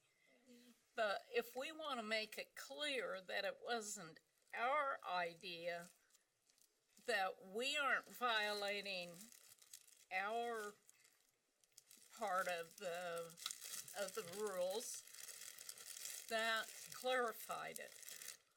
Plus,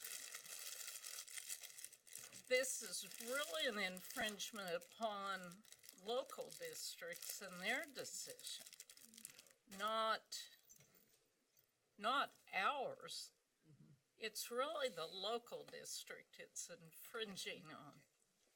So that's all I was going to say, and I said it anyway. Well, that amendment failed. That horse is dead. Let's move on. So there. Oh, well. Now we're going to vote on the original motion where the amendment fails. So the original motion as in your packet. All in favor, please raise your hand. All opposed? I believe that was unanimous. Thank you. Thank you. Oh, well. Mama said there'd be days like this. Hey, but we're laughing afterwards. And I want everyone to notice John and I voted together. Update on report card.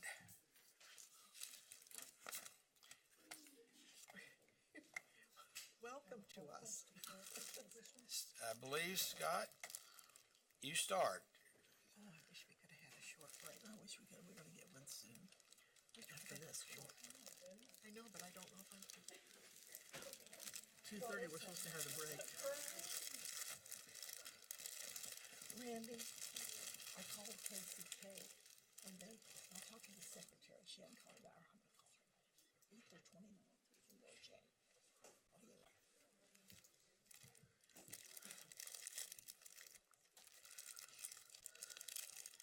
I think they start like at 4 or 5, I think. Thank you, Chairman Porter.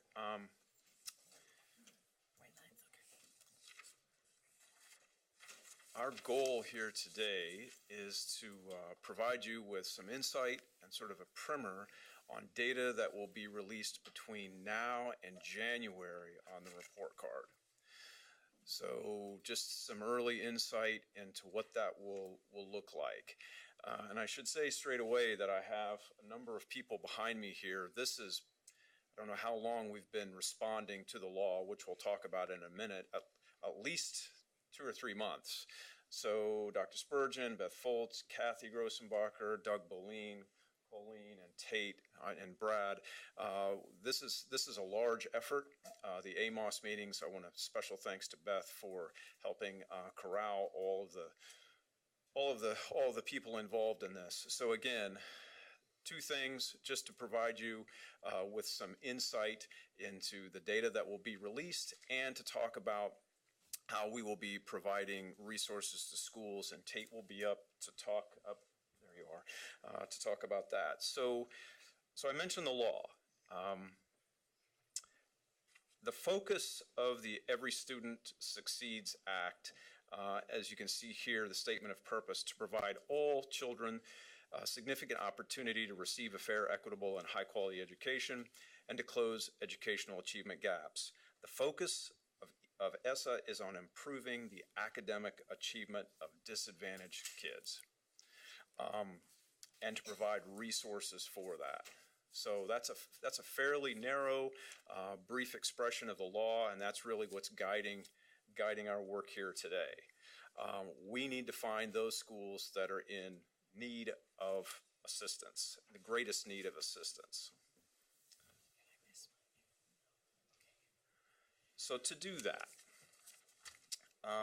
to address the needs of those schools in greatest need, we've chosen some indicators. And again, the emphasis is on academic achievement. So the indicators that we have chosen are listed here.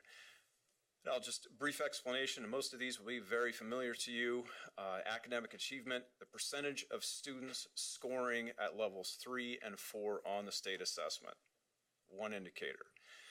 A gap comparison, when we begin looking at student subgroups within a building, looking at how one group achieves based upon another group, are there gaps between different subgroups within a building? Second indicator. Third, English language learner, progress toward proficiency. All those students who are taking the English language proficiency assessment, are they moving forward to proficiency? Fourth indicator, the percentage of students who are scoring at the lowest level on the state assessment. So we have the state assessment mentioned twice here, those in level 3 and 4, we could call that the proficient level, and we also have the number of students we want to increase one and decrease the other. So when we're looking at the percentage of students at level 1, we want to move them out of that category. And lastly, the graduation rate. So we have 5 discrete indicators here, all having to do with academic achievement. So the next step in sort of thinking about how we did this is to understand that they were combined. So each of these 5 indicators produces its own outcome. And our purpose here today isn't, we could very easily get into the weeds and talk about the numbers behind this, but it's enough, I think for now, our purpose today is to talk about the fact that each of these has its own measure, and 2, they are combined for this particular purpose. So there is an overall combined result. And when we're talking about, for example, the assessments, we're talking about the combination of mathematics and language arts. So knowing that, we move forward again. And I will take just a second to say that we're talking about buildings here as opposed to districts, because this is ESSA, not KISA. Now, I want to thank Dr. Spurgeon for helping when things get messy. When I say messy, I mean standard deviations and regression equations. We're constantly thinking about how to make things clear to us and to the field and certainly to the board. So he helped quite a bit in thinking about how do we represent the idea that we move from 5 indicators, combining 5 indicators, toward this idea of meaningful differentiation of all buildings within the state. And so this is his artwork here. That box with all of those dots represents the universe of buildings in Kansas. And each one of those buildings has a score, for lack of a better word, as a result of the combination or the aggregate of those 5 indicators. And it's fairly meaningless when you look at it expressed this way, but we're going to tease that out a little bit as we move forward. So the important word here, the range of results. The results create a range, and wherein most results are, we're calling them typical, close to the state average. So that line in the middle is what you would recognize as some measure of central tendency. And what we would say that 33 approximately are around what we would call a typical score. And again, the purpose of this is not to label. The purpose of this is to help figure out where we need to direct resources. I think that's an important reminder as we move through this. So we've got this range. We've got percentages around what we would call typical, a typical state average, which we're calling meeting expectations, 66.6% in that central area.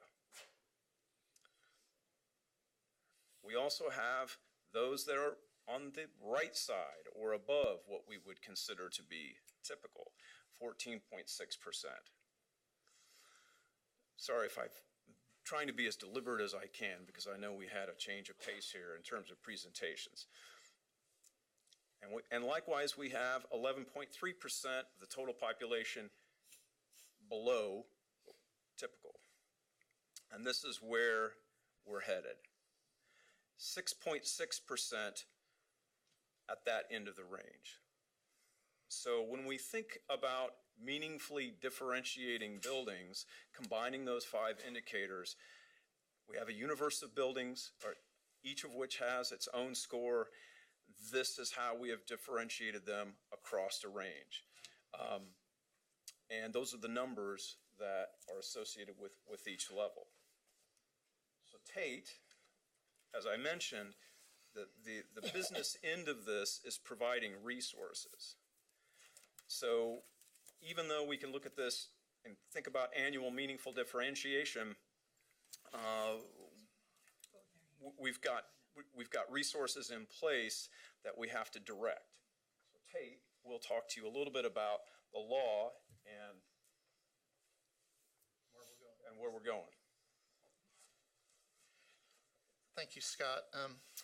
As Scott's led us up into this graphic here, one of the things we have to discuss based on ESSA is annual meaningful differentiation of all of our buildings. And one thing that I said there is all, which is a little different. Under previous laws, the focus was solely on just Title I buildings, and that's what we talked about. There's a couple of places today where I'll talk about all buildings, and this is one of those areas.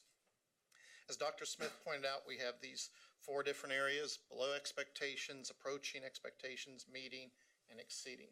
One of the things in the Every Student Succeeds Act, which came about in 2015, which reauthorized the Elementary and Secondary Education Act of 1975, was that we have to differentiate all of our buildings across the state and put that out to our districts to see where they are compared to other buildings in the state. So Scott showed you all these different percentages. On this page, we also show you what that comes out to be in buildings from the 17-18 school year. So when we talk about that 6.6% that will be identified as below expectations for the previous school year, we're talking about 83 buildings. And what we have done here through the meaningful differentiation is we've combined the last 3 years of data for these buildings to take it over time. So it's not 1 year by itself, it's 3 years of data combined to do this meaningful differentiation. So this is the first new aspect of the law where we have to identify schools. The second way is when we talk about providing supports specifically to our schools. And we have 3 areas that we'll be providing supports beginning in 2018. The first 2 slides will talk about the first one, which is called Comprehensive Schools and Improvement.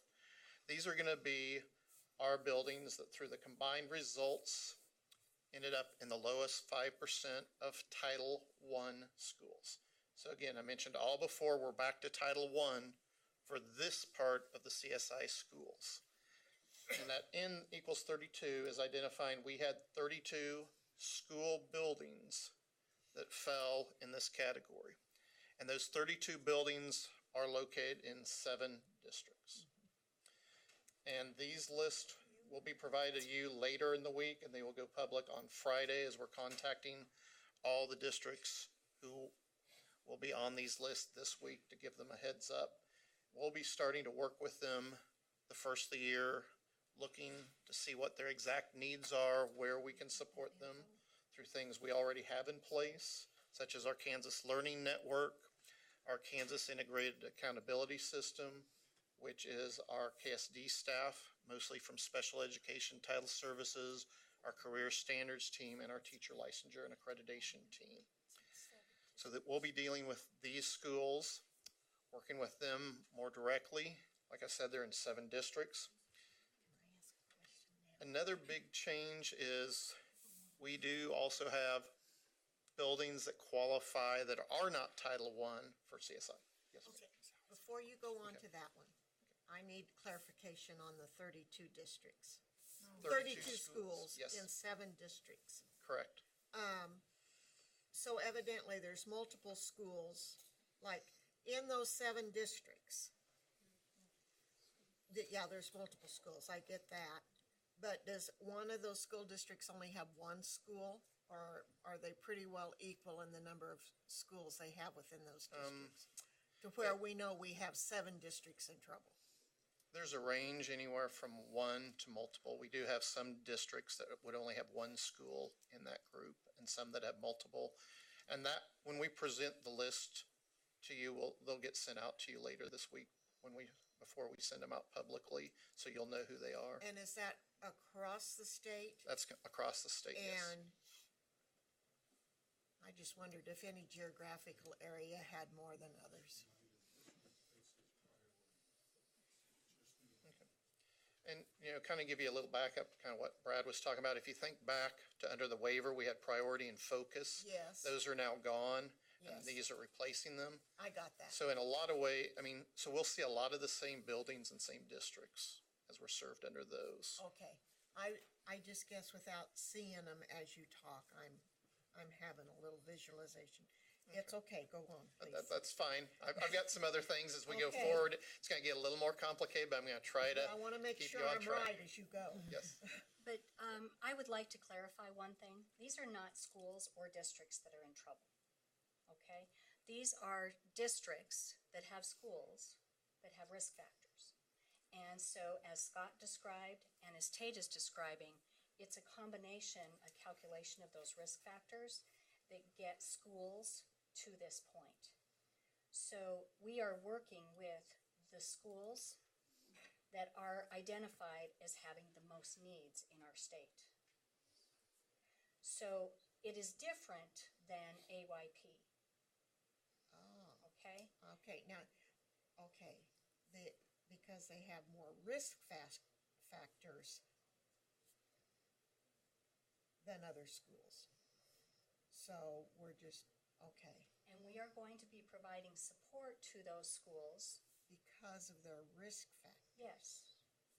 And that's what Scott and Tate have also described. The Elementary and Secondary Education Act, when it was originally passed, is an act for supporting those youth that are disadvantaged. Those are the risk factors. Okay, so if we took our effective rates on how you determine those risk factors for those effective rates, should they be around the same schools? Or do you figure those risk factors for the effective rates, did you figure them off of this work, or are they done off of a different work? I'll answer that. That's above The my effective pay rate, the only way we can calculate the effective rate to have a big enough number is to do it at the district level. Oh, so So it's never done at the building level. And I know Janet's asked that for the individual buildings. We don't have a big enough number to do that. So that's only calculated at the district. This is calculated at the building. Got it. And we're trying I'm to with you. provide those resources to those schools that need it the most so that the students can be successful.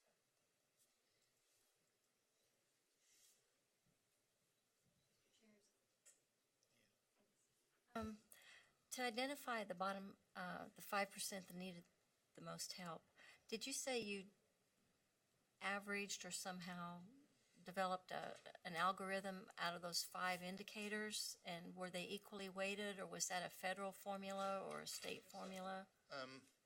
We had some parameters in the federal law, but they are equally weighted, those 4, because at high schools you'll have 4 because you don't have the gap. And elementary and middle will have 4. They have the gap, but not the high school. And so they are combined, all 4, over 3 years. Okay, but let's say, like graduation rate. Let's say they had a 65% graduation rate. How would that be applied? I mean, it's like you rank them 1 to 286 and they were in the bottom 5, or?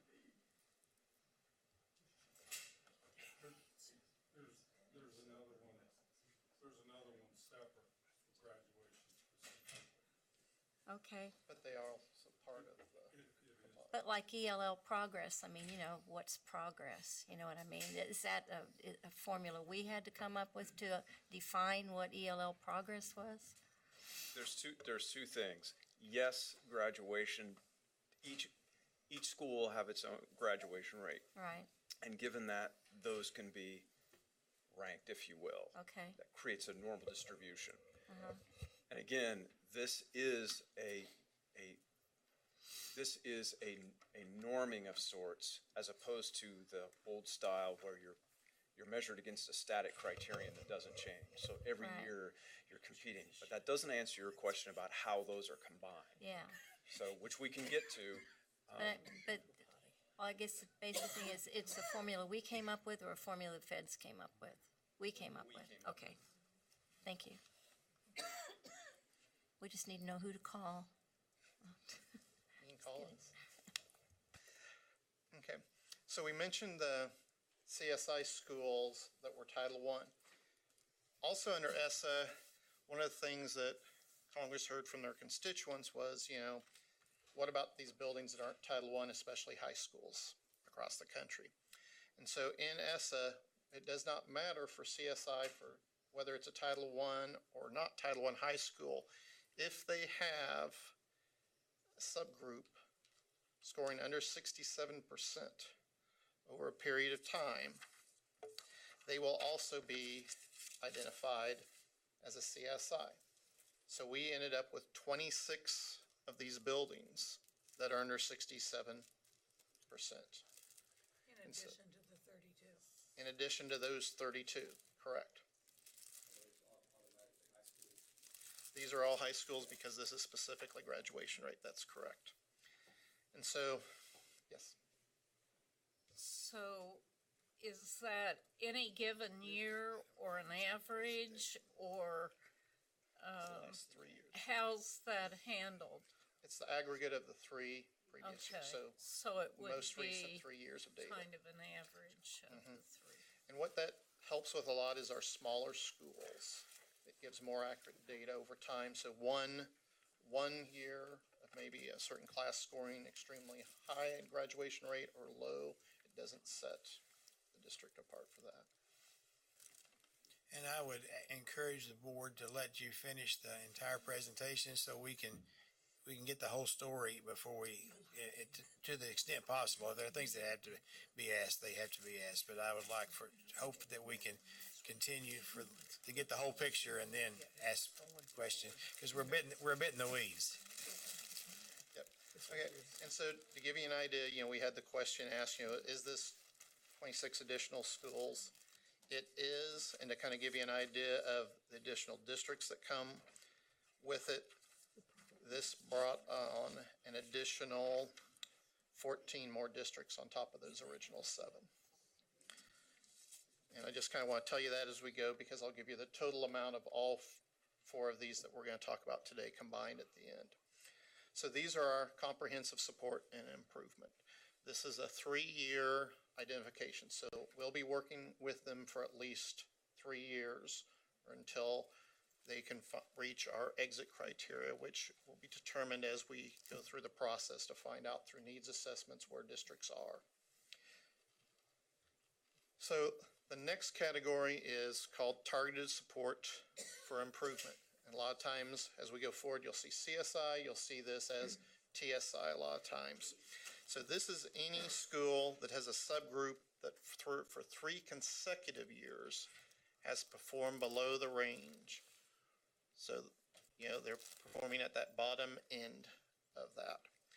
We had 83 more buildings on top of what we've already talked about identified in this category, and that included 20 additional districts. So from the 2 areas of CSI and this TSI, we're now up to 41 districts have been identified, or will be identified later this week. And then the last category is additional targeted support, or you'll see it as ATS. Sometimes if you see national things, you might see it as ATSI. We've left it right now as ATS just so all the acronyms are the same length. So each year, any school with a subgroup that is we compare it to the CSI buildings. If it has a subgroup that's performing at or below any of those CSI schools, they'll be identified for additional targeted support. And we looked at that for the previous years. There was 23 additional buildings that qualified in that. And with that 23 additional buildings, it brought on 11 more school districts. So I know I've said a lot of the numbers combined, but overall for the CSI, the TSI, and the ATS, that comes to a total of 164 buildings that we'll be identifying this week in a total of 52 districts. So that kind of gives you an idea of what we're talking about, where we're going to be. We'll see the districts later and the schools later this week of who's been identified, and we've been contacting the districts this week. And the CSI, Kansas Learning Network, we'll be working with a lot of those districts initially because some of these districts and buildings they've already been working with through the EdFlex waiver, or not the EdFlex waiver, but the previous waiver under No Child Left Behind. So they'll continue those supports for some of the schools that are no longer on. They'll work this second semester to get them used to not having Kansas Learning Network directly involved, and they will start working with the newer buildings, which some will be the same and some of the districts will be the same. And going forward through some of the supports I mentioned earlier, we'll be providing those supports to these 52 districts and 164 buildings. A lot of that will be working with systems and resources that are already available. A lot of these districts, we will get them working with these resources out there to try to help them, improve. And that's the key, kind of like with what Colleen was talking about. This is about helping all schools improve, but especially those of our underserved kiddos. So we're ready for questions now. Okay, is that the entire presentation? That's the entire presentation. Okay, in that case, in that case, I'll let people ask questions. Janet.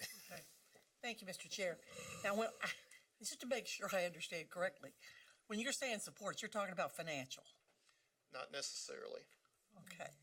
More for I would say there'll probably be some for the CSI, but we do have a limited amount of money for school improvement.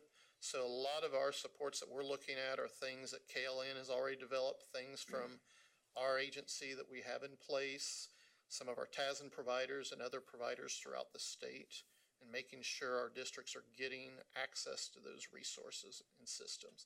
It could mean financial, but it doesn't necessarily. And that's what we've been telling our superintendents, that, just because you're on these lists does not mean you're getting additional money.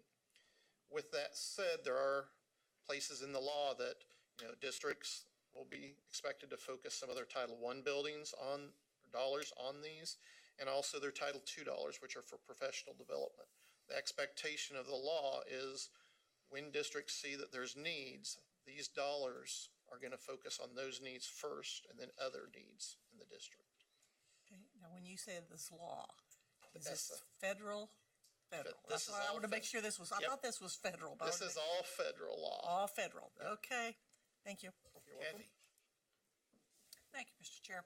Would you go back to one of the earlier slides that shows the criteria for which the 5 criteria?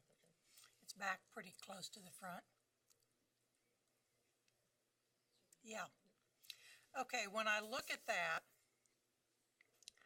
I see, except for graduation rate, those other 4 are all based on the state assessment.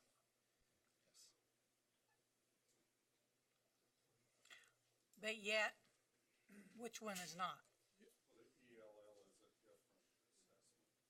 Oh, it's the KELPA? Yep, it's a KELPA, yes. Okay, all right.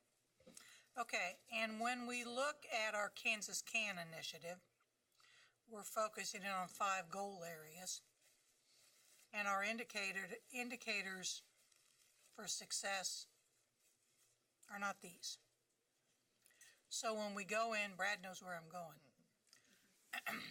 When we go in and provide this support to these districts, buildings, but districts, how do we make sure that they're just not going back to intervention, intervention, intervention, intervention.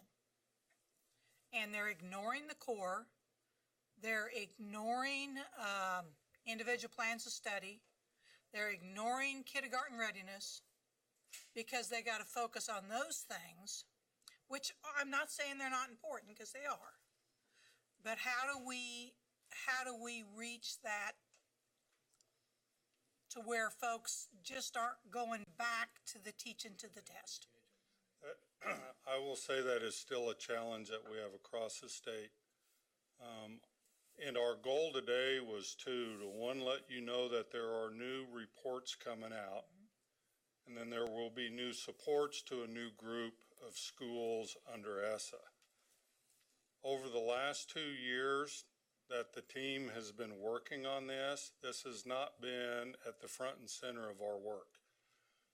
We've been telling everybody that you'll see ESSA show up in the Kansans Can Vision strong in 2 places.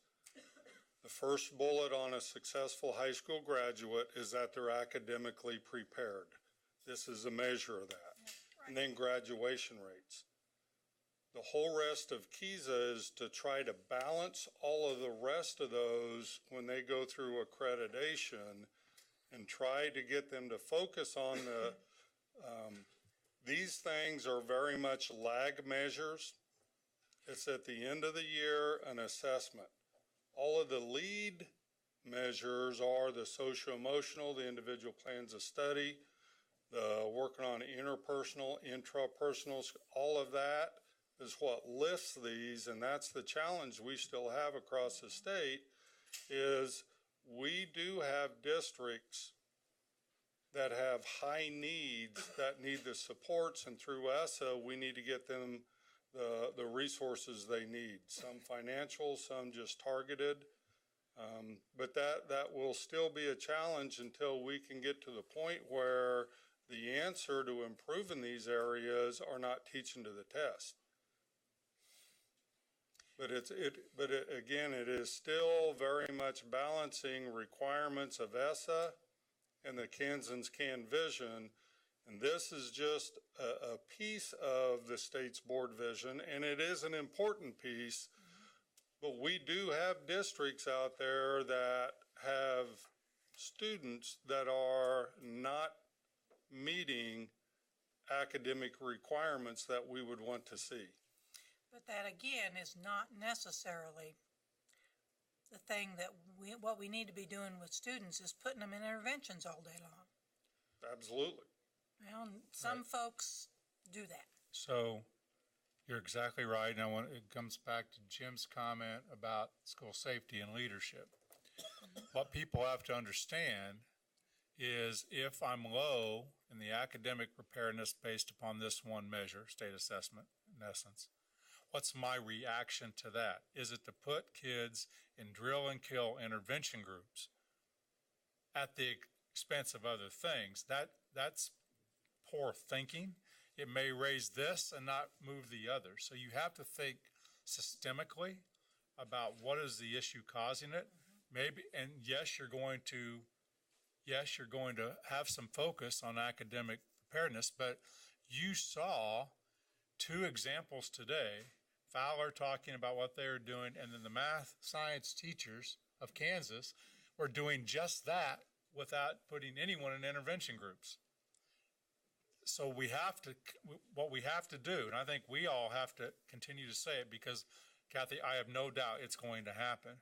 We have to continue to say the best thing you can do is think about how do you redesign the classroom in the school so that that is a natural outgrowth of what you do, without just getting worksheets out and putting the lowest kids in a group that you're going to intervene.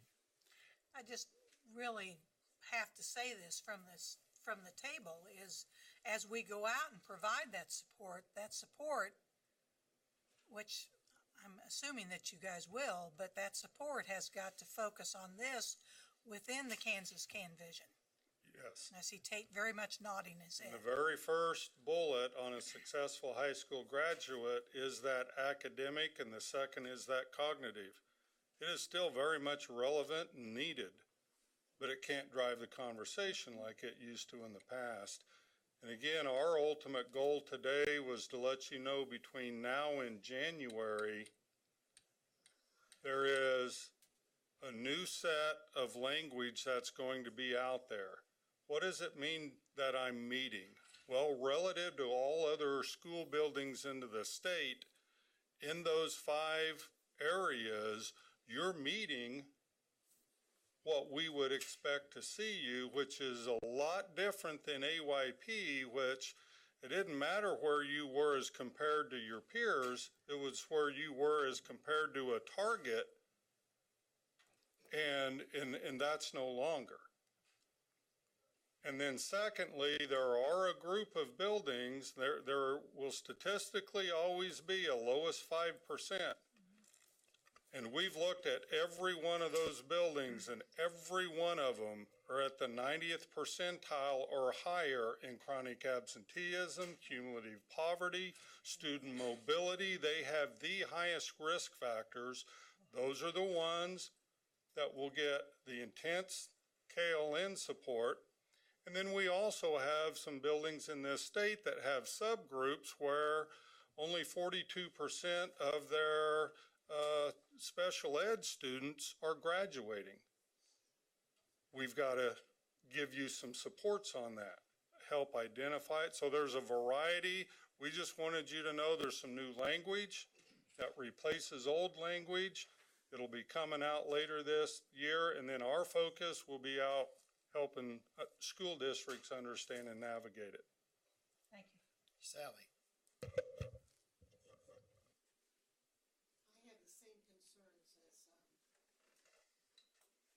Kathy had. I'd like to make a recommendation. You may already be doing this, kind of telling you how I think this ought to be done, but I think if we've got 52 school districts, that's a manageable number. And I could see that in 1 or 2 that those superintendents and bring whomever they want to come for required meeting with the State Department. And because I don't have any trouble asking them to come if they are on this list as a requirement. I don't know, you can't do much if they don't, but otherwise, I'm afraid what Kathy says is going to happen. And some of these superintendents, you'll be talking to the choir about what's going on because they already know. It's not a punishment because you're on this list. It means you've been identified as having a lot of risk, and we need to know how to help you. And I think that some of their problems could be solved and helped by visiting with one another too, and sharing those things that work and what didn't work and may work in there and whatever. And I think they ought to bring a board member with them. And that's just something I think that we would get the message across her sooner and more concise if they were all in the room together at the same time and we're telling them all the same thing instead of other different people going out and telling them the same thing. There may be pros and cons to that, but I'm very concerned about Kathy's worry. And I guess I just look at that as a solution. Jim. Thank you, Mr. Chairman. First of all, you guys worked hard. This is good stuff. I don't like it, but it's good work. Thank you. You did good work. To the board, I'd say this. I'm kind of happy with this. Okay. One of the concerns I had about our KISA was that schools could hide out. Districts could be looking pretty good, but individual buildings maybe not. This will bring a little accountability, or hopefully a lot of accountability.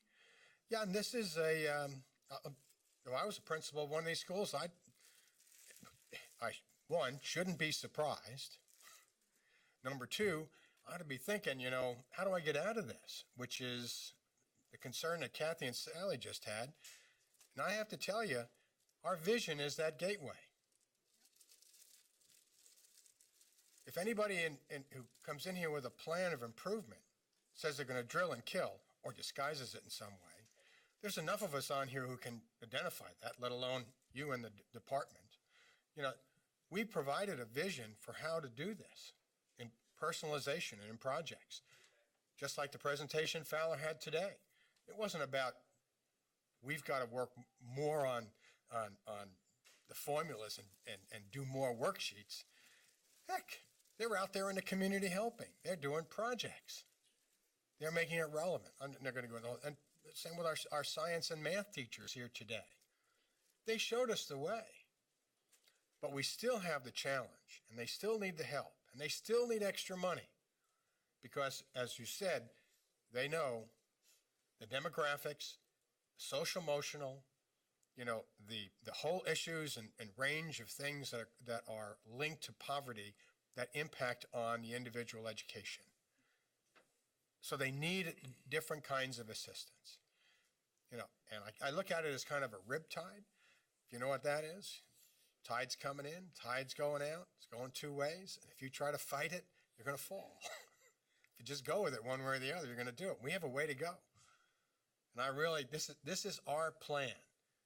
Okay? It wasn't just for the best schools to get better, it was for all schools to work with each student and make them, and ensure their success. So I like this. I don't like it, but I like it. You know, but let's have confidence and let's really drive home the fact that it is our vision, it is our outcomes, it's what we're about as a state board and as a state for the individual success of each student. That's what's going to do it. And if the test scores don't go up, but the success rate does go up when they leave, that says something too. Yeah. So, hey, my speech for the day. I will Thank you. add that several of our Mercury and Gemini and some of the ones that have talked already thinking about for Apollo have buildings on this list. And you're right, they do know it. And they're wanting to say, all right, if our old system wasn't providing what we needed, we're on board to look at how to redesign our system. Okay, Steve, and this will be the last question, and then we'll move on. Thank you very much. Last year, in 2017, I was privileged to teach a second grade, a day of second grade in Wyandotte County. I'll just say Wyandotte County. And it was one of the hardest days I've ever had in a classroom. I know I had at least 2 young men who were bipolar. I had 20 kids in the classroom. There were 21 on the list. I think I had a girl that was absent anyway. I had 10 boys and 10 girls. The girls were pretty much self-sufficient. The boys were a handful, and 5 of them they needed constant attention. And I was in there by myself, had no desk. There was no desk in the room. Just an awful day. Got locked out of the classroom. One of those days that you just hate. It was a building that's 100 years old. The very next day, I was in basically rural Johnson County and had one of the best days in the classroom I ever had with third grade. So they were 1 year older. But it was like night and day. So we're trying to make this thing fit everybody. And we have to have the local control that Janet talks about. But what I'm wondering is, if I get away from my neighborhood, from Johnson and Wyandotte County, and I think about out there on the prairie, and there's an Apollo school or a Gemini school that a family wants to move their child into, or they can say, I want my kid to go to that school because they're doing great things. Do we have the mechanism in the law where they can do that? Where a family can say, I pay taxes, that's a public school. If the transportation's on me, I can get them there. Is that part of our law?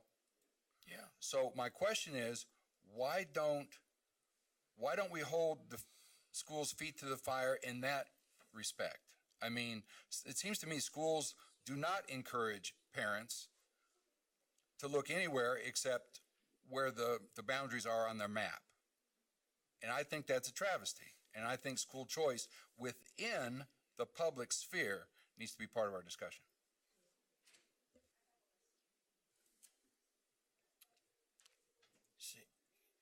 Seeing nothing else, I think that's an interesting point that should be, followed up on.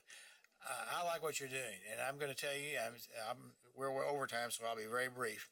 I've been in a state where the State Department of Education was not necessarily helpful, and I appreciate the efforts of our department to help districts get better and to identify them before they fail, if at all possible. I appreciate what you're doing. I think that you're on the right track. Keep up the good work, and we will reconvene in 10 minutes.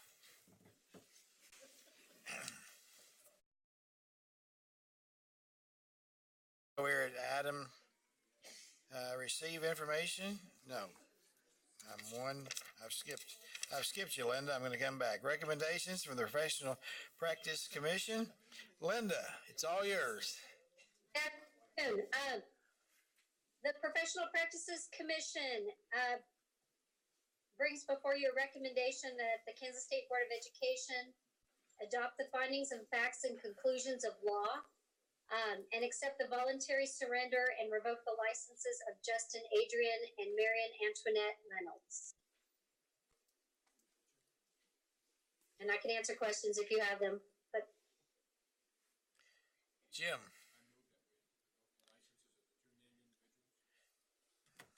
Okay, Jim makes the motion. Is there a second?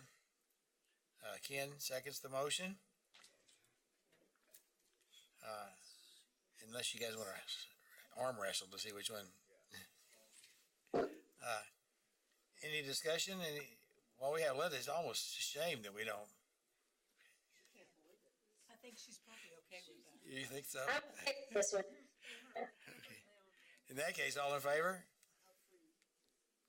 All opposed? Motion carries unanimously. Apologize for not taking more of your time. That's okay. Have a great afternoon. Thank you.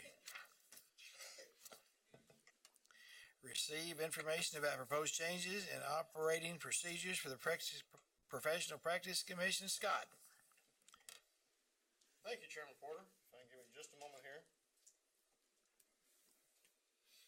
I believe I don't need to, I know Dale's here, so I don't need to make sure that I give him enough time to make it back. This is a relatively short request. I'm presenting on behalf of the Professional Practice Commission. Presenting on behalf of the PPC based on a recommendation that I had made to them last month, the last time that they met. As you are aware, the Professional Practice Commission is in charge of investigating allegations of breach of a professional contract. That duty is essentially, for the most part, delegated to my office. We investigate allegations of misconduct, except for breach of contract. My office does not prosecute those. That is between the school district and the licensed teacher. So it's the school districts that always bring those complaints forward. They pursue them in front of the PPC, and they would come before you if they ever made it to you. What we've discovered in the past year is out of the 52 complaints that have been filed, and that includes about 15 that were filed last week, only 4 of them included allegations of contract breach. So it's a relatively small number. I think maybe one was filed last year. And I want to say in 2015 or 2016, there were less than 10 contract breach cases. These cases can take anywhere between 6 to 8 months from the date that the complaint is actually filed till the day that you bang the gavel and decide to either suspend or not suspend a teacher. So in all candor, when the regulation was written, I'm going to talk about in just a moment, that was written at a time where the person in my office charged with investigating these allegations would essentially hear from the school district, receive the information, and decide himself whether or not to pursue the complaint. It's my understanding, in speaking with others that have been around longer than I was, that that person, he or she, would just decide, yeah, I'm not filing that complaint, we're just dismissing it.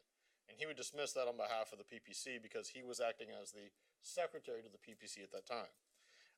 I'm no longer in that role. Nobody in my office is in that role because we investigate and we prosecute. We're not acting on behalf of the PPC. So essentially, the purpose of the regulation, not the purpose, it's about outdated. It's a bit outdated, if you will, because it takes so long to resolve a breach of contract case. it's almost kind of defeats the point, defeats purpose. So, as you are aware, just about every PPC case ends up coming before you, even if the PPC decides that they don't think any kind of penalty should be imposed. You still get an initial order with that recommendation.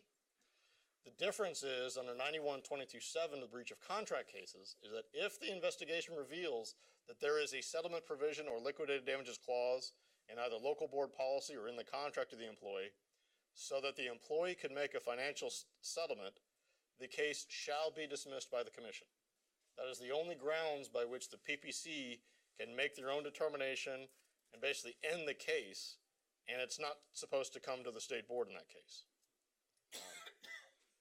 So what I've asked the PPC to consider and what they actually voted on and approved last month, but I wanted the state board to be aware of this, and I'm going to ask you next month to formally approve this process, is because we have a presiding officer who is an attorney with the Office of Administrative Hearings, that person actually receives and reviews all of the pleadings before they ever get to the members of the PPC.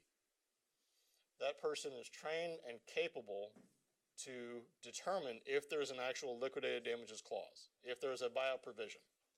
If there is such a provision, without looking at the merits of why someone breached the contract or whether there even is a breach of contract, following the strict language of that regulation, if there is a buyout provision, then that is the remedy that the school districts are going to have to rely on.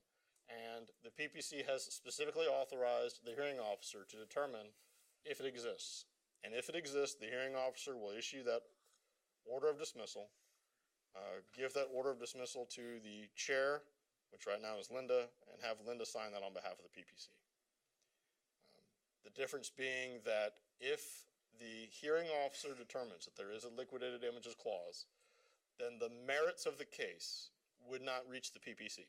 It just gets dismissed. It's just like in a criminal case, and a motion to dismiss never gets to a jury.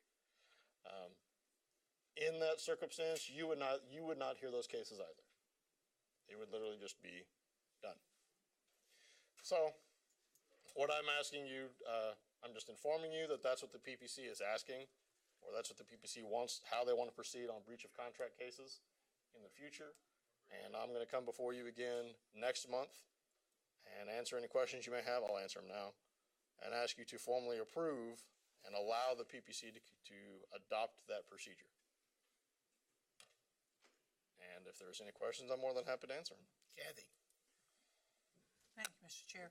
So some districts who have breach of contract clauses in their contract or whatever it is, don't allow teachers to use those?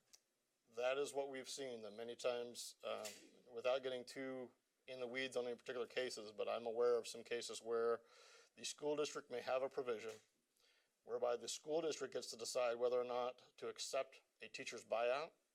They may accept the check, but then they hold on to it and they don't cash it until they're able to hire a replacement. And if they can't hire a replacement, then they file the complaint and have the teacher's license suspended. Okay, thank you. And that, in that breach of, in that buyout provision, is that stated that way? That they have to wait until they're replaced? They don't have to, and I'm grossly summarizing a couple of the contracts that I've seen, but it's written in some of the contracts and some of the negotiated agreements that basically it's left to the discretion of the school board, the local board, whether or not to allow the teacher to buy themselves out of there. Okay, and the ruling that you referenced that said that if they had a liquidated situation in their contract, that becomes controlling. Who made that? Where did that come from? The regulation? Yeah. That's been around at least since 1988, I believe. Is that our regulation? That's your regulation. Okay. Steve? It's a state board regulation. Thank you. Counselor, you said that folks are trained to recognize whether or not these codicils are in the contract. Where's that effect? Is there any gray area that sometimes makes it problematic to determine whether or not there is such a provision in a local contract? There's always going to be a disagreement as to whether or not, and that's essentially what a lot of these pleadings there have been pleadings filed, arguing. The school district argues, no, that doesn't apply to us because we have the option of whether or not that liquidated damages clause, whether that actually gets triggered. And the teachers would argue, well, no, there's a clause in there. It doesn't matter if it gets triggered or whether you choose to use that. You put that in there that there could potentially be that option. I mean, yes, there's all kinds of legal arguments. So is there gray area? Potentially. Sure. So and I'm not making this recommendation, I'm just asking the question. Sure. Since that's our regulation, is that something we need to maybe review? If that is a regulation that you would like to see changed, I'm more than happy to bring you proposed changes. Answer like a true lawyer. It's your regulation.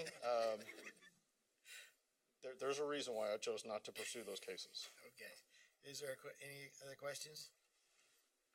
Then we'll be hearing you from again next month, right? See you in January. Thank you, sir.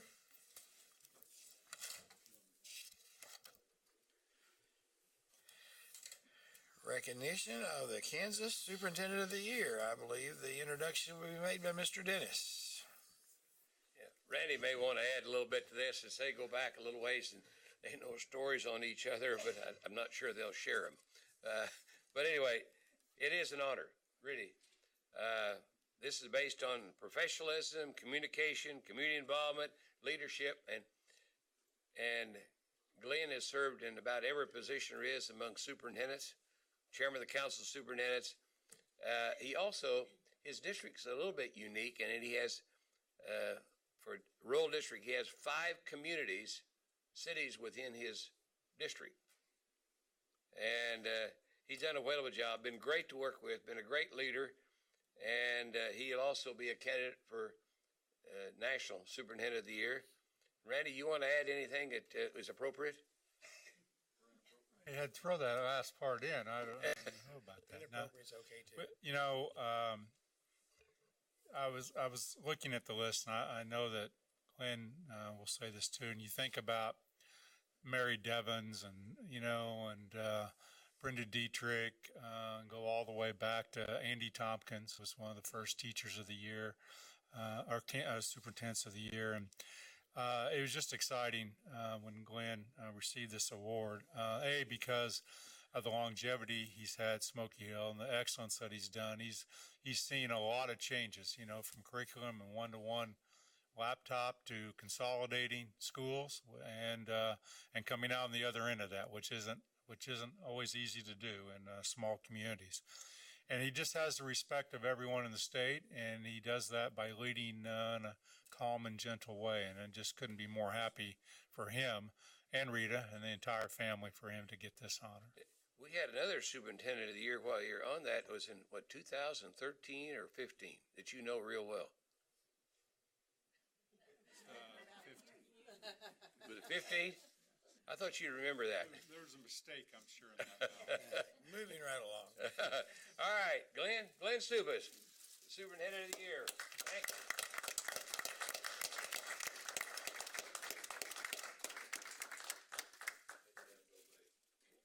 Glenn, welcome and congratulations. Thank you very much.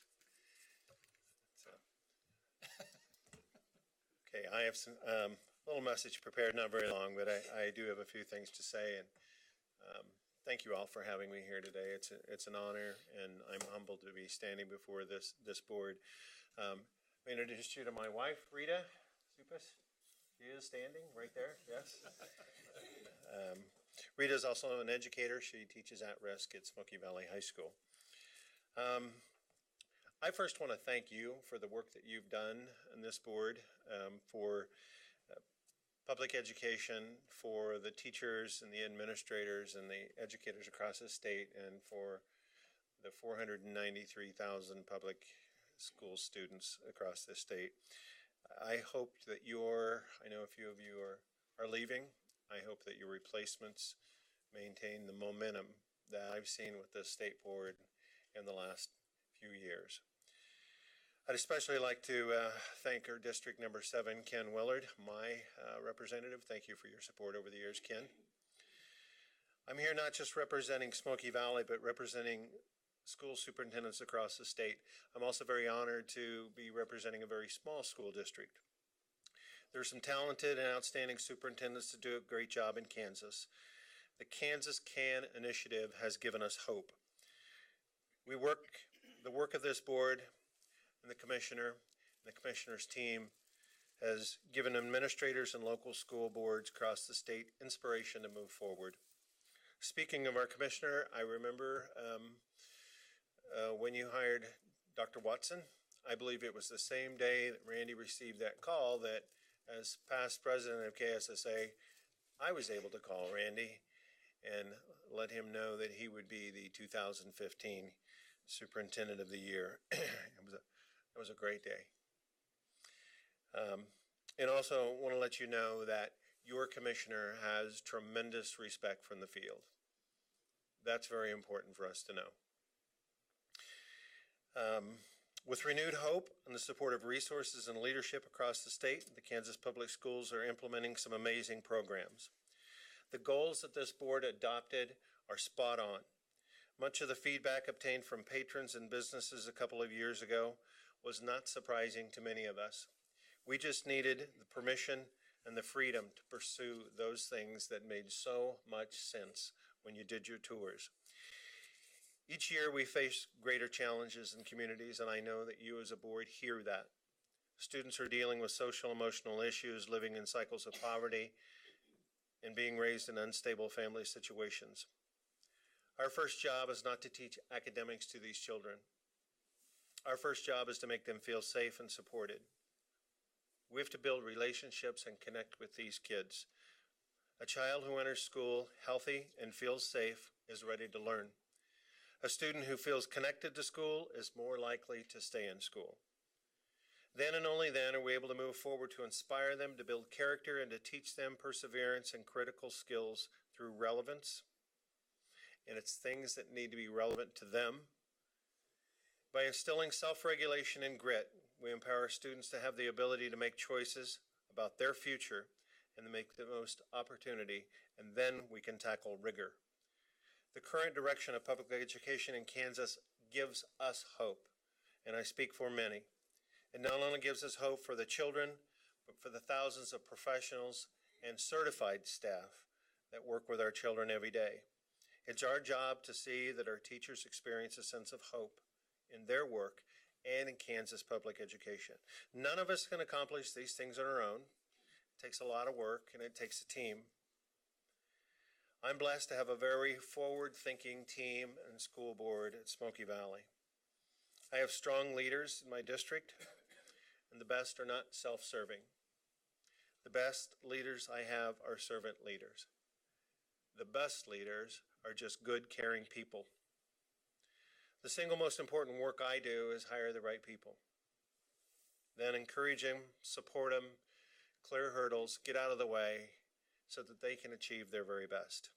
As school superintendents, we must be inspirational and to create culture and innovation. Actively plan for it, encourage it, and support it. As superintendents, we must be visible, approachable, and be an example to others.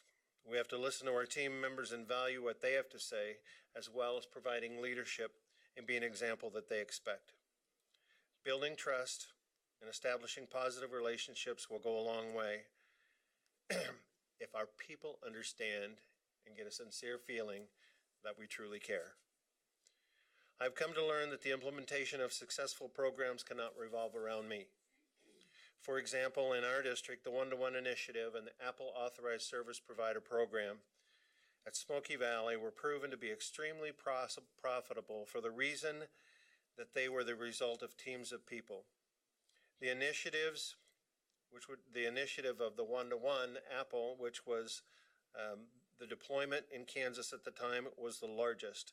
It started with a plan 18 years ago when there was much more controversy about purchasing laptops for every child. But teachers, administrators, board members, and even community groups felt it was their baby. My role in many cases is to be the number one cheerleader, the number one question asker, and much more of a facilitator. When you inspire members of your team, you can accomplish wonderful things. In my 19 years as a school superintendent, I used to believe that nearly all of my work needed to take place back home in my district. It didn't take long for me to see that I needed to work with or battle legislators in Topeka in an effort to provide resources for my kids back home. I needed to become more involved with professional organizations in order to grow. And I needed to collaborate with my colleagues in order to do both of these. I needed to stay in touch with the community members in order to maintain support and build relationships, and I needed to talk to local businesses, technical schools. I needed to talk to educational service centers, support organizations, law enforcement, and service providers in an effort to provide our students with everything we possibly could. I have a responsibility as a mentor to young superintendents. I have a responsibility to encourage student teachers for all Kansas kids, not just for Smoky Valley kids. We have to take risks as adults. We can't expect our kids to take risks if we don't. We have to be role models, and our kids need role models like they've never needed before. Our goal is to take kids to a place that they never thought they could be. Our hearts have to be with our children every day. We can never give up on our kids. We have to hold on to our children because once we let go, they're gone. When we let go of our kids, there's no one left. Being a superintendent is a heavy burden, but it's the right work. Once again, I want to thank you for the work that you do. Thank you for your response to the Supreme Court. Thank you for setting high goals and standards and supporting innovation and redesign. Thank you for help making our Kansas children in public education Kansas' greatest resource. Thanks for letting me address you today. That's all I got.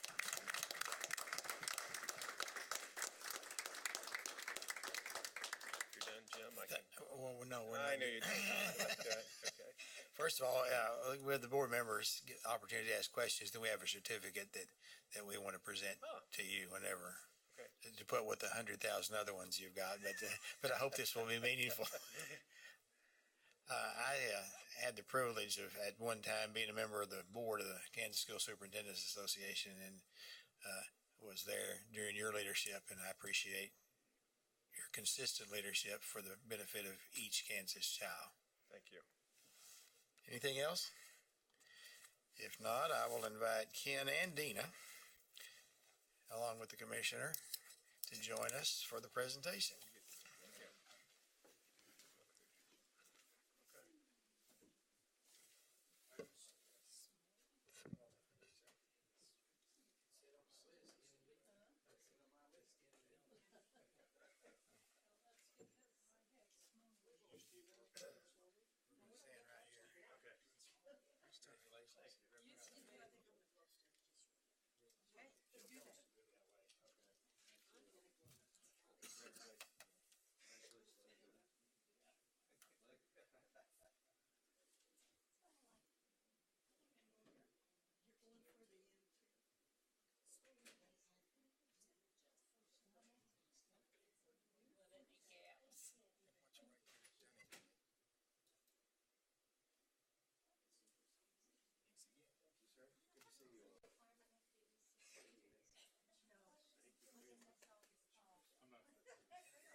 Alyssa, Ann, are you still here? Let's retake the picture with Glenn's wife. We're gonna retake the picture. Oh, great. Come back, Ken. Oh, sure. Come back. It didn't work? No, I'm not here. No, I'm done. I'm just want to be sure this is done right. Use the success quotient. Considerable improvement. Let's have you two step together just a little more. There we go, perfect. Good.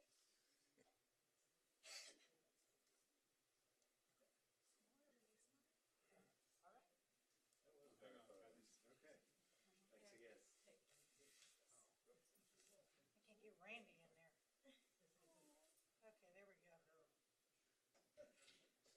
got a couple angles for you.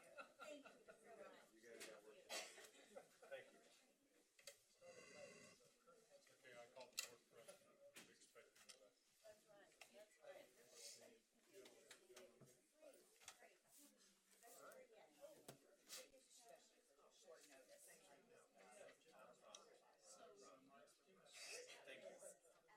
Congratulations. Thank you.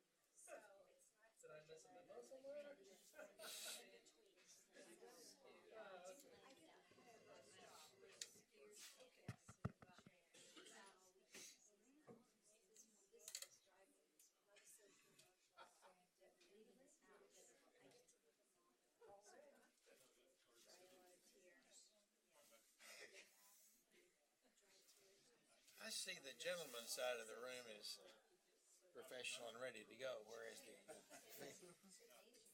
Why should this be any different?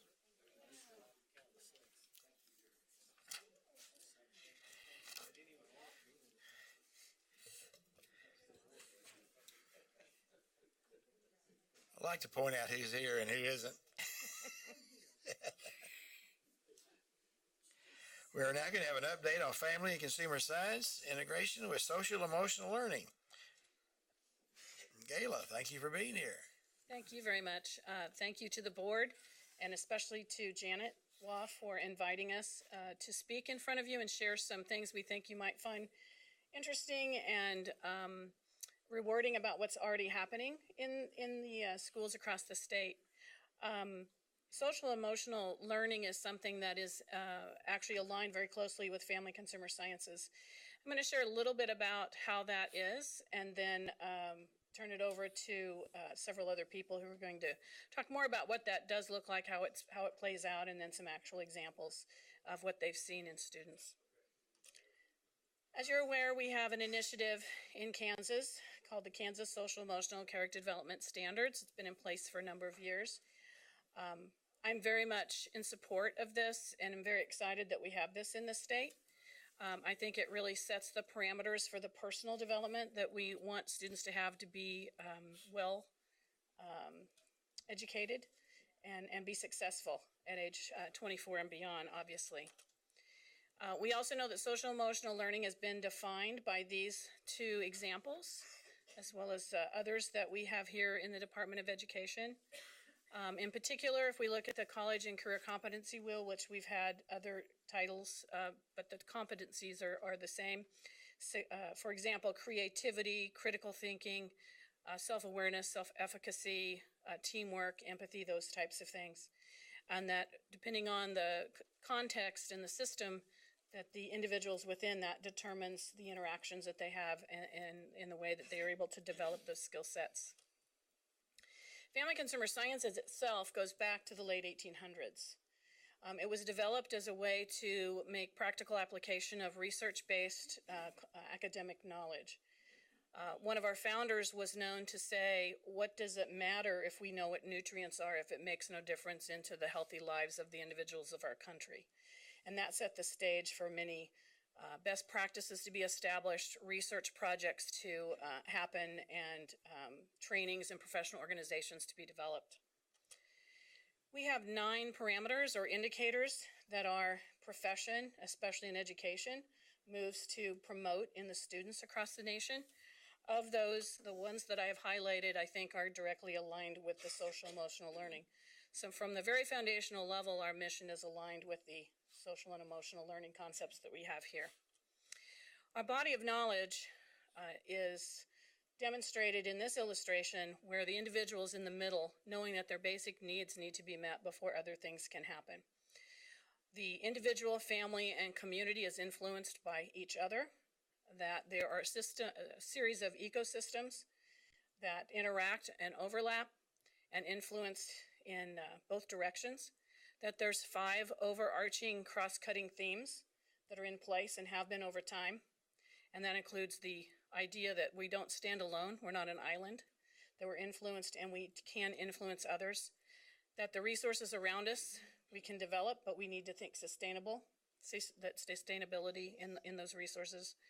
Wellness is always continually to be an issue, although it looks different over time. Technology means different things over time, and we're at a point now where technology, there is research that's recently been released about the development of children being introduced too soon to technology, and how technology is impacting our health in positive ways and also in negative ways. And capacity building, and that's the biggest one we're going to talk about the rest of today with the presenters we have, and that's instilling in students the ability that they can make a difference, and they start with themselves. These are the two theories which family consumer science education is primarily based. You know us as part of career and technical education, and the careers that align with family consumer sciences basically align with the bottom 3 tiers of Maslow's hierarchy of need. Whereas other career fields start with an industry directing what the skill set is, human services or family consumer sciences in an educational terminology is based on the needs of the individual, and that builds what the careers are. So it's bottom up. Bronfenbrenner's ecological system shows the interaction in the systems over time and also in the community in which the child lives. The way that we teach social emotional learning is through the context of an adolescent lens. We look at content fields based basically on Maslow and on research, and then we embed process skills is what we call them. And if you notice, some of those skills look very similar to the skills on our competency wheel. Every lesson that we teach, we strategically include these, and before the students leave, they're asked, what did you use today? How did you use decision making? How did you solve that problem? What did you learn from this? What could you learn? What could you build from that in your life in different ways? We are standards-based. Our standards were first developed in the late 1990s. We just finished our third rendition, or we call it 3.0. And those in particular that are highlighted are those that align with social emotional learning. So we do have competencies with adolescent lens practical application that we address across the nation, and Kansas included in that. Human services is the career field that ties more closely to family consumer science education.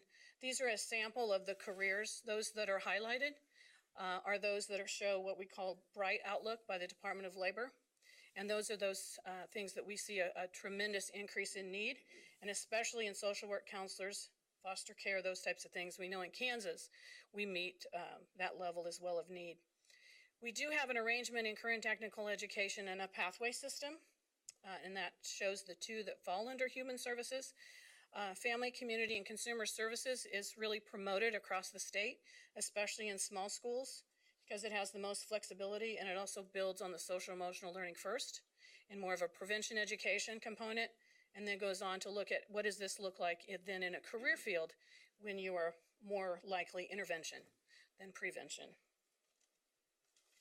The social work preamble sounds very similar to the mission of family consumer sciences. But if you look at the skill set, I did a survey a few years ago of our human service professionals in the state, and this is the skill set that they said they needed. So you can see 100% said communication was the most important skill set. I can tell you that we have research that shows family consumer sciences with the Family, Community, and Family, Career, and Community Leaders of America, or FCCLA, shows a very high number of students attribute their learning those skills in family consumer sciences and applied through FCCLA. Pam's going to talk more about that in a few minutes. And career and technical education, we have something called a common career and technical core, and those items highlighted are the indicators that also align with social emotional learning. So in summary, family consumer sciences, as far as it relates to teaching social emotional skills, ensures that there's a teacher-student relationship and that respect is built between the two before tackling more strong social and emotional concepts. The skills in youth are authentic and relevant to them because of the lens that we use. Social emotional learning is aligned to their adolescent world, and so the real-world contexts are those they're dealing with at that point. We do directly tie into peer relationships, dating violence, dating healthy interactions with individuals, and promoting self-advocacy and self-confidence. Our field understands that to truly be a good, successful human services professional, you need to first understand the intra and interpersonal skills and have deep understanding in your personal life so that you can help others in the world that is linked with helping professions. And based on a summary of a statement that past students have said of Family Consumer Sciences, says, I take this class because it makes the real world seem less scary. And so with that, I'm going to turn it over to Pam Lamb, who's our state FCCLA advisor, and she's going to share you a little bit more about how Family Consumer Sciences and FCCLA are linked together. Good afternoon. I feel like if you've been sitting all day, that in FCCLA, if we sit all day, we do team builders, but we're not going to. Okay, so just thought I'd just throw that in. If you take a close look at the mission statement for FCCLA, it definitely connects with the Kansans Can statement as well too. As you look at that, you can see that the family, and if you think of the words family, career, and community leaders of America, it truly is a part of the Kansans Can vision. We also want to say that it's very important to that successful high school graduate that we're looking for down the road. It's connected to the 4 R's with your relationships, the relevance, which is your student engagement, the responsive culture, which has to do with leadership, nutrition, and wellness, and the rigor, which connects with the CTE programs, communication, critical, and mental health and career preparation. FCCLA definitely develops skills for life. FCCLA provides personal growth, it provides leadership and development and career preparation for students in that FCS education programs. It is truly connected to FCS that Gayla was talking about because we really should be connected to them in every sense. They can make a difference. Students can make a difference in their own lives as well as in their families and in their communities as well. It provides members the opportunity to attend learning, to extend their learning beyond that classroom into the workforce, into our communities, and into the world with their real world applications that they can function. We actually are the only CTSO, Career and Technical Student Organization, that has family as its central focus. We offer FCCLA to grade 6 on up through post-secondary as well, not just in secondary, but we also include middle school, secondary, and post-secondary. Last year in Kansas, we had 185 chapters and close to 4,400 members in the state of Kansas who were very active, and actually we are ranked 10th in the nation for membership. So that says a lot for Kansas that we are very active and involved in FCCLA. For the purposes of FCCLA, we have 8 purposes, and success begins with this foundation that Gayla was talking about with personal development. We build effectiveness through the understanding and practicing of skills in a range of real-life applications. We encourage involvement.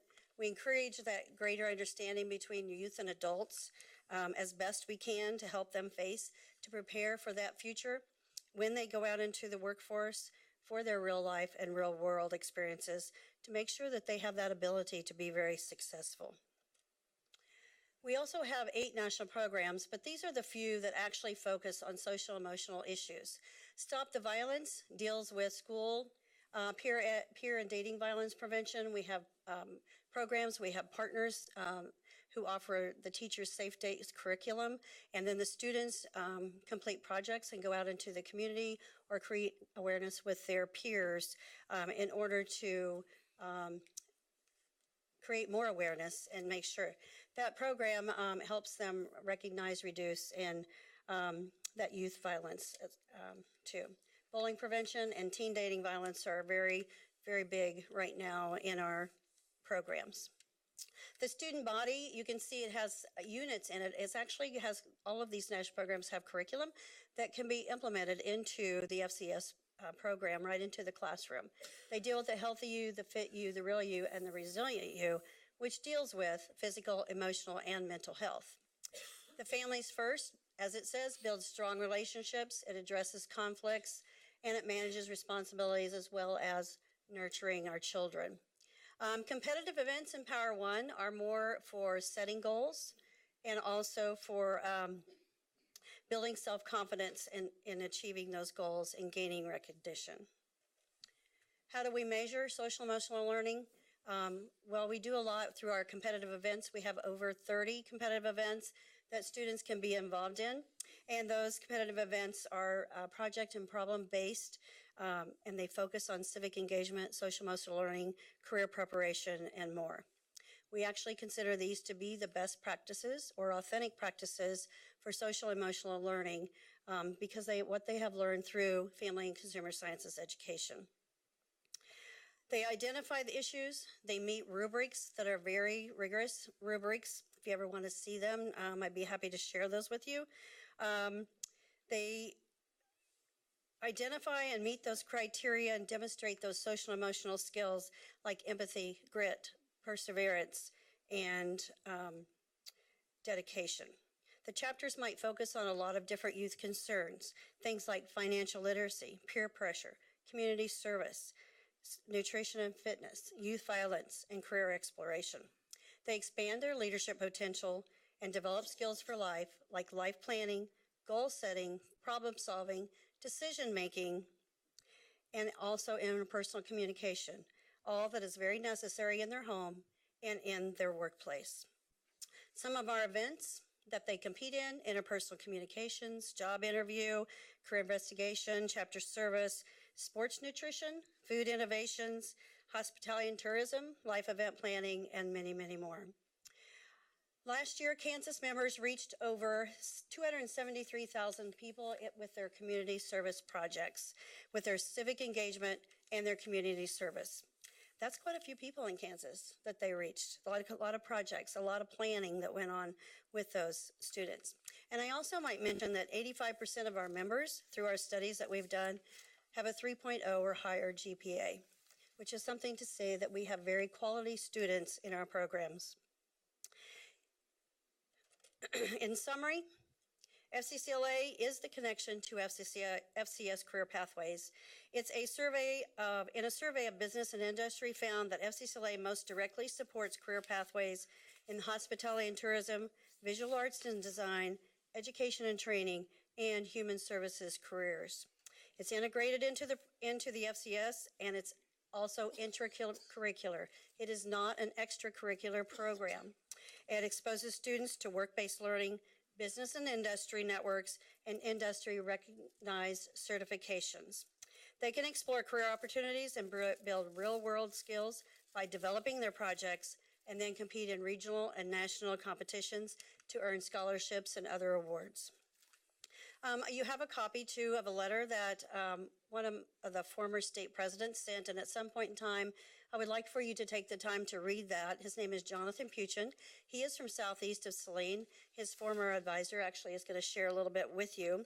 But he wrote a really great letter, kind of a testimonial of what he received from being in the FCS program and FCCLA. He said he became a better citizen by being civically engaged. He advocated for career in tech ed. He led community service projects, developed teamwork skills, and he used a planning process to accomplish more at his work. He uses many of his skills as a manufacturing engineer at Alltech Industries, which he actually just started this past year. He graduated from K-State as an engineer and is now working at Alltech. And he says that he definitely contributes a lot of his skills from the FCS and FCCLA programs. And in Alltech, just FYI, that they do build aerial devices and digger derricks and much more. I'm going to leave you with the theme that we have this year for our national theme is Believe in Yourself, and it goes along with the Kansas Can. It says, you can do anything you set your mind to. Believe in yourself as you lead others, develop new skills, explore career opportunities, build strong families, and give back to your communities. Make a difference. Be you. Now I'm going to turn it over to Stella and Monel. They are some teachers. Stella's going to talk first. She's from Ottawa High School. Thank you very much. Good afternoon. Thank you for having me here. I am a career and tech ed teacher at Ottawa High School, which is also a Gemini school. And I teach family and consumer sciences. I teach both pathways, the early childhood pathway and the family and community service pathway. I would just like to share, you've heard all the theory. So now I'm going to share with you some of the things that we have seen in the classrooms at Ottawa High School. All family and consumer science pathways have what's called an end-of-pathway assessment or certification. When I first gave my first certification, I had a student who, upon receiving her certification, just started crying. And I said, "What's going on? You passed. I mean, you have a certificate, you passed." And she said, "This is the first time during my educational experience I have ever been recognized." And that was a very powerful moment for me. It was also a very powerful moment for our school. She came from a family where education wasn't high on the list. She's now completed her associate's degree. Both of her younger siblings are still in school. And we have just seen a tremendous amount of community involvement from her family at Ottawa High School. So that is just one example. In regard to social emotional, her ability to goal set, her ability to take initiative, her ability to persevere through events in her life that a lot of other students would have given up. So that is just one example. At Ottawa High School, we have 4 pillars in our redesign. And one of those pillars has to do with early childhood. And yes, I'm an early childhood teacher. We use our high school students. I have 24 preschoolers I left this morning, and they are wild with Christmas. And so in our community, we're looking at where do we start? And our early childhood program not only helps the families in our community by allowing their students to have a preschool opportunity, but it also allows our high school students to have that interaction with our students. And they are learning so much about temper tantrums and kids that are coming from situations that they had no recollection even occurred in our community, or realized it occurred in our communities, I guess what I should say.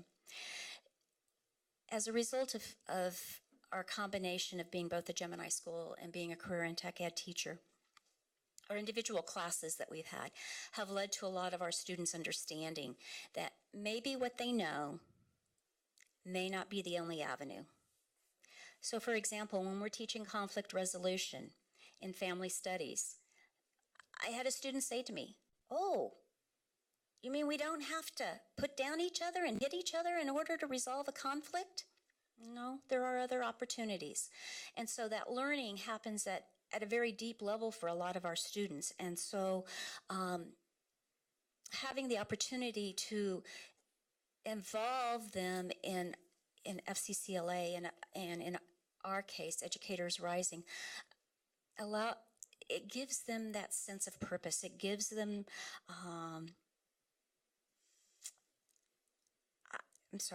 just that desire to come back and serve in our community. Our assistant superintendent just interviewed 2 people that are graduating in December from Emporia State to get them back into our school system to be teachers. And we want them. Leadership, community involvement, those are parts of FCCLA, part of our FCS curriculum. I have students, former students, and I think Janelle's going to talk more, who are social workers in the state of Kansas. Physical therapists, nurses, educators. And I would just like to thank you for this and for your understanding of what we're doing in FCS.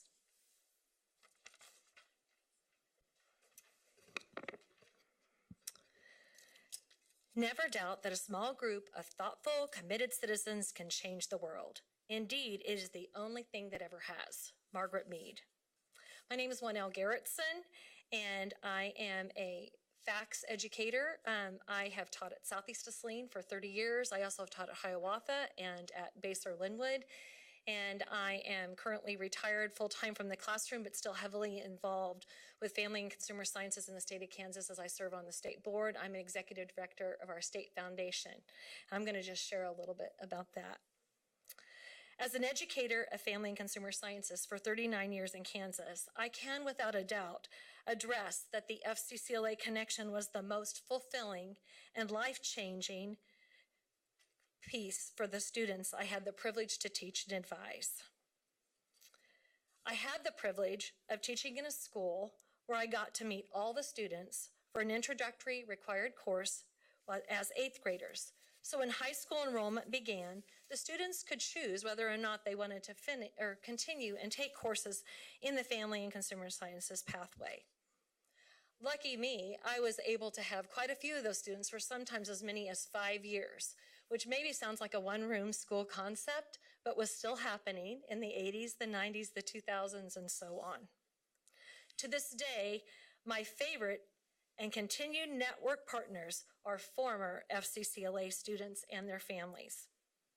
Recently, I helped with the local Salina Women of Achievement event, where 2 former students from Southeast to Saline were on the planning committee to select the recipients to decide how the event would go.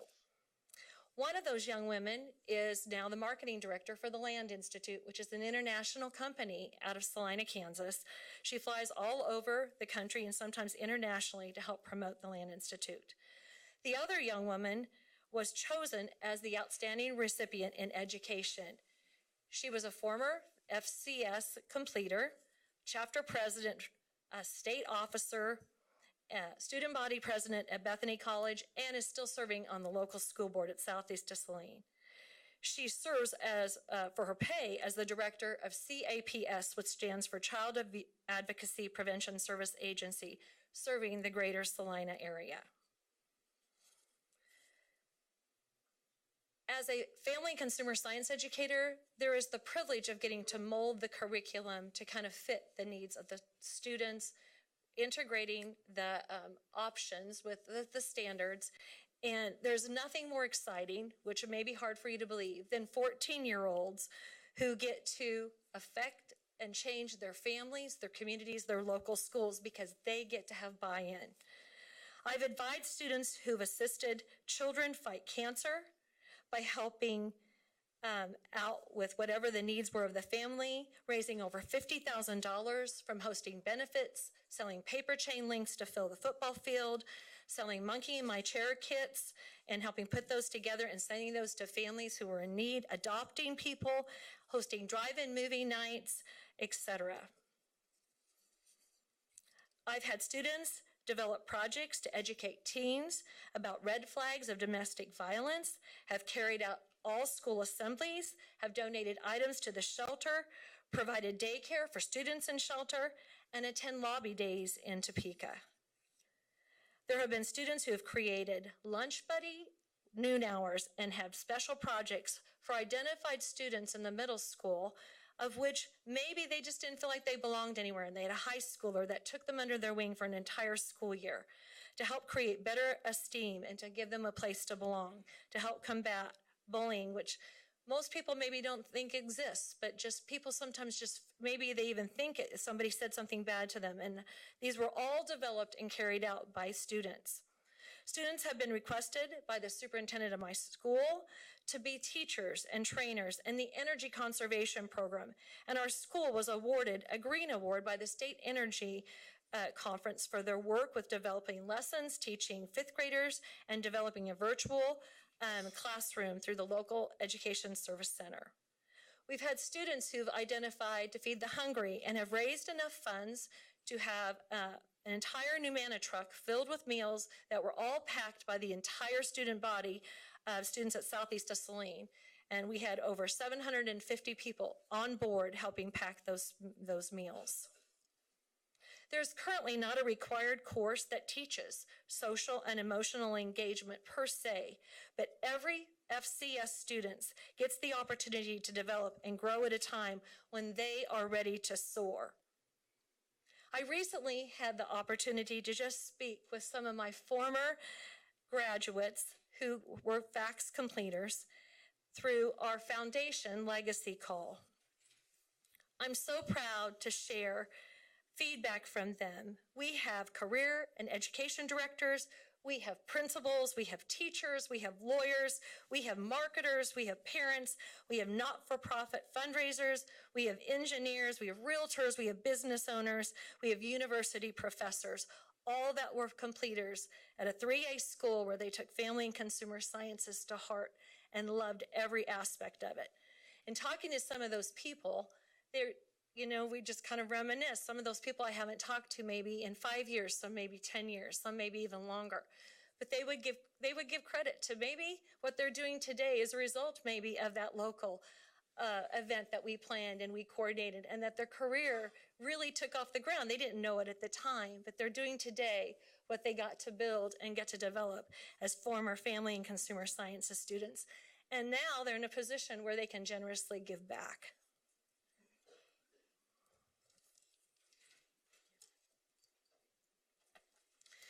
So our goal today was to share a little bit about the research and the standards that we have in place, that we are putting the students' needs in the center of our education, that we focus on careers that meet the needs of people. So hoping that, starting with the students understanding where they fit and what their needs are so that they can be more productive individuals and successful when they get to be adults. So we thank you very, very much for this opportunity, and we will entertain any questions that you might have at this time. Thank you very much. We appreciate the presentation. Questions? Ann? I just had one. Gayla, how many districts have an early childhood career path in them? Well, we know we have about 75 pathways, which is the way we monitor early childhood experiences. The Family, Community, and Consumer Services pathway, you can introduce the careers and the skill sets of early childhood in a lesser rigorous manner, but it's still rigorous from the social work counseling perspective. And there's over 200 of those. Okay, thanks. Anything else? Okay, Janet? Thank you so much. You guys did an excellent job, and I just felt the board needed to be aware of what the great things you're doing, because I've always been such a strong supporter of our social, emotional, and character development standards, but heavens, you guys have been doing this forever, so you can certainly be trainers on this, I would think, in our buildings and all throughout the state. So thank you so much, and help us get it implemented everywhere, because I recognize that many of the teachers aren't really trained on how to teach these things, because I know a lot of teachers, and they said, we'll teach it, but, some of it's a little bit common sense, but a lot of it just need to understand the way to do it. So thank you. Thank you very much. Appreciate it. Seeing no other questions, thank you very much for your presentation. Now we act on a new appointment to the Licensure Review Committee. Kathy? I would like to recommend Ashley Jack from Wichita State University. You want me to move it, put it in a motion? Could I make one note before? I just want to make sure everybody realizes that this is a very short-term appointment to fill out an existing term, so then you'll have the opportunity then to refill it this summer. So I would move that the Kansas State Board of Education act to appoint Ashley Jack to complete a partial term on the Licensure Review Committee, representing chairperson of the Department of Education of a teacher education institution, effective December 1, 2018 to June 30, 2019. Second to that motion, Jim. Are there any other nominations? Seeing none. All in favor of that motion, please raise your hand. All opposed? Motion carries. Thank you. Is that it?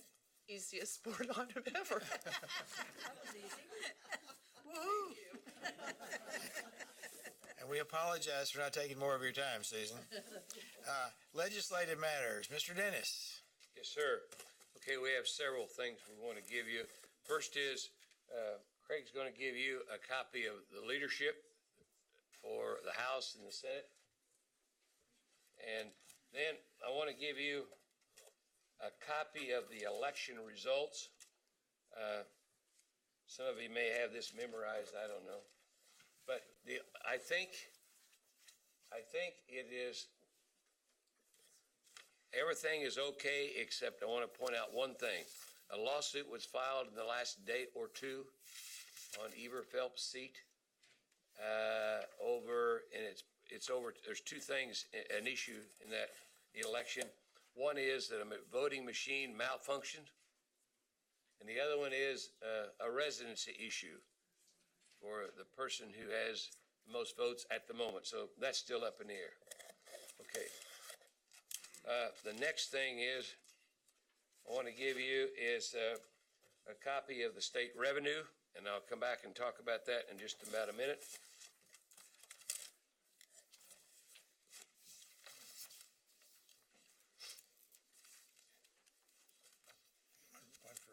Denise is falling down on the job. Did I win? I need to look at this real quick. Did I win?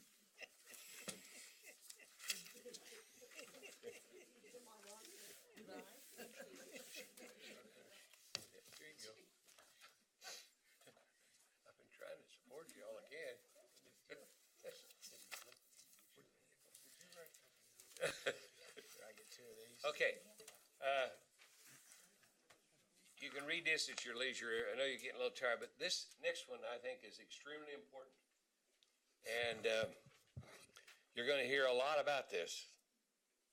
And that is the plan that you adopted for meeting the court requirements. There's a lot of discussion out there about that by a lot of people. I just came to the State House, another meeting on it, and there's a lot of discussion about it. And I'm going to do it in a hurry, but I'll stop anytime you want me to stop. I also give it to you in writing, but I kind of wanted to talk about it and point out what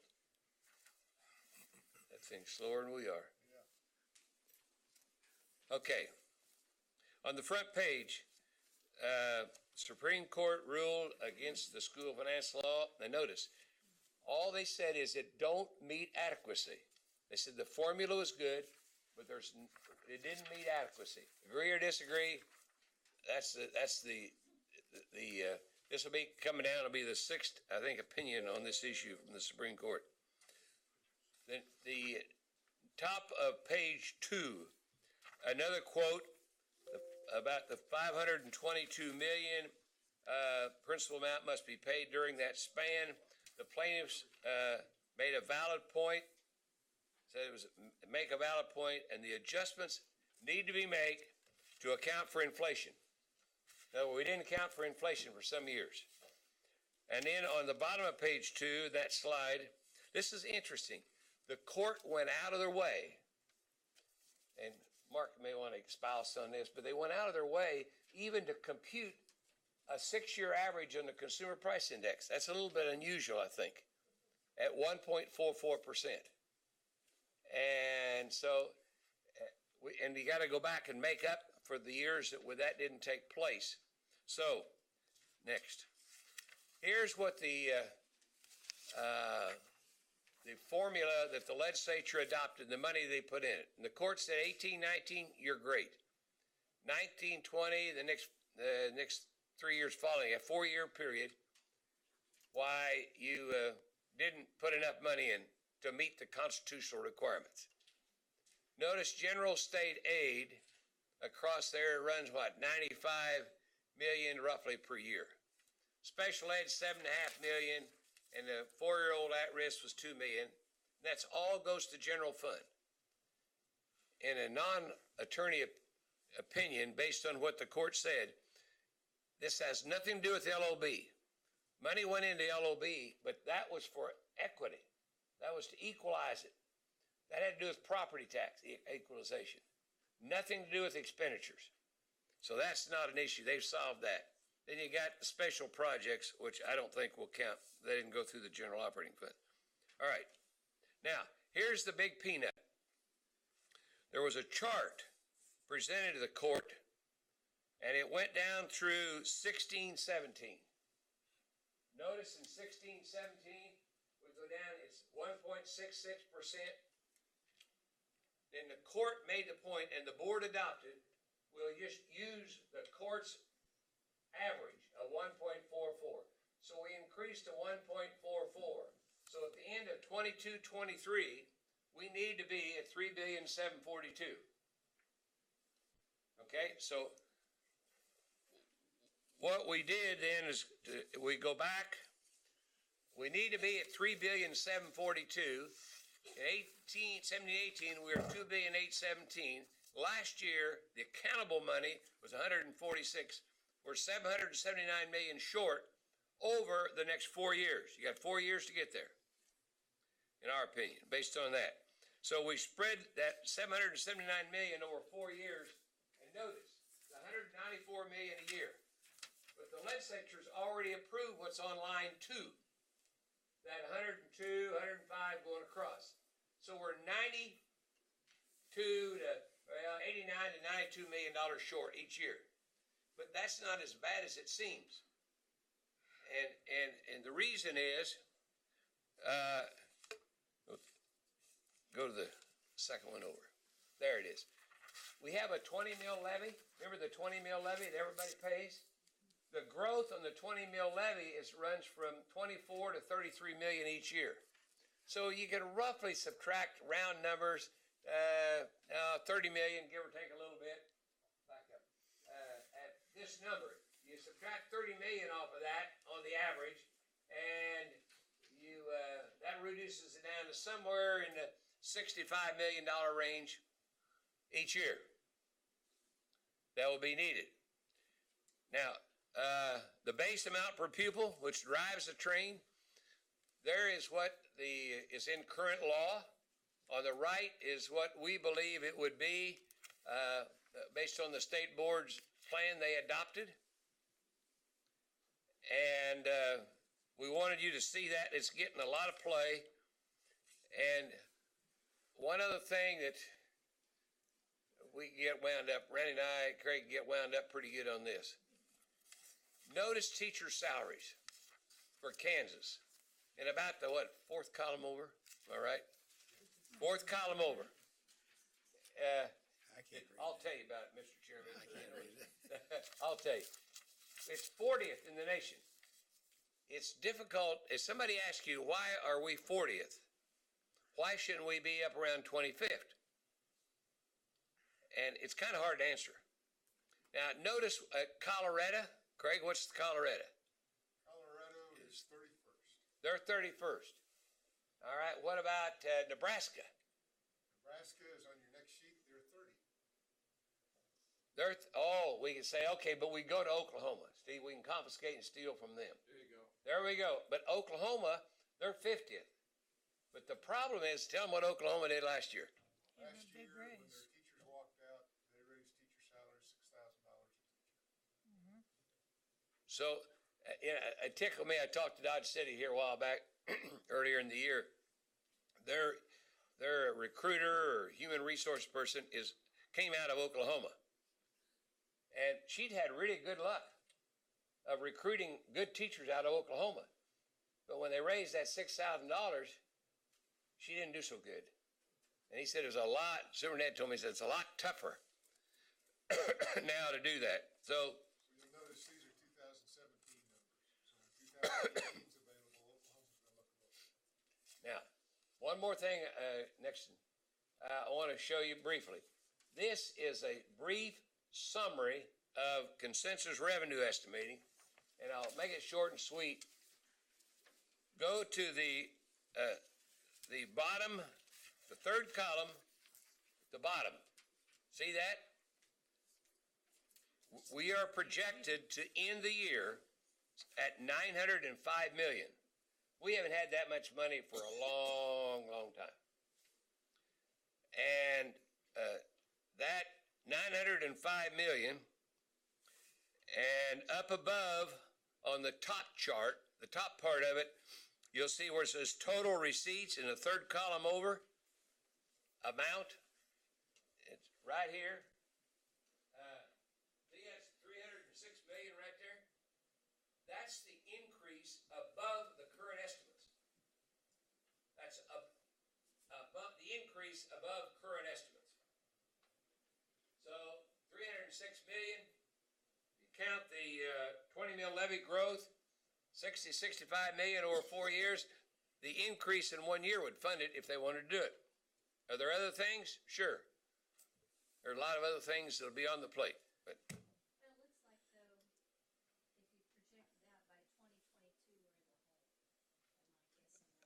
Well, in 2021, we'll end up with 308 million. Yeah, but if you go 905, 770, 308, you keep going. But they've taken all that into account. The other thing they did on this, they funded things that haven't been funded in 15 years. Oh, I know. Example, local ad valorem tax reduction fund, Right. City county revenue sharing, that's over 100 million that hadn't been funded, so, and that's funded here. So it's a policy thing, and it also considers paying back highway all their money. So if you go out the next 2 years, does it go in the hole? I haven't looked beyond that, but if you look at that, I've heard them say that it goes down and you run into problems. But the question arises, though, is how accurate are the estimates? That's another thing you have to look at, because this year we raised them 306 million in the last 6 months. So, and I never second guess the consensus revenue estimating group. They really try hard. And, but anyway, I wanted you to know the plan you adopted and have it fresh in your mind, because I promise you that it's going to be, it'll be discussed. There's never been a plan approved by this board on this issue that'll be discussed more than this one is right now. Dale, the number of students, 493,000, is that public only or public-private parochial? No, that's public only. Okay, thank you. Public only. And that's primarily head count. The FTE will be closer to 473 or 4. FTE. Mr. Chairman, I just wanted the board to be that fresh in your mind, because you're going to hear and see quite a bit of this, I think, in the next few months. We're getting a lot of inquiries about the board's plan. A lot of inquiries. I want to bring up something else, make everybody aware of this. We're making an attempt. I don't know if this has ever been done before, but we're making an attempt to set up a luncheon during the session, early in the session, for all new members of the House.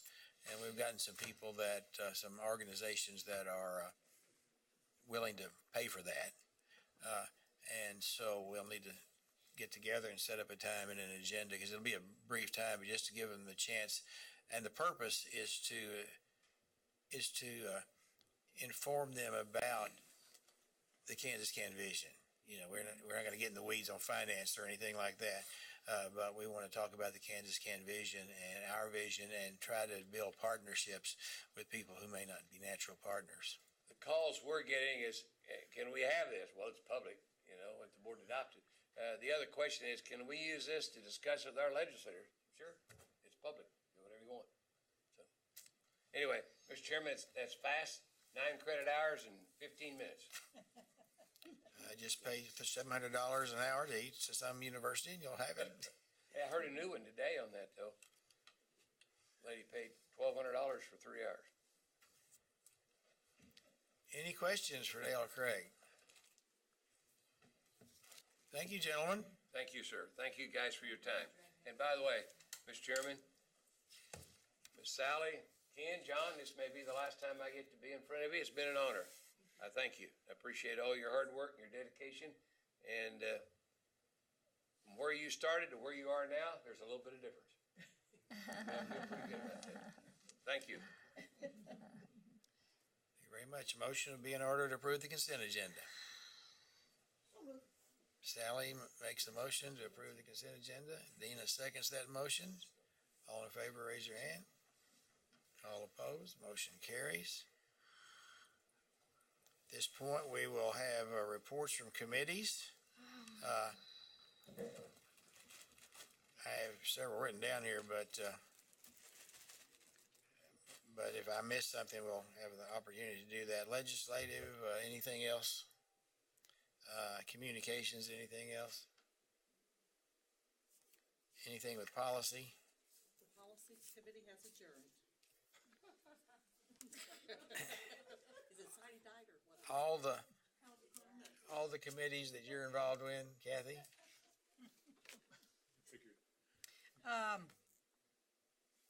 The School Mental Health Advisory Council meets Thursday, so we'll have recommendations for you in January.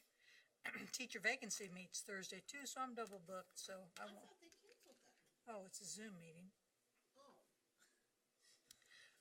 So yeah, I think that's probably it. Well, we've had a meeting since then. We're gonna still, yeah. Y'all ever visit amongst yourselves? We're good.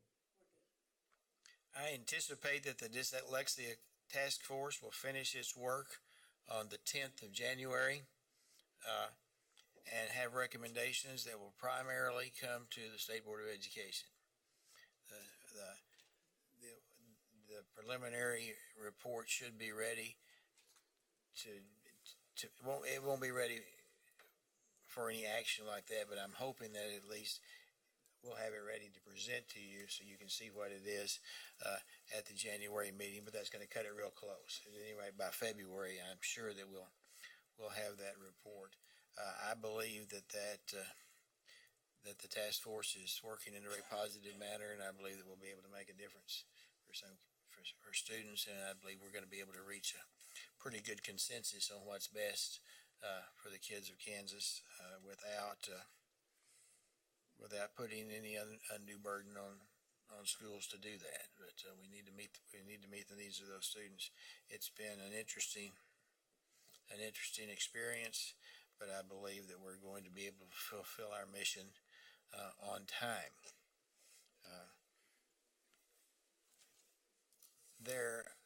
I'm going to say that several of us attended the National Summit on Educational Reform. I'm not going to report on that now, but I'm going to be putting together some notes that I'm going to send to you, if not before the next meeting, in the next packet, because there's a lot to be said there that I don't want to waste our time now doing it. And I would encourage my colleagues that attended to also do the same thing if you so desire. Mark, first of all, are there any other committees that I've forgotten? You may.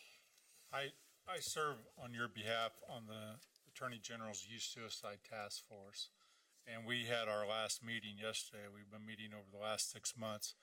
There'll be some recommendations. Jennifer Schmidt and Andy Tompkins co-chaired that.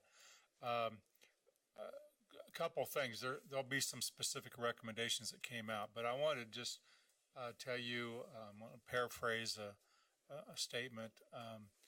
Senator Bumgarner and Representative Jennings are on that committee, and they've been very complimentary of all of your work, specifically Kathy's work and the mental health task force work that's been going on, and the proactive approach that the state board's been taking, not just on suicide, but on the mental health of kids. And I just wanted to pass that along. You'll have some specific recommendations, not just for us, but for the field and legislature. A lot of those will go back to Kathy's committee, but I just wanted to pass that along to you. Thank you. Ann? I don't know, is anybody going to address inauguration? Because I know we got information yesterday about tickets and stuff, only because I was in the Senate caucus meeting yesterday, but I wish somebody would, because I don't know. Well, the inauguration, of course, will be on Monday. The 14th? Yeah, and the ball will be that night, and tickets are like 100 if you can get in fast enough to get them. Otherwise, they're 200, and you can buy tables upward.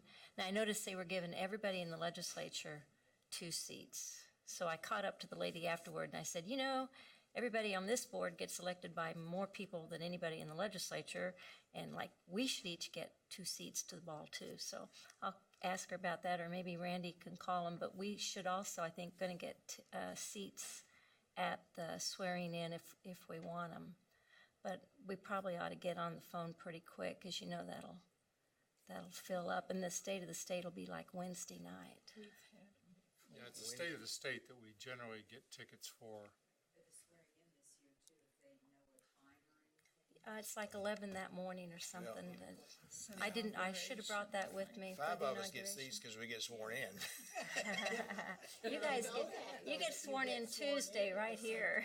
No, we actually get Oh, you sworn get in. sworn on We get- Monday? With the governor. They get sworn in on Monday. Oh, I was thinking it was Yeah. Tuesday. Anyway. We are. Sworn at we the same get- time as the governor. Come So- down the steps, all that. Be there, be square. Yeah, it's a big deal. Us odd ones get the big deal. When you and I get. I don't know if you guys want to go to the ball, but if you do, I'll keep trying to work on an angle for tickets. Well, I'd be interested in the opportunity. See. I'd like to know, if you were there, let me know. One of- I have something on ECS. Okay, Is that this time? this is this time. Okay.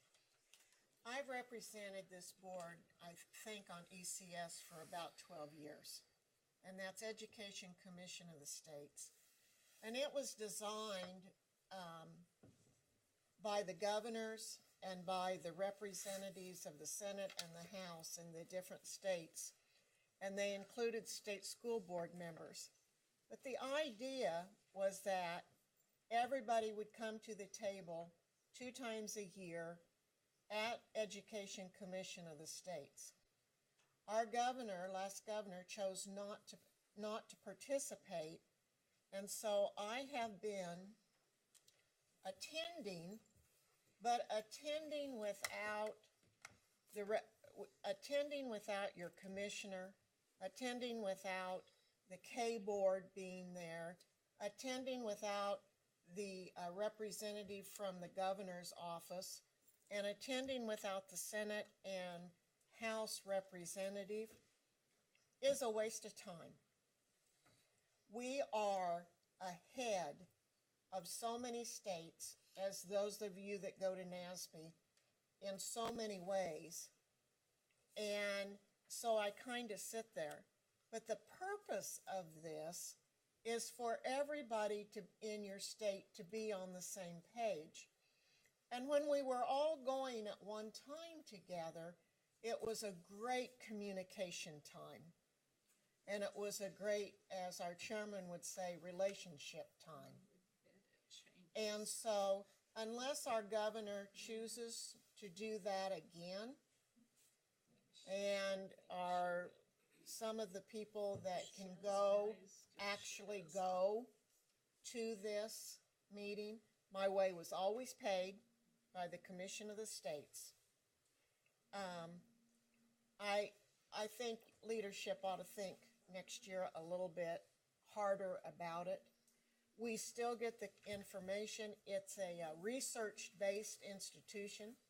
I know our department uses the research that's done by ECS, but unless our governor wants to choose to be a member of it again, and I know that she has served in the legislature when governors have, it's a funny thing to go to when you're the only person and you're the voting person for the whole state, which I have been, and supposed to go to these meetings that sometimes you can't figure out if you're supposed to, but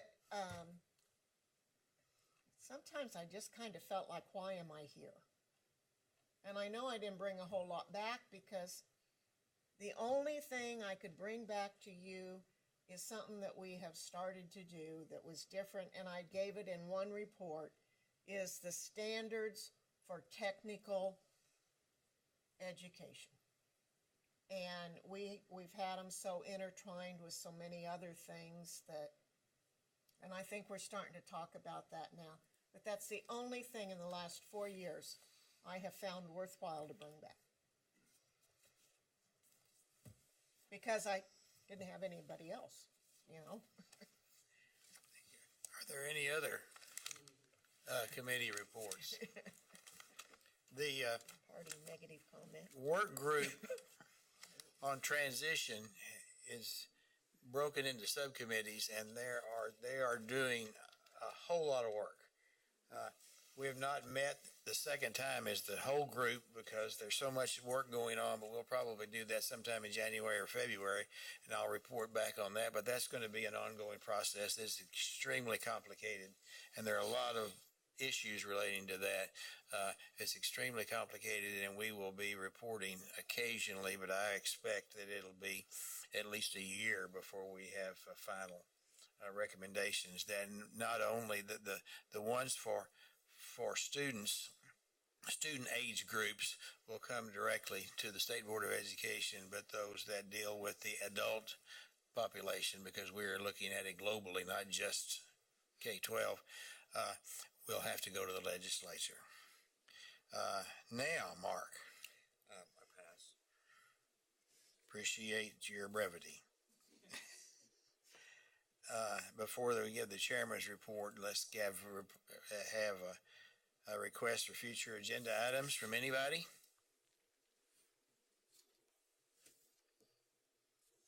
I want to make sure that the dyslexia task force report is either in January or February.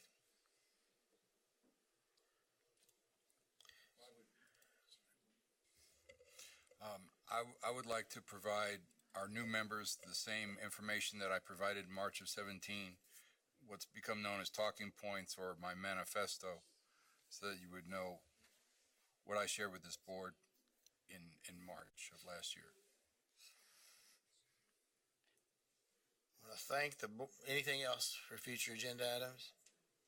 I want to thank those of you that participated in the Teacher of the Year banquet.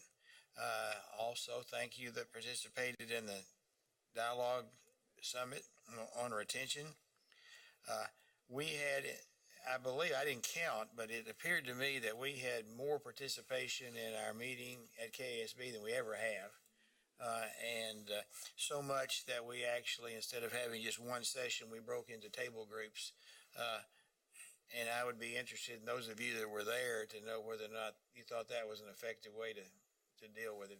My group was very, very good. I mean, very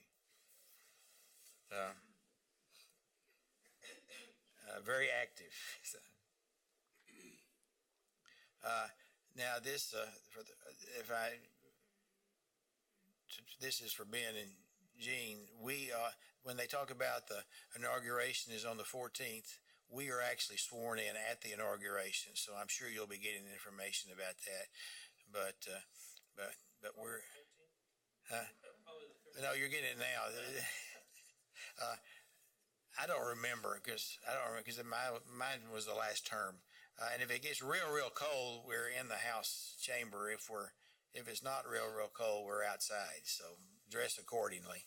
Well, for those of us that have gone through two others, you come down the steps. So Jean, don't wear too high a heel, and your spouse escorts you. Or your children. Or she had a son and a daughter, but it does. They hold it outside unless it was really bad that day. Yeah, and as Governor Brownback said, in Kansas we're hardy, but we're not foolhardy. I believe that was a direct quote from him when we moved it inside for the last time. A preview of our January meeting. It will be on the 15th and 16th, which is a week later than normal, but because the new members can't take effect until the 14th, it has to be every time that happens at that point. The board will, as its first item of business, the board will reorganize at the next meeting. We'll elect the chair, the vice chair, and then several committees that have to be voted on, but there are several that have to be that are appointed by whoever the chair and vice chair will be. There's a committee description in your folders, so you may want to be giving some thought to where you want to serve. Also, at the next meeting on the Wednesday morning, we generally have a breakfast with SEAC, the Special Education Advisory Council. And also, so Wednesdays is a long day. Wednesday afternoon, we usually have lunch with the student, career, and technical student organizations. We meet with the students after that. And so that's always something that's very exciting. And then when will I see we have a retreat on boardmanship with that's during the morning session. Okay. So that's all I have on that. Are there any other reports that need to be given?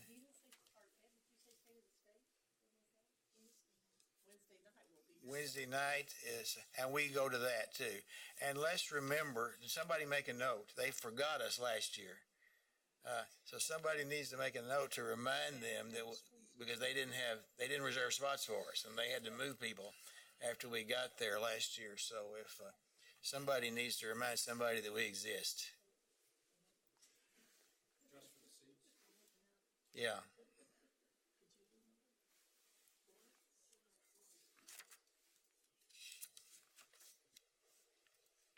At this point, board member travel. Any additional travel? Kathy? I think we've got this, but next Tuesday, Governor's Education Council for me, okay. And then on January 4th, I am working on a school mental health planning meeting. That would be salary and mileage. It'll be here, yes. I have the 2 dyslexia meetings on there, don't I? Anything else?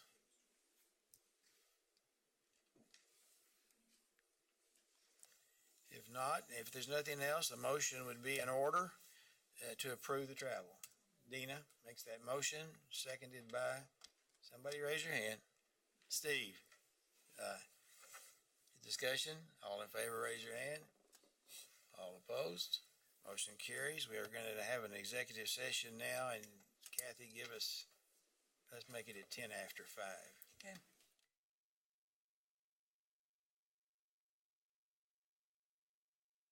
Executive session to discuss the subject of an individual employee's performance which is justified pursuant to the non-elected personnel exception under KMOA in order to protect the privacy and interest of individuals to be discussed. The session will begin at 5:10 for Let's give ourselves 30 minutes. 30 I minutes. don't think we'll need that long. You sure you want to do that or don't want to extend? Because we have to stay. Let's do it for 20 then. 20 minutes. Include Mark. Okay, no action will be taken during this session. And the open meeting will resume in the boardroom at 5:30. Mark Ferguson is invited to join the executive session. Second to that motion? Steve seconds that motion. All in favor? Opposed? Motion carries. We will reconvene. Turn off your microphones and we'll reconvene.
Good morning. The Wednesday session of the Kansas State Board of Education is called to order. I'd like to recognize that all members are present, and I believe we have some people from the Leadership Academy. Would you please stand and introduce yourselves? Tell us about it.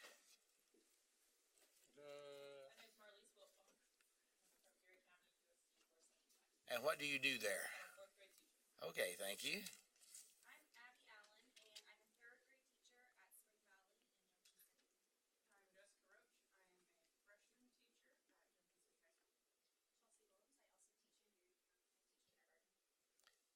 Welcome. We're very glad you're here with us today. Need to recognize our three aspiring board members, Michelle Dombrowski from District 3, Gene Clifford from District 5, and Ben Jones from District 7, who will be joining us next month as members of the State Board of Education. We will acknowledge the significant contributions of the retiring members later this morning, and we look forward to doing that. Are there any additions or corrections to today's agenda? If not, a motion would be in order to approve today's agenda. Jim McNeese makes that motion. Ken Willard seconds that motion. All in favor, raise your hand. All opposed, motion carries unanimously. And our first item of business is SEAC presentation, and Colleen. Good morning. How's everybody today? Great. Can you hear me okay? Great. Thank you for everything that you do. Thank you for your leadership. It is my pleasure to be here today to talk with you. Some of you board members have been on this journey with me and our team for the last 12.5 years. And this is a topic that was discussed even prior to that, and I anticipate will be discussed many, many more years into the future. It is a challenging topic, it is an emotional topic, and it is a very important topic as it relates specifically to students, individual students, those with disabilities, as well as those without. Recently, our board chair, Mr. Porter, and Mr. McNeese, who is the liaison to SEAC, came to me and asked me to have the SEAC chair and the SEAC membership come back together and have some discussions about the definition of seclusion within our current regulations of emergency safety interventions. So this discussion began at the September meeting, and it continued into the November meeting. It included looking at documents that were provided to us by the Disability Rights Center, as well as public testimony from members of the Kansas community. Specifically, the Disability Rights Center, some members of the legislature, and our chairperson for the state board were concerned about the definition of seclusion and how that definition was being interpreted in some schools across the state. So what I've provided for you is the actual definition that is in our current statute and regulations. When we held our public meeting in November, we had public comment regarding emergency safety interventions in general, not just seclusion, from the following folks that are listed on that slide above. We heard from Stephen Perry, who is an administrator with HeartSpring. And Mr. Willard, I'm sure you will remember some of those early conversations from previous staff at HeartSpring who felt strongly that they could not meet the requirements that we were recommending. And Stephen and his team have come to SEAC not only at this November meeting, but at previous and past SEAC meetings to share with us the challenges and successes of implementing the regulations. In the end, having regulations has been a good thing. But as you all know, it's in the implementation of any kind of regulations that we have misinterpretation, and sometimes we have implementation dips. We also heard from Dr. Ann Matthews, and Ann was the SEAC chair during a lot of stakeholder involvement prior to the regulations being passed. And so she talked to the current SEAC about that process and what that process involved in, especially in including a broad stakeholder group. Then we heard from an administrator in Lawrence Public Schools. We heard from Mike Burgess, the Disability Rights Center. And Mike again shared documents from the legislature as well as their ongoing concern about the definition of seclusion as it pertains to the implementation of the current definition. And then we heard from Mark Farr from the KNEA provided written testimony to us that we also included in our discussion. So after the public comment, the SEAC discussed numerous avenues regarding the implementation of ESI. We heard from Leslie Gerard, who is a ex officio member of SEAC. Every month she provides a report to the SEAC regarding the calls and contacts that they have, specifically on ESI, but generally in all areas that have to do with educating students with disabilities. And then Rocky Nichols gave context to the memo that was written by Senator Baumgardner and Representative Davis. So all of those things were provided during our discussion. In the end, the discussion was then really funneled down to and centered around the interpretation of a specific hearing officer based on recent administrative review, and that involved the definition of seclusion. The SEAC members determined that there were specific terms within that definition that they wanted clarification on, and those terms are bulleted for you. In the end, the SEAC did make a recommendation that we would like to have this board considered. The chair, Mike Martin, asked me to represent SEAC in this position today to put forward this recommendation from SEAC. And, I just want you to all know that SEAC appreciates your leadership. They appreciate being in a role where they have the opportunity to hear from broad stakeholders. They appreciate being able to have discussion in public. All of the meetings of SEAC are public meetings, and they appreciate having those discussions in public so that we can continue to refine the work of implementing emergency safety interventions in general. Like me, and as I started this presentation this morning, we know, and SEAC knows, the work is not complete. It's a constant, continuous improvement process. But today, they would like you to consider bringing in another work group, because the state board doesn't have enough work or enough work groups, but they feel very strongly that you have the authority as the State Board of Kansas, as the State Board of Education, to convene a work group that would include a broad base of stakeholders that have knowledge, experience, and interest in this important topic. And therefore, the recommendation is to bring a work group together to look at the definition and perhaps provide clarification so that the field understands from your perspective what the intent of the Kansas Board of Education, the intent of the legislature, and the intent of the ESI task force was when this was moved forward and put into statute. So with that, Laura and I will address any questions if you have any. I have to admit, as you all know, that I'm not objective in this issue as the person who was the chairperson of the of the SI task force, and Rocky Nichols who is here, was the vice chair of that group. We worked together and thought we had everything worked out. And then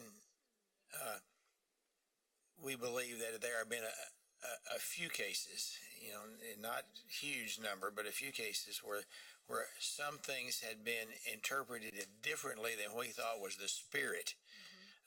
And so, specific words are important, and some people are interpreting words differently. Our goal is that if a person is placed in seclusion, they are placed in seclusion because they were a danger to themselves or others. That's the prerequisite for being placed in seclusion.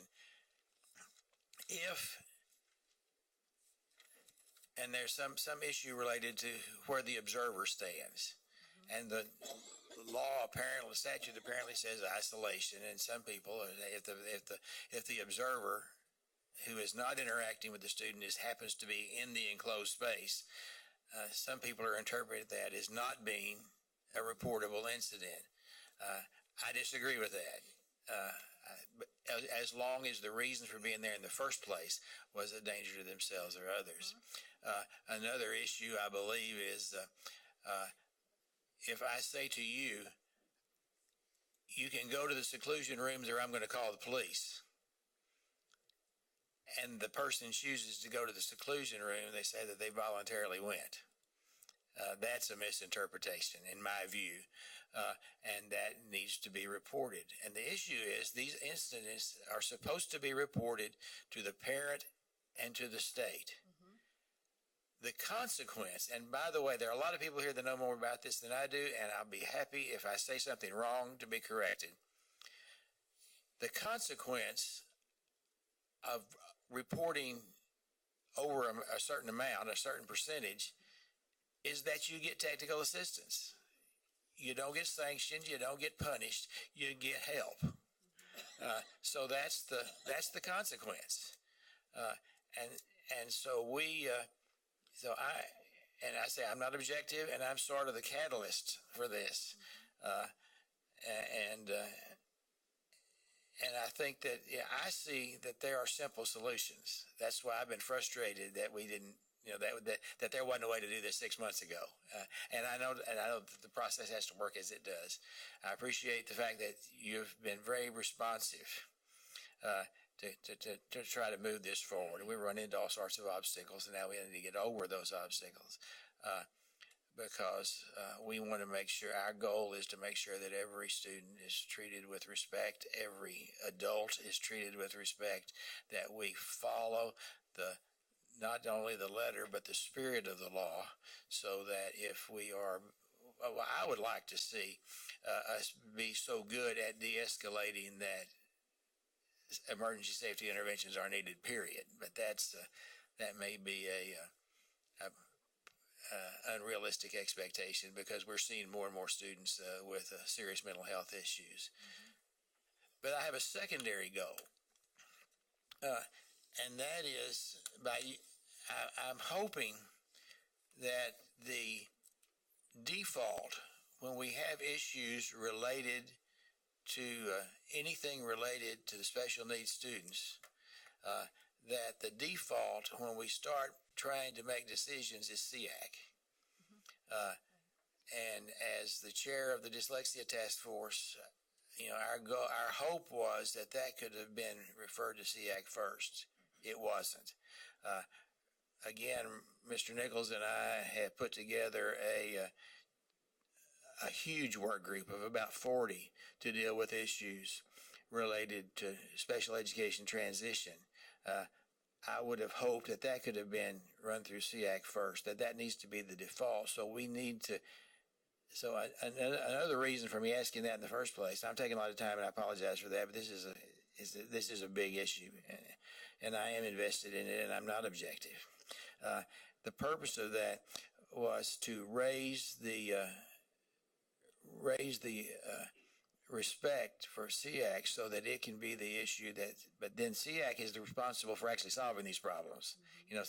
So that's the two-way street. So I actually have three goals. The third goal is to make sure that education issues are handled through the auspices of the State Board of Education and not the legislature, because I believe that we look more objectively at all sides, not just one side, and that we're better equipped to do that, because we want to make sure that all decisions related to education fit the vision that Kansas leads the world in the success of each student. So,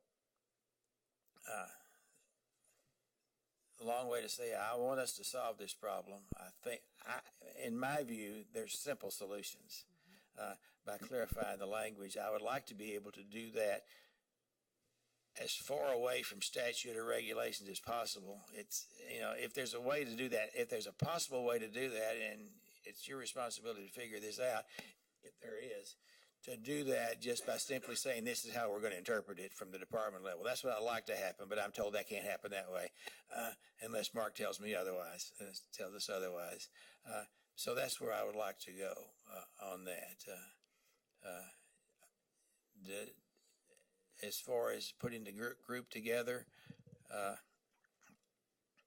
we had some misinterpretation of that, but we're certainly willing to do that. But we want to do that quickly, if that's the will of the board. We want to do that quickly and actually be able to report that to SEAC at its next meeting in January, which creates a problem.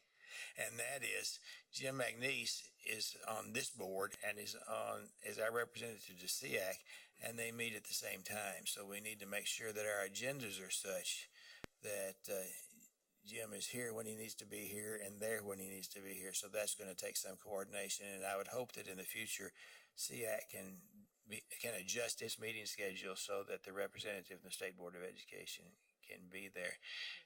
You have anything you need to add? You want to add, Jim? I can add a couple of things.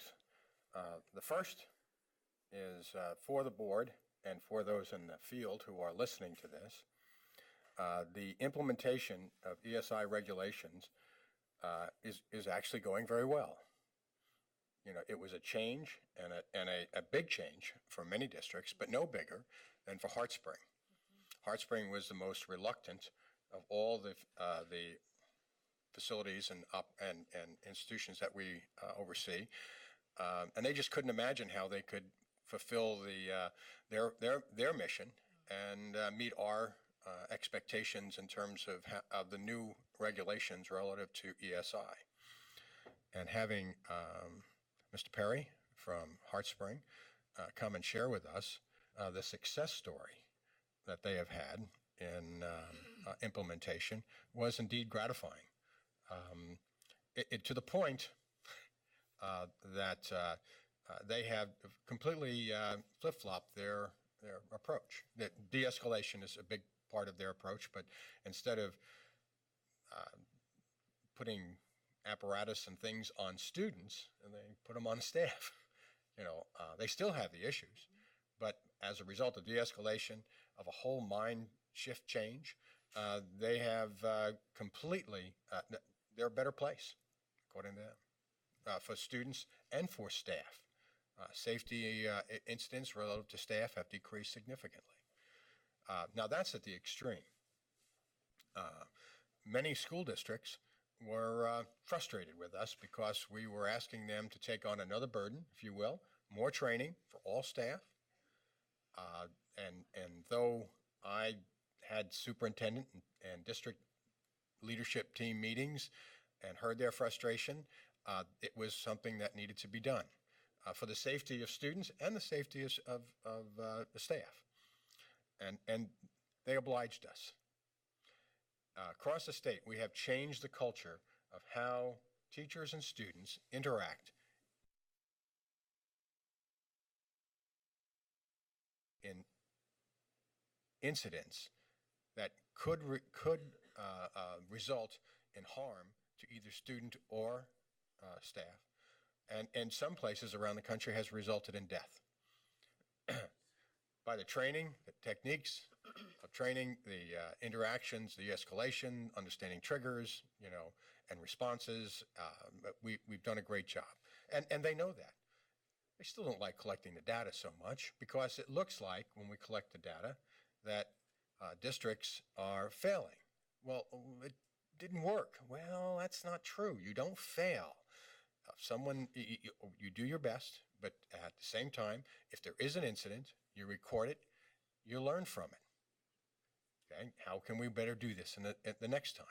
You know, and when there is a pattern of ineffective interventions, then you have a support team to come and help you, not to ding you or to challenge your accreditation or your license or whatever.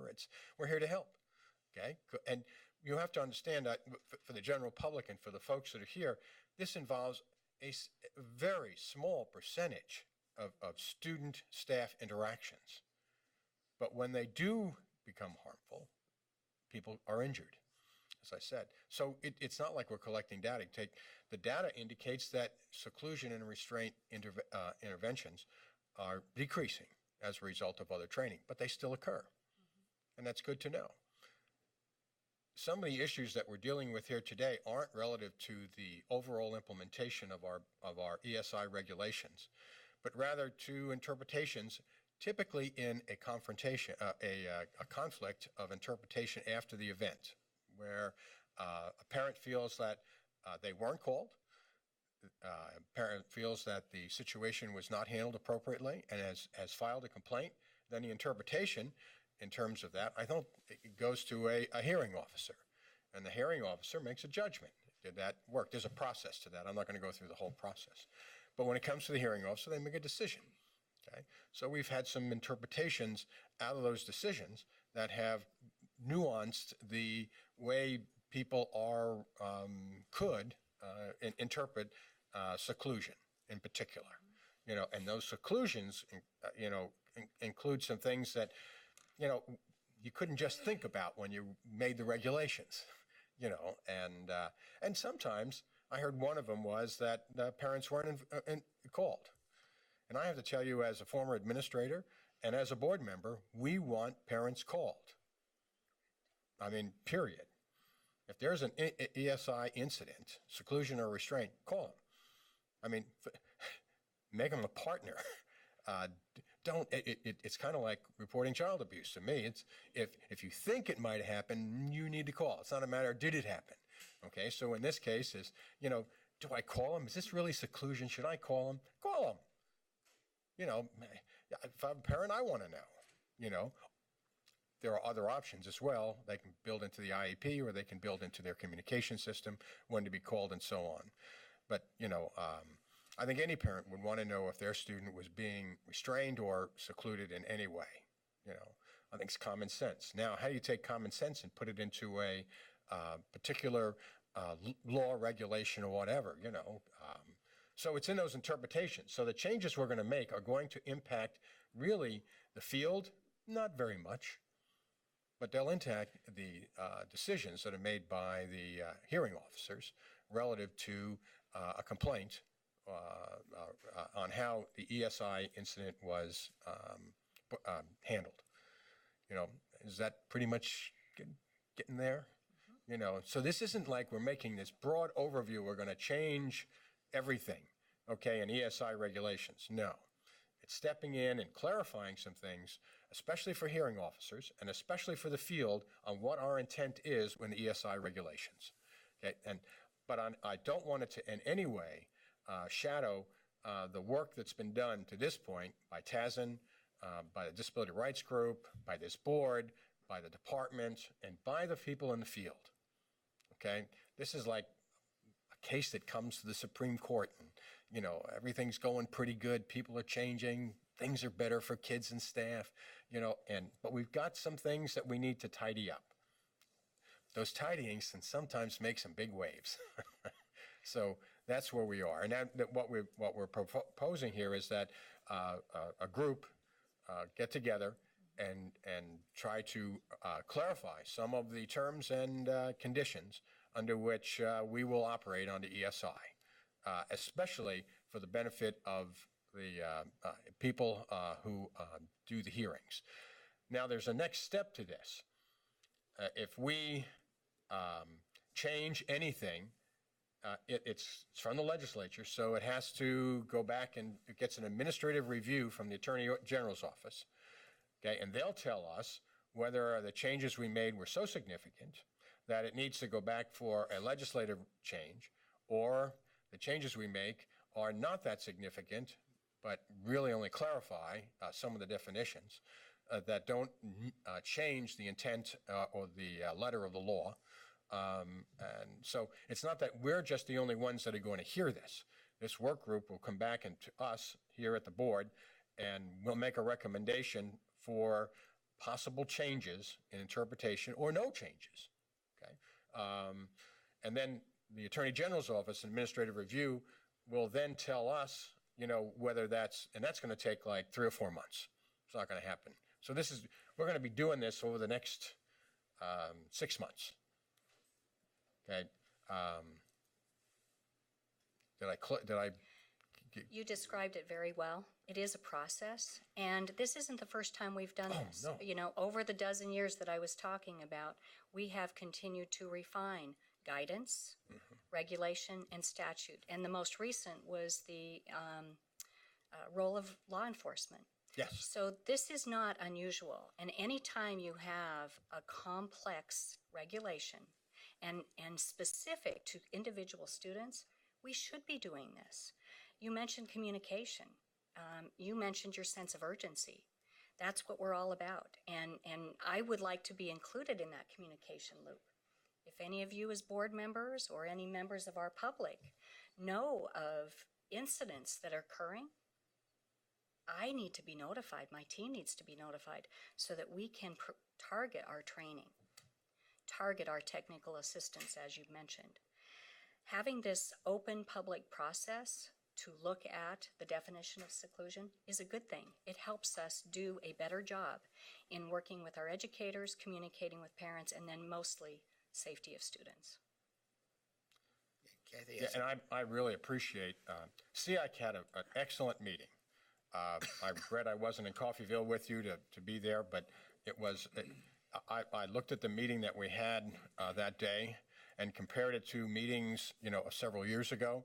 A much higher level of discussion, much more knowledgeable, and much more sensitive to the needs that we need to address. So, Colleen, good work with SEAC, and the Disability Rights Group has been good to work with.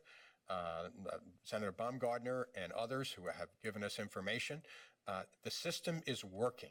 This is not an issue of the system is broken. The system is working. But it does take time with the system, okay? And regrettably, time does could impact negatively a student or a staff member, so we have to keep that at the forefront. We understand that this is a process that includes many people and many entities within the governmental organization, but we want to get this right. And we'll probably be back in 2 years with something else, but we have to keep after this and do it right. So thank you for your leadership on this and for SEAC's leadership. Kathy. Thank you, Mr. Chair. Just a quick clarification. So this work group will be specifically looking at seclusion. Yes. And specifically looking at those 4 phrases you have up there designated that basically in our thing are under number 1, 2, and 3 in our agenda. That is correct. SEAC was very intentional about what the concern was that was brought to our attention and to hear about the implementation, successes, and challenges of emergency safety interventions in general. But we came back to the topic that brought us to the November meeting, which was the definition of seclusion and how it's being interpreted in some places in Kansas, not broadly. Field, right? Okay. So then I see that this is an information item. So you're informing us of this work group. This does, at this point in time, does not require any action by the board. It says information. This is the plan. If the board does not object to this work group, then as soon as this section is over, we're going to walk out into the hall, and Kathy's going to take over, and we're going to schedule that work group so that it can actually happen before SEAC meets at the same time we meet in January. Okay.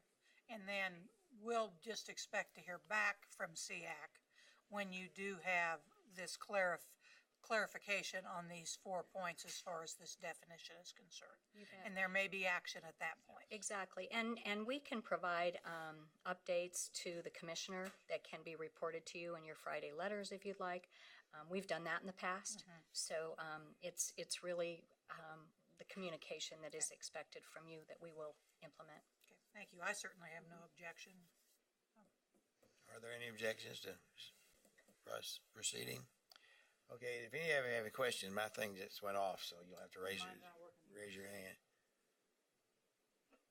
If not, thank you very much. I apologize to the next presenters because I'm going to step out for just a few minutes to schedule this meeting and ask Jim to join us, and then we'll be right back.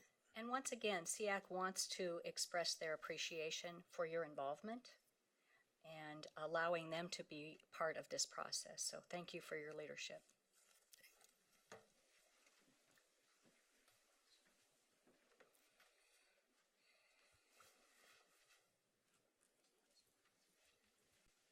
Okay, we're going to have the opportunity today to have an update from the School for the Deaf and the School for the Blind. I've seen Luann and John both here. Randy's going to check with both of them, but we'll be able to get these updates as Peggy's getting these online. Who's Luann first? So is Luann is first?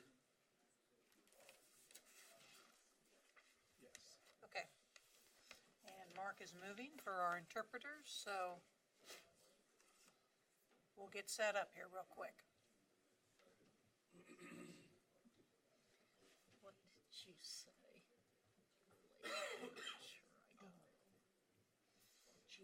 Talk amongst yourselves. We can do that. I'm very good at talking. For information. So she's got some knowledge. Yes. The rest of us. Yes. We're going to be out of here and have a little time just to rest before the reception. It looks like, I guess I could, I saw you come in late. You must be part of this group. I know. Well, everybody else introduced themselves, so while we're getting set up, you're part of this Leadership Academy. So if you just introduce yourself and tell us what school you are working at. Okay. My name is Mallory Larson, and I work as a second grade teacher at Sites Elementary School on Fort Riley. Okay, well, welcome. We're glad to have you and glad you could join us today. Thank you very much. Okay, Luann?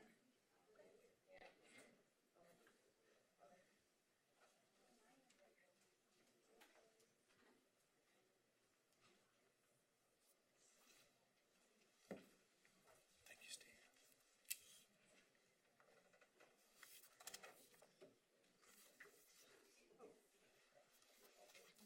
Okay, welcome, Luann. Glad to have you.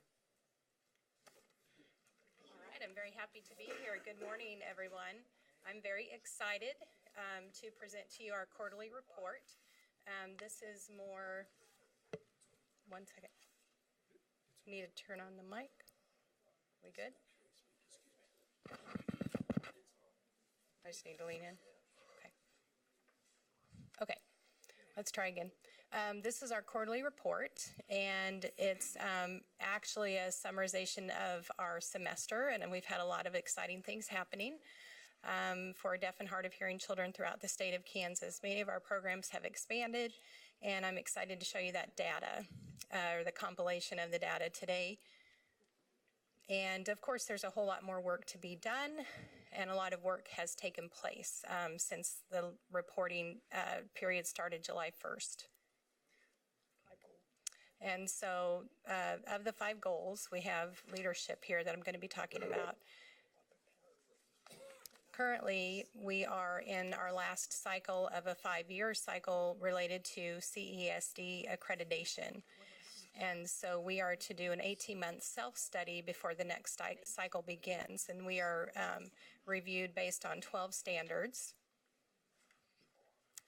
And we had contacted Bill Bagshaw related to KSDA, and that is for an 8-hour school day. And we actually have a 24-hour program at the School for the Deaf, and so CESD is more appropriate for us for our accreditation.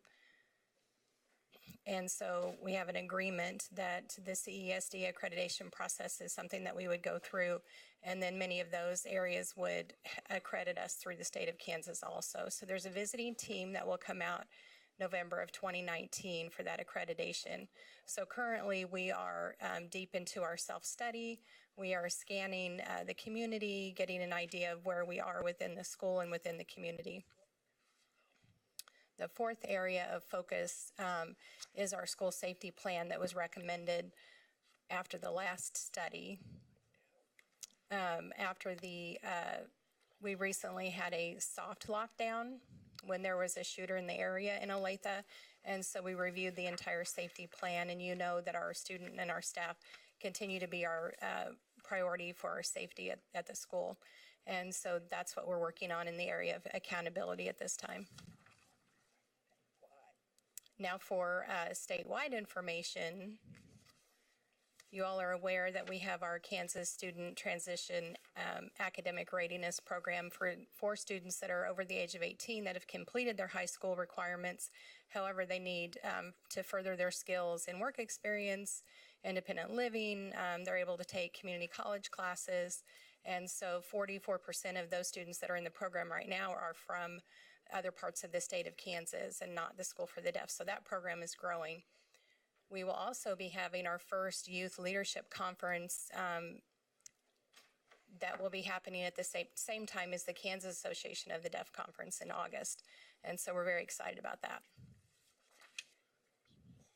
Outreach services and supports are a huge part of the work that we do at the School for the Deaf. So I'm going to show you some maps of the different counties in the state, and it highlights where our programs have been providing services. And so we're very pleased with the expansion of the services in the state, and the programs are fairly new. And the interest from the school districts has just grown exponentially.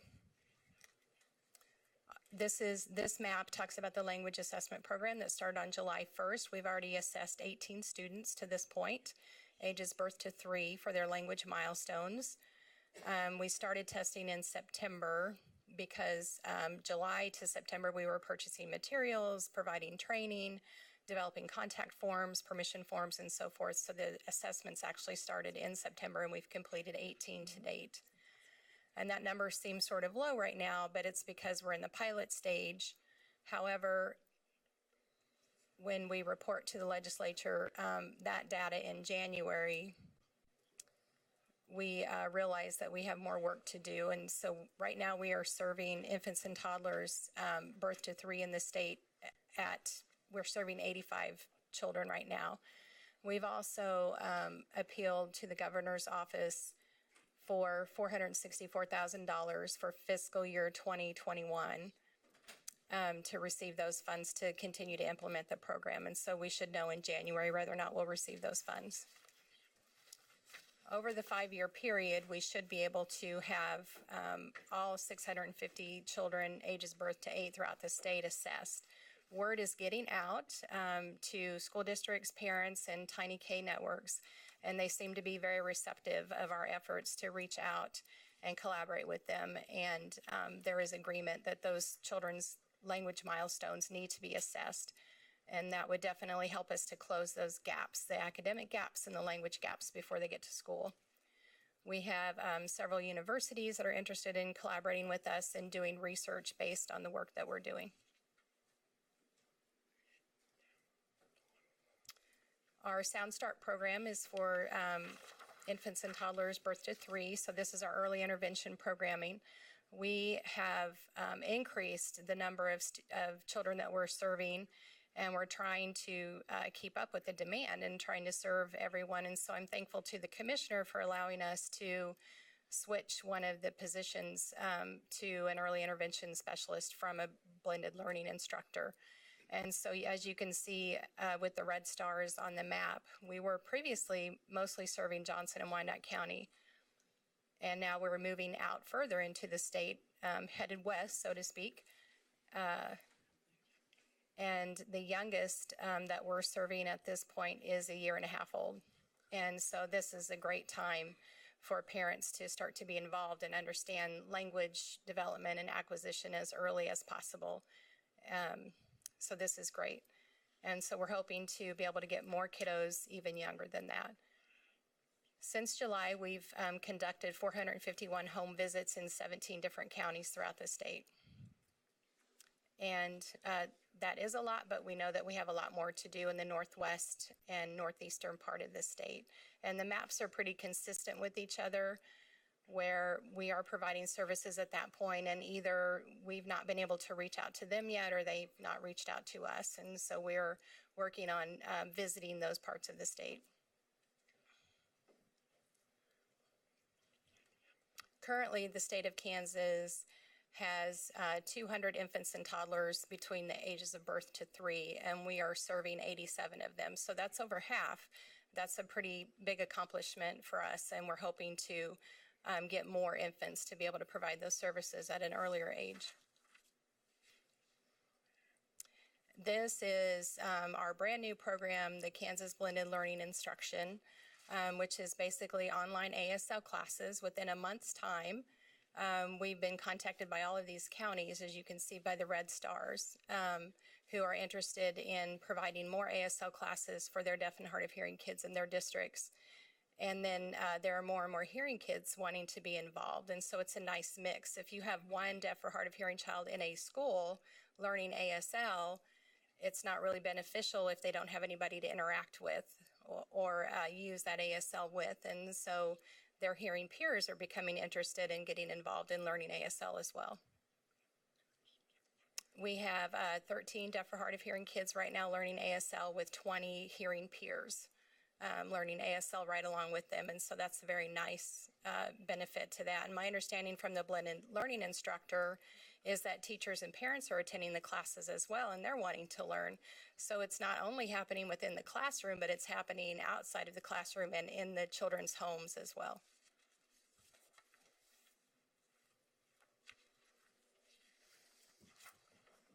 This slide is about our educational consultation services, and that's pretty much stayed the same.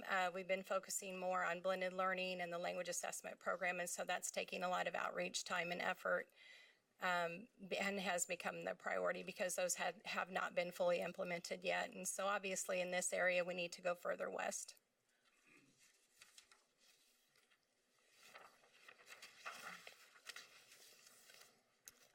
Family engagement, which would be more social type of activities for families to be involved with.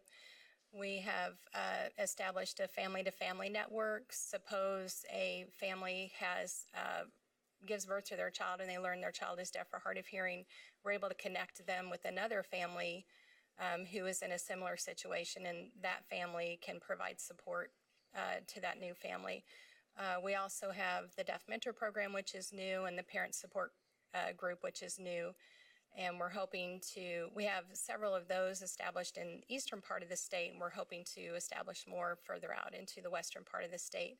We continue to provide ASL, online ASL classes for families. So there's a lot of activity happening with families for deaf or hard of hearing kiddos, and including their hearing peers and siblings, hearing family members, to be involved, because we want those family bonds and connections.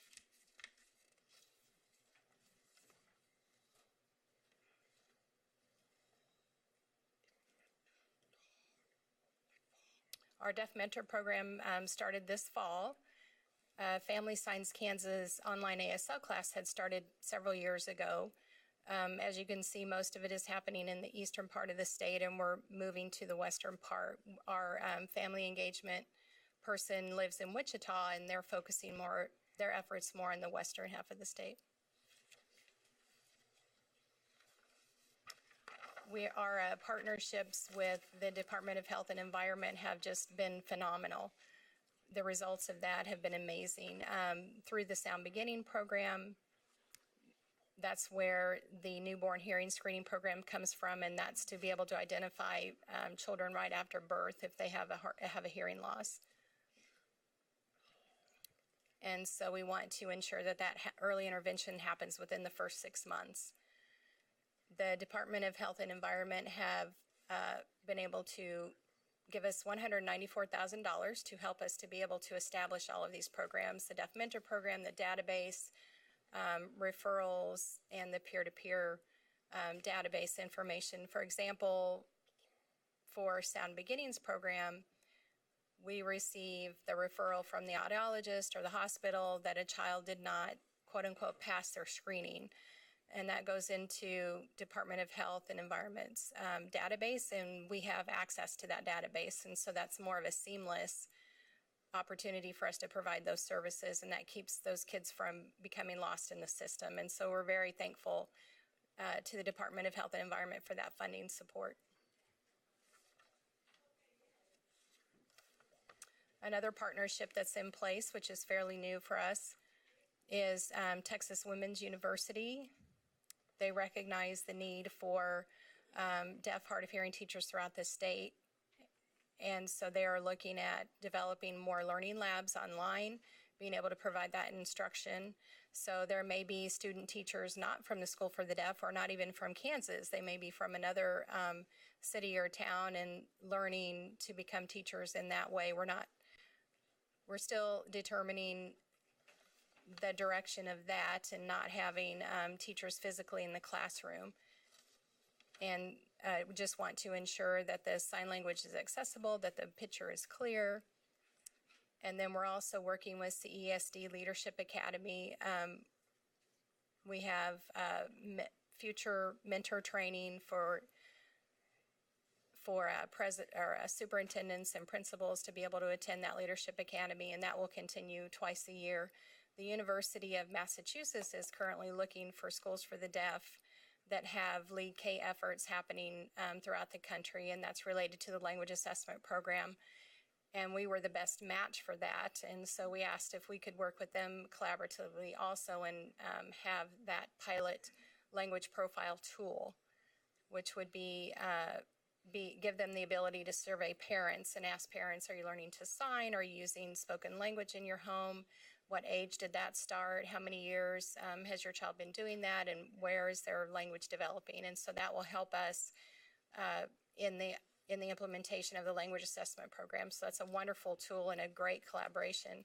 And then also we collaborate with the Helen Keller National Center. They have many programs for youth and adults during the summer. We have students that are deaf and blind, and so that word is getting out more and more for those students to be able to attend those summer camps.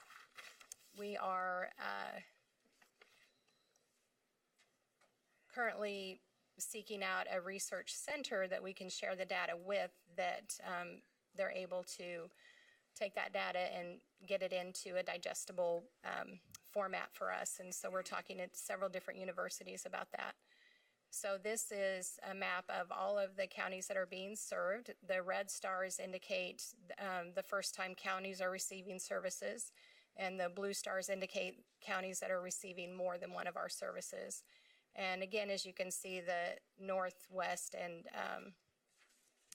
northeast are the biggest areas of need. In the area of professional development, I won't go through all of these bullets with you, but these are where we're providing professional development within the state and then also in the country.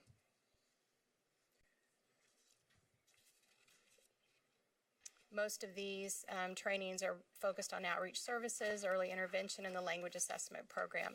So these are the three main topics that we're focusing on. The Olathe School District had asked us to come out and provide their district-wide professional development, and that's a first for us. So that's a wonderful collaboration with them, and that's the sort of model that we would like to continue to do with other districts throughout the state.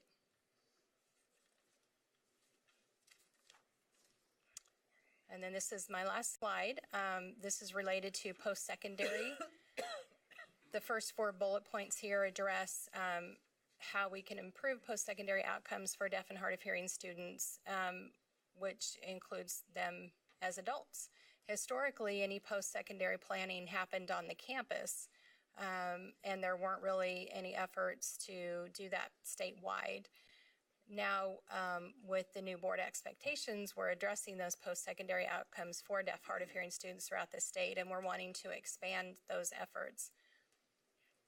We are working with the Kansas Commission for the Deaf and Hard of Hearing. They focus on adults, and of course, we focus on students up to age 18. There will be a regional career and college fair. I've been working with Ben Jones. He's very interested in helping to establish that within the western part of the state. And so we have started those discussions, and that's another great collaboration. There's much more opportunity out there in the state that's happening. The ACT and Work Key opportunity, we've taken full advantage of that and giving our students the opportunity to do that. We have 5 students at this point who were able to do that, and we're very thankful for that opportunity because there's barriers to them being able to take the ACT test, and so that's been very beneficial for them. And this is just a quote from a parent or a comment from a parent who was appreciative of our services that I wanted to share with you. Thank you for your time. It's been a great semester at KSD. Thank you, Mr. Chair. Thank you for your presentation, Luann.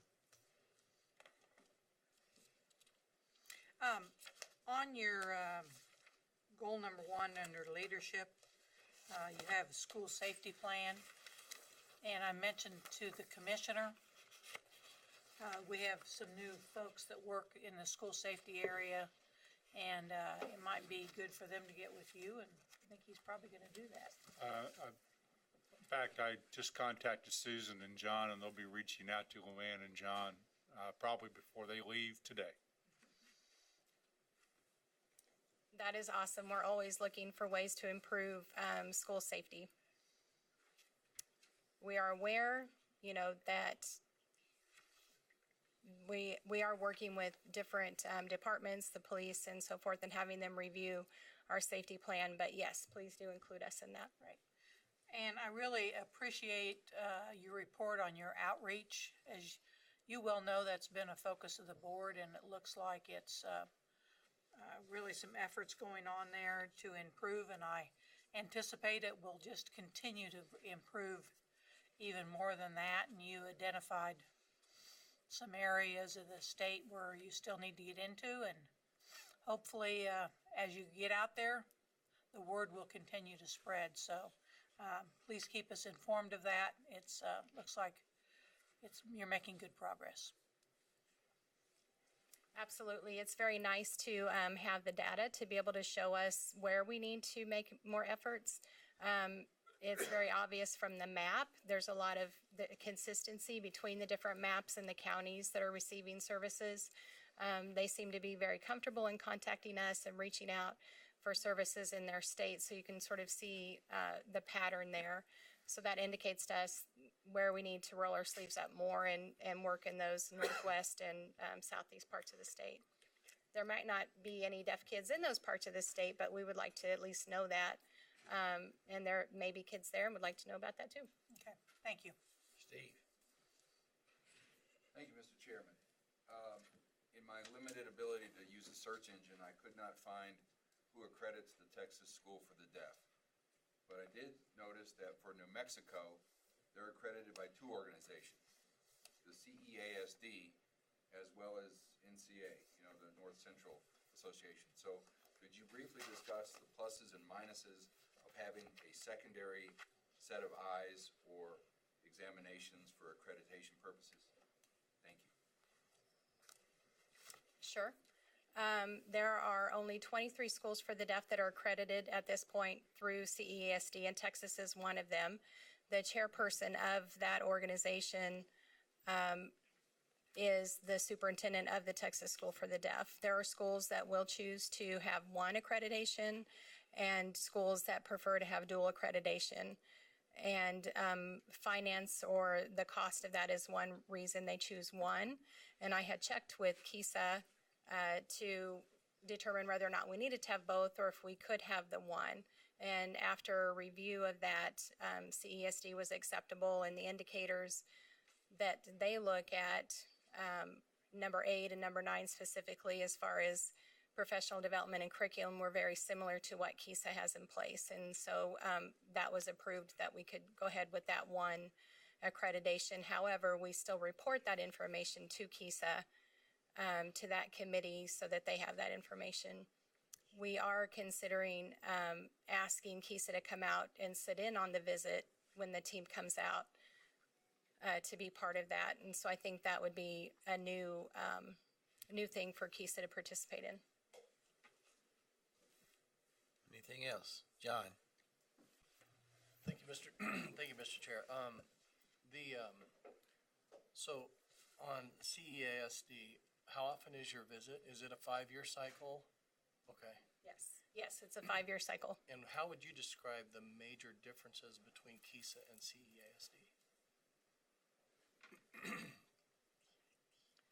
CESD and KISA, the actual process itself, and it being a 5-year accreditation and having a visiting team is very similar. What KISA sends out is an external visiting team or an EVT. And so there's a lot of similarities. The major difference are the standards. The KISA standards are more related to academic and instruction, professional development. That's their main focus, curriculum, student activities, what would happen in a typical school day. CESD includes the dorm program, technology, which KISA has some pieces of that, but they focus on technology.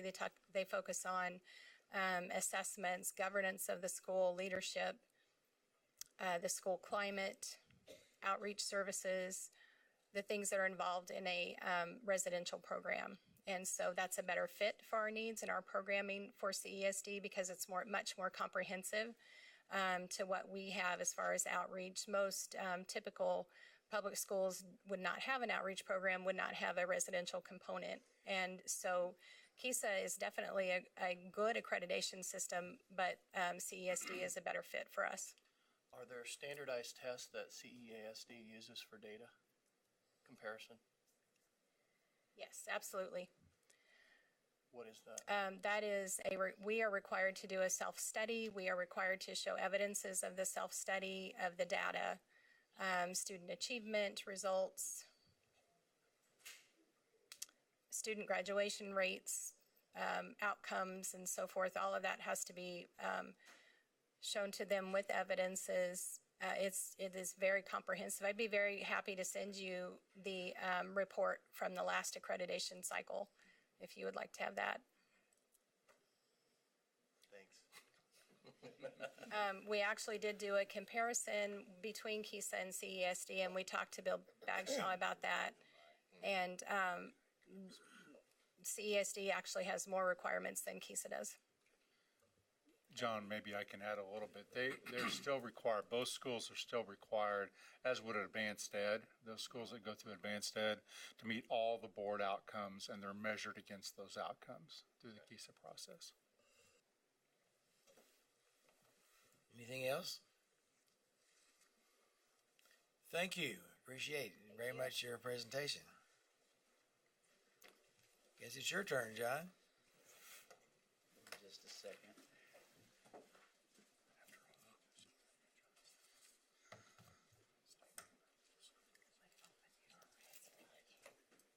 That's not my presentation. So. We have a lot of them.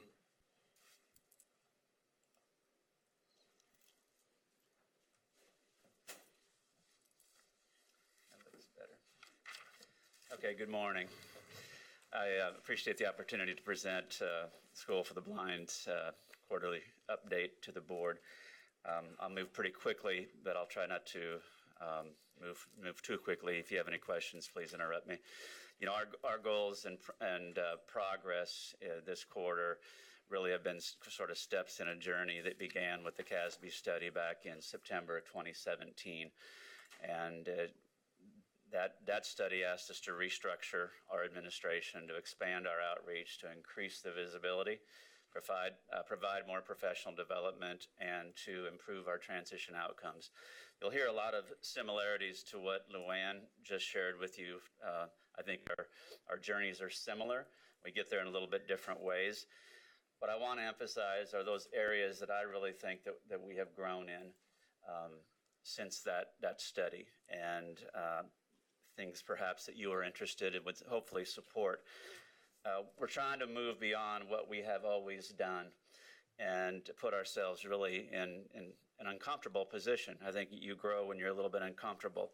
Many students who are blind and visually impaired are left out of the STEM coding movement. Almost all schools have some element of that today, but many students are excluded from that simply because of access issues. The coding languages that are used, the devices, the software are often just not accessible for our students, or teachers don't know how to make them accessible. So we're sticking our toe in the water with STEM and coding. I'll talk a little bit more about that. We've made a huge push really to expand our partnerships across the board. And we know that we can really only help our students if we reach out to other schools, businesses, and organizations for help. The third item is the Birth to Three. Luann mentioned how the School for the Deaf is growing their program. We're doing the same thing. We have 2 early intervention family support specialists now who provide services mainly through the infant toddler networks across the state. And I think we've had some really good growth in that. I met with our early intervention support person in Salina this week, and she said she had been to 12 networks across the central and western part of the state and intended to get to 6 more. She's also doing home visits with parents and other teachers of the visually impaired to support them, so we're pretty proud of that work. Data collection is an area that we know we need to do better. It's hard for a small agency to really get good with data collection. We know that, and we have a plan in place to really find out about not only the numbers, how many students are we seeing, how many teachers, how many workshops, but the so what. What difference is it making? What do people think of the work that we're doing? Is it helping? Is it high quality? Is it useful? Is it relevant? Those are the things that we really want to know, so we're focusing on that. And I think the last piece, that our leadership and technical assistance, people are hearing who we are. They know how to access our services. They know who to contact. And I think that's a good thing, and we've made some real progress in those areas. This is a more granular look at some of that growth. We've seen some ancillary growth because of our outreach, more requests for placements of students on campus, more extended school year applications, more Braille Challenge participants, more parent visits to campus. These are things that are tangible and I think directly related to our growth and outreach. So we're proud of those things. Our strategic plan, we have a one-page strategic plan, a kind of a condensed plan. It was too small to show on a single slide. Again, I'm happy to share it with you, but it has all the elements that you see here. And we don't see it as a one and done. It's a living, breathing document. We try to go back to it and say, does that make sense? Is that working? If not, what are we going to do next quarter? What are we going to do tomorrow, really? And does it reflect the things that are important to us, and does it reflect the board's vision? We still have some signature events. We call them signature events, and I call them that because I think they are hooks. They are opportunities for students and parents across the state to come and participate in these things. Our Braille Challenge is coming up in February. Everybody here is cordially invited to that event. We have our All-Stars Walk in the fall, White Cane Day, extended school year, and our Boys and Girls Weekends are kind of our big events that we can involve students and parents across the state and invite them in. I mentioned our STEAM activities. And again, some uncomfort for us because we've never really done this before, but we're going to do it. We have a series of activities, workshops coming up. Our first one is February 14th, the night before our Braille Challenge. It's a natural opportunity. Families are coming in. They're staying in our dorm. We're doing some education, but we're going to capture them at that point and say, would you like to learn about how to code robots? Does that interest you, kids? And most kids will say, absolutely, that interests me. But it's not just play. It's not just watching videos. It's learning how to manipulate these robots, make them do something, create something in a way that maybe they've never done before. So we're going to do that the 14th, and we'll have a series of events. So we'll do one on February. We'll do one during our Boys and Girls Weekend in the spring, and then we'll do it during ESY. And ultimately, we'd like to expand it and take it other places as well. I don't know if this video will show or not, but we do this also in the evenings in our dorm, and you can see a student here is, you know, using an iPad with voiceover to control a robot. And so students like this. They like movement. They like the idea that they can create and develop. We want to grow that into some more high-level math skills, coding, programming. It doesn't mean everybody's going to be a programmer, but we want to give them the sense that that they're empowered to build and design. So I wanted to just show that quickly.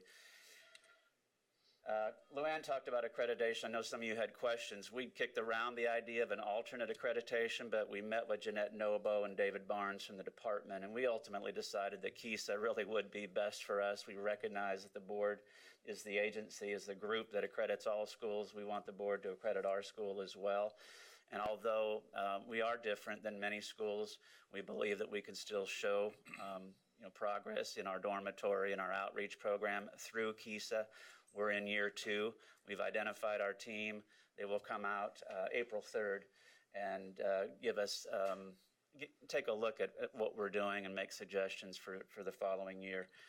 A little bit about our field services, and we call that's just another name for our outreach. Some more numbers this quarter for how we're getting out there. We're doing direct student contact, early childhood direct services. I mentioned that we've made 13 visits, or 12 or 13 visits. Those are on both sides of the state, so pretty much equal. We've had more service requests. We're doing community of practice meetings. These are for professionals, for teachers who are often isolated, doing work on their own and need the support of other professionals to say, what are the hot topics that you're seeing? How do we support you? Where do you find information? How are you addressing this? So it's not just us, the experts. We're asking teachers to say, share what you know in Hutchinson with somebody in Wamego. That would make more sense than for us always doing the workshop. So we're trying to build that community of practice. We're also doing mentorships for new teachers. As you know, there's a shortage, not new news, but for when we get somebody into the field, we need to keep them there. We need to make sure they're connected. They need to make sure that their questions are answered and they feel comfortable.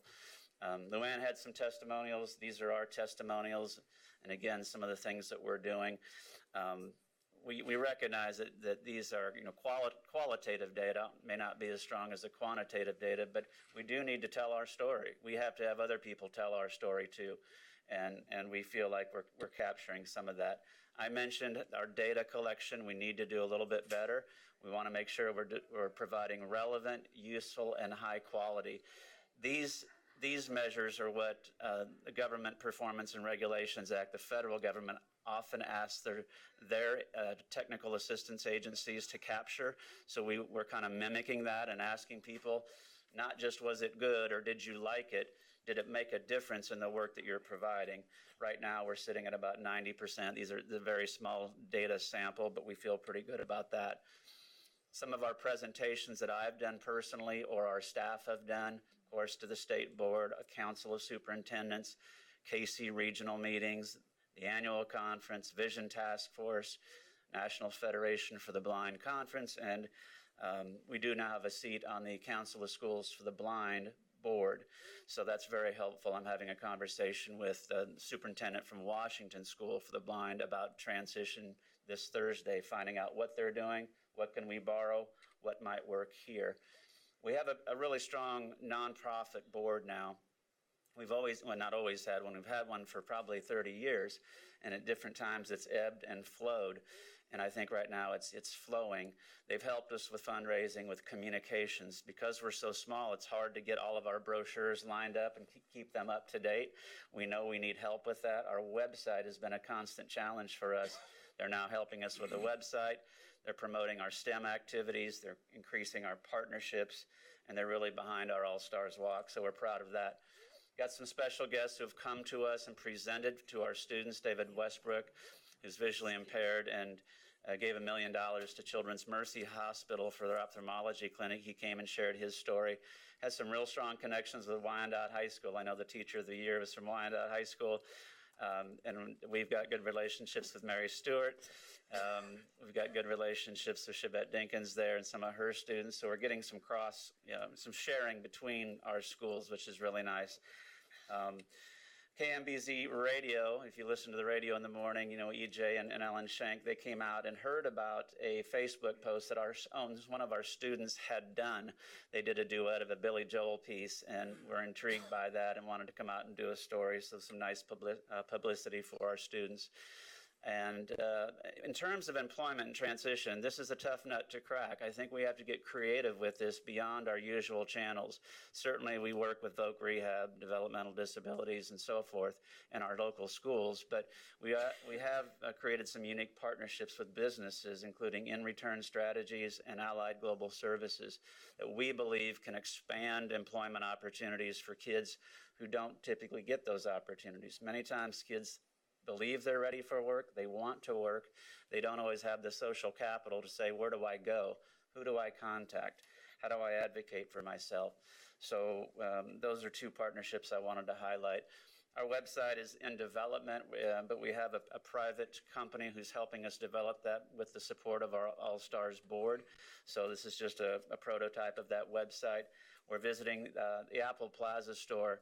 They do field trips for coding of robots. That fits in very nicely with our own training. So we're taking a group of 10 students down to the Apple store in January to do some coding activities that are led by Apple staff. Again, we think it's a hook that eventually we can invite students from all over the state for a field trip, an educational field trip that's relevant for them, that they maybe wouldn't have the opportunity to do otherwise. We have submitted our budget. I just wanted to mention we have two appeals that we have made. One is around Caper's health insurance and the other are salary increases. Both of those are required by law. We don't have any say in that. We have to provide those. So we've made that appeal to the governor's transition budget team, and we expect to hear back from them once they've considered that information. Finally, just to wrap up, the board and Randy really came to us and said, the board has expectations for you. This was way back before the KSDE study, and said the board wants stronger leadership. They want improved student outcomes. They want a strategic plan, and they want improved communications. Today is just a part of that story. It's not a finished book. We have work to do in all of these areas, but I hope that the board feels like that those areas have seen improvement. I welcome your questions today, and I appreciate your attention. Are there questions? Steve? Thank you, John, very much. Level Up program out of Butler Community College. Have you worked with them at all? I have not worked with Butler at all. Okay, I'm just looking at some information from them. Coding for the visually impaired. We're going to have some event into May, 1st of June, so Butler Community College might be another avenue. I think Level Up is a program actually that is in partnership with Envision out of Wichita. Yes. So what we do, now that you've said it, we don't sponsor that program. What we do is coordinate. Throughout the summer, there are different organizations that provide activities for students who are blind, visually impaired. So they say to us, hey, when is your extended school year? We don't want to conflict with that. So Alpha Point has some activities, Envision has activities, National Federation for the Blind has activities, and we have a big summer school session. This year we've invited NFB to do some of their training and activities on our campus at the same time, so we're not in competition. So that's our relationship with Level Up. I wasn't sure that Butler County had participated, but thank you for the suggestion. Sally? Thank you, Mr. Chairman.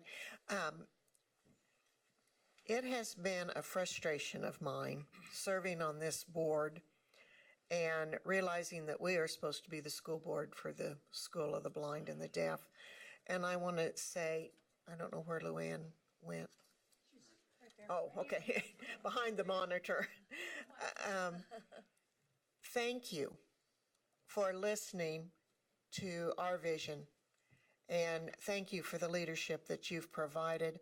I can see it turning.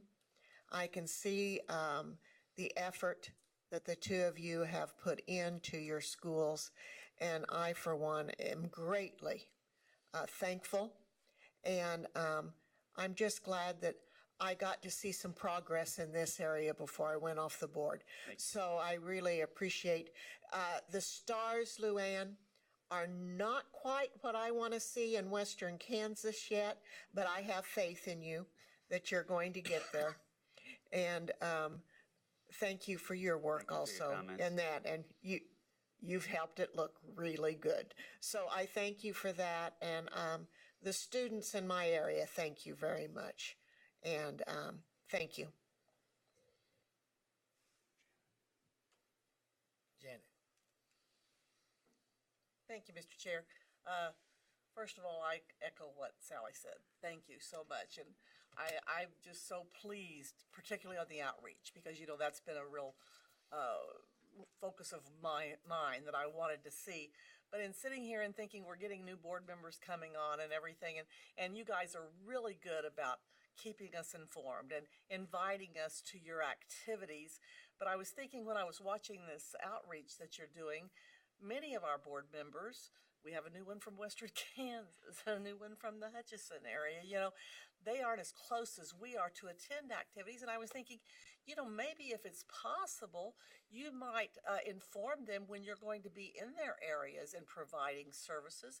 And if they have an opportunity, I'm confident they would like to attend things like that, because I know I love coming to your schools and doing it, but it's convenient for me and it's not so convenient for many board members. And I thought maybe I'd just like to ask that. So, Great. but thank you for Yeah. what you're doing. No, thank you. It's a great suggestion, and I'll certainly reach out to the new board members and invite them into our activities that are closer to the areas that they represent. The other board members said they'd like to do it too. I exclude anybody. Other questions? John? Thank you, Mr. Chair. John, can you remind us how many blind students there are across the state? We believe, John, there are about 1,500 students who are either blind or visually impaired who qualify for services across the state of Kansas. That's really birth through 21. Thank you. A second. Dina and Ken. Since we know how many blind students there are, how many deaf and hard hearing are there across the? 650 and above. We don't have that specific data of that number of students that are on 504s. So we need to work on that, sounds Yep, like. that would be great. We do know of the children that are birth to 8. We have that database from the Department of Health and Environment, and that shows around 800 between birth to 8. They are not keeping track of the students when they move out of state, or they just sort of disappear from the system. As far as IEPs, that's what the 650 is based on, is IEPs. Okay. And in that arena, both the blind, legally blind, and the deaf and hard hearing arena, there are adults or students who will soon be adults, and are we doing anything to track their success out, even if they're not students at the facilities themselves? I'll take a shot at answering that. For our own students who are students at our school but then transition to adulthood, we do follow up 2 and 3 years out for those students and ask what they're doing. Are they working? Are they living at home? Are they going to school? Those types of things. But beyond that, we don't typically capture data for adults. Okay, it's kind of what I thought. And then I can respond as far as deaf or hard of hearing students. For transition services, we do keep track up to the age of 18. Beyond 18, the Kansas Commission for the Deaf and Hard of Hearing tracks that type of information. We keep track 5 years out. Again, KCDHH has a task force that's recently been established where we are keeping track of national data for deaf and hard of hearing adults ages 21 to 64, and 70% of that number are unemployed or underemployed. So there is a task force at this point with KCDHH to address that problem. That's part of the reason I asked, because the individuals that I'm familiar with, that's the case. In their case, that's the truth. So, and if there's something somewhere that we can do to help make them have opportunities or give them opportunities so that they can be successful, that will be a plus in society, particularly for Kansas. Ken? Thank you, Mr. Chairman. I'd like to say thank you to both you, John, and Luann, for the stepping up of your game that has taken place over the last couple of years. It's been really encouraging and exciting to see, because I think you're having a much bigger impact on students in Kansas than we have been, and that's what we're all about. And I would just like to share just a brief anecdote. I had an opportunity a couple of months ago to do a little work project here in Kansas, in Severy, Kansas, and a very small town. We were just building food bank building, a little small rectangular building putting up.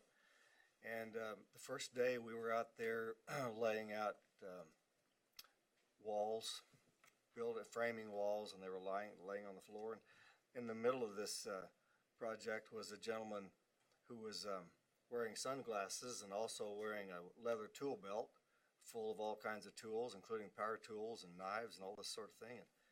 And as I observed what was going on, these guys were trying to lay out the walls that we were going to build and make plans, and there was a little slope in the floor, and having to make adjustments for all that. And as we were talking about how to do this guy would just say, well, you know, I would do it this way.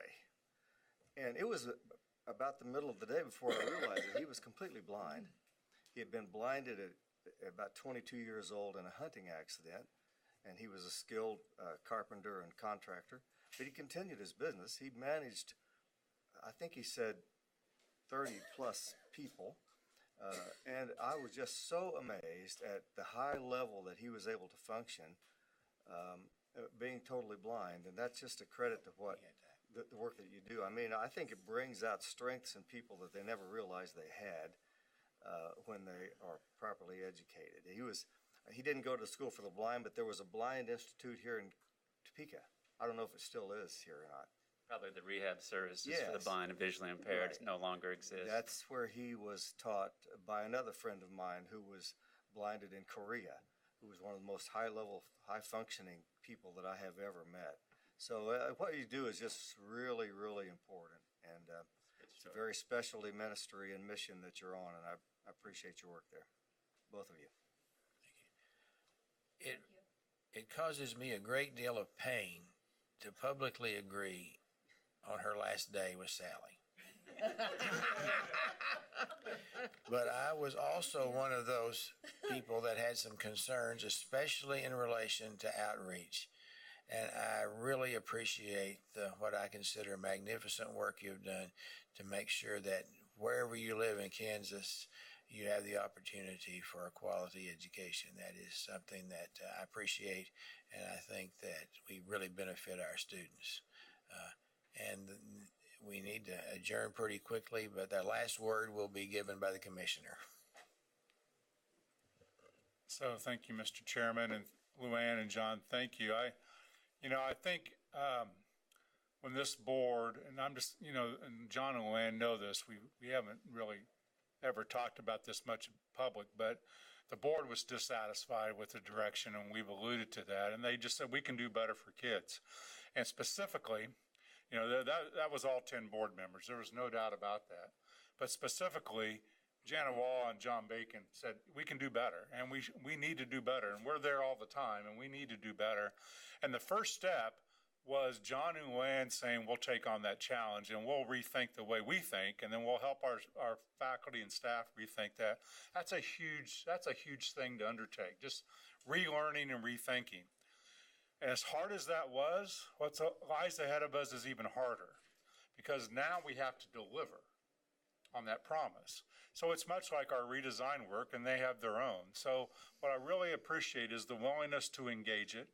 And they moved that very quickly and without scars, and there's been scars and pain through that. And now the hard work is ahead of us. But I want to thank them publicly, and I want to thank Janet and John and the rest of the board for saying it's not good enough. You know, these kids, our kids, deserve a better trajectory and a better hope. And we are on the cusp of starting to get ready to provide that. And I know at least it'll be more difficult for Ken and Sally. John's just across the street from Luann, so it's easy still to pop over. And I know they'll be watching. But I wanted to thank, again, Luann and John, and look forward to the work ahead. Again, we thank you, and we are officially adjourned, and we will reconvene in the back of the room for the celebration in about 10 minutes.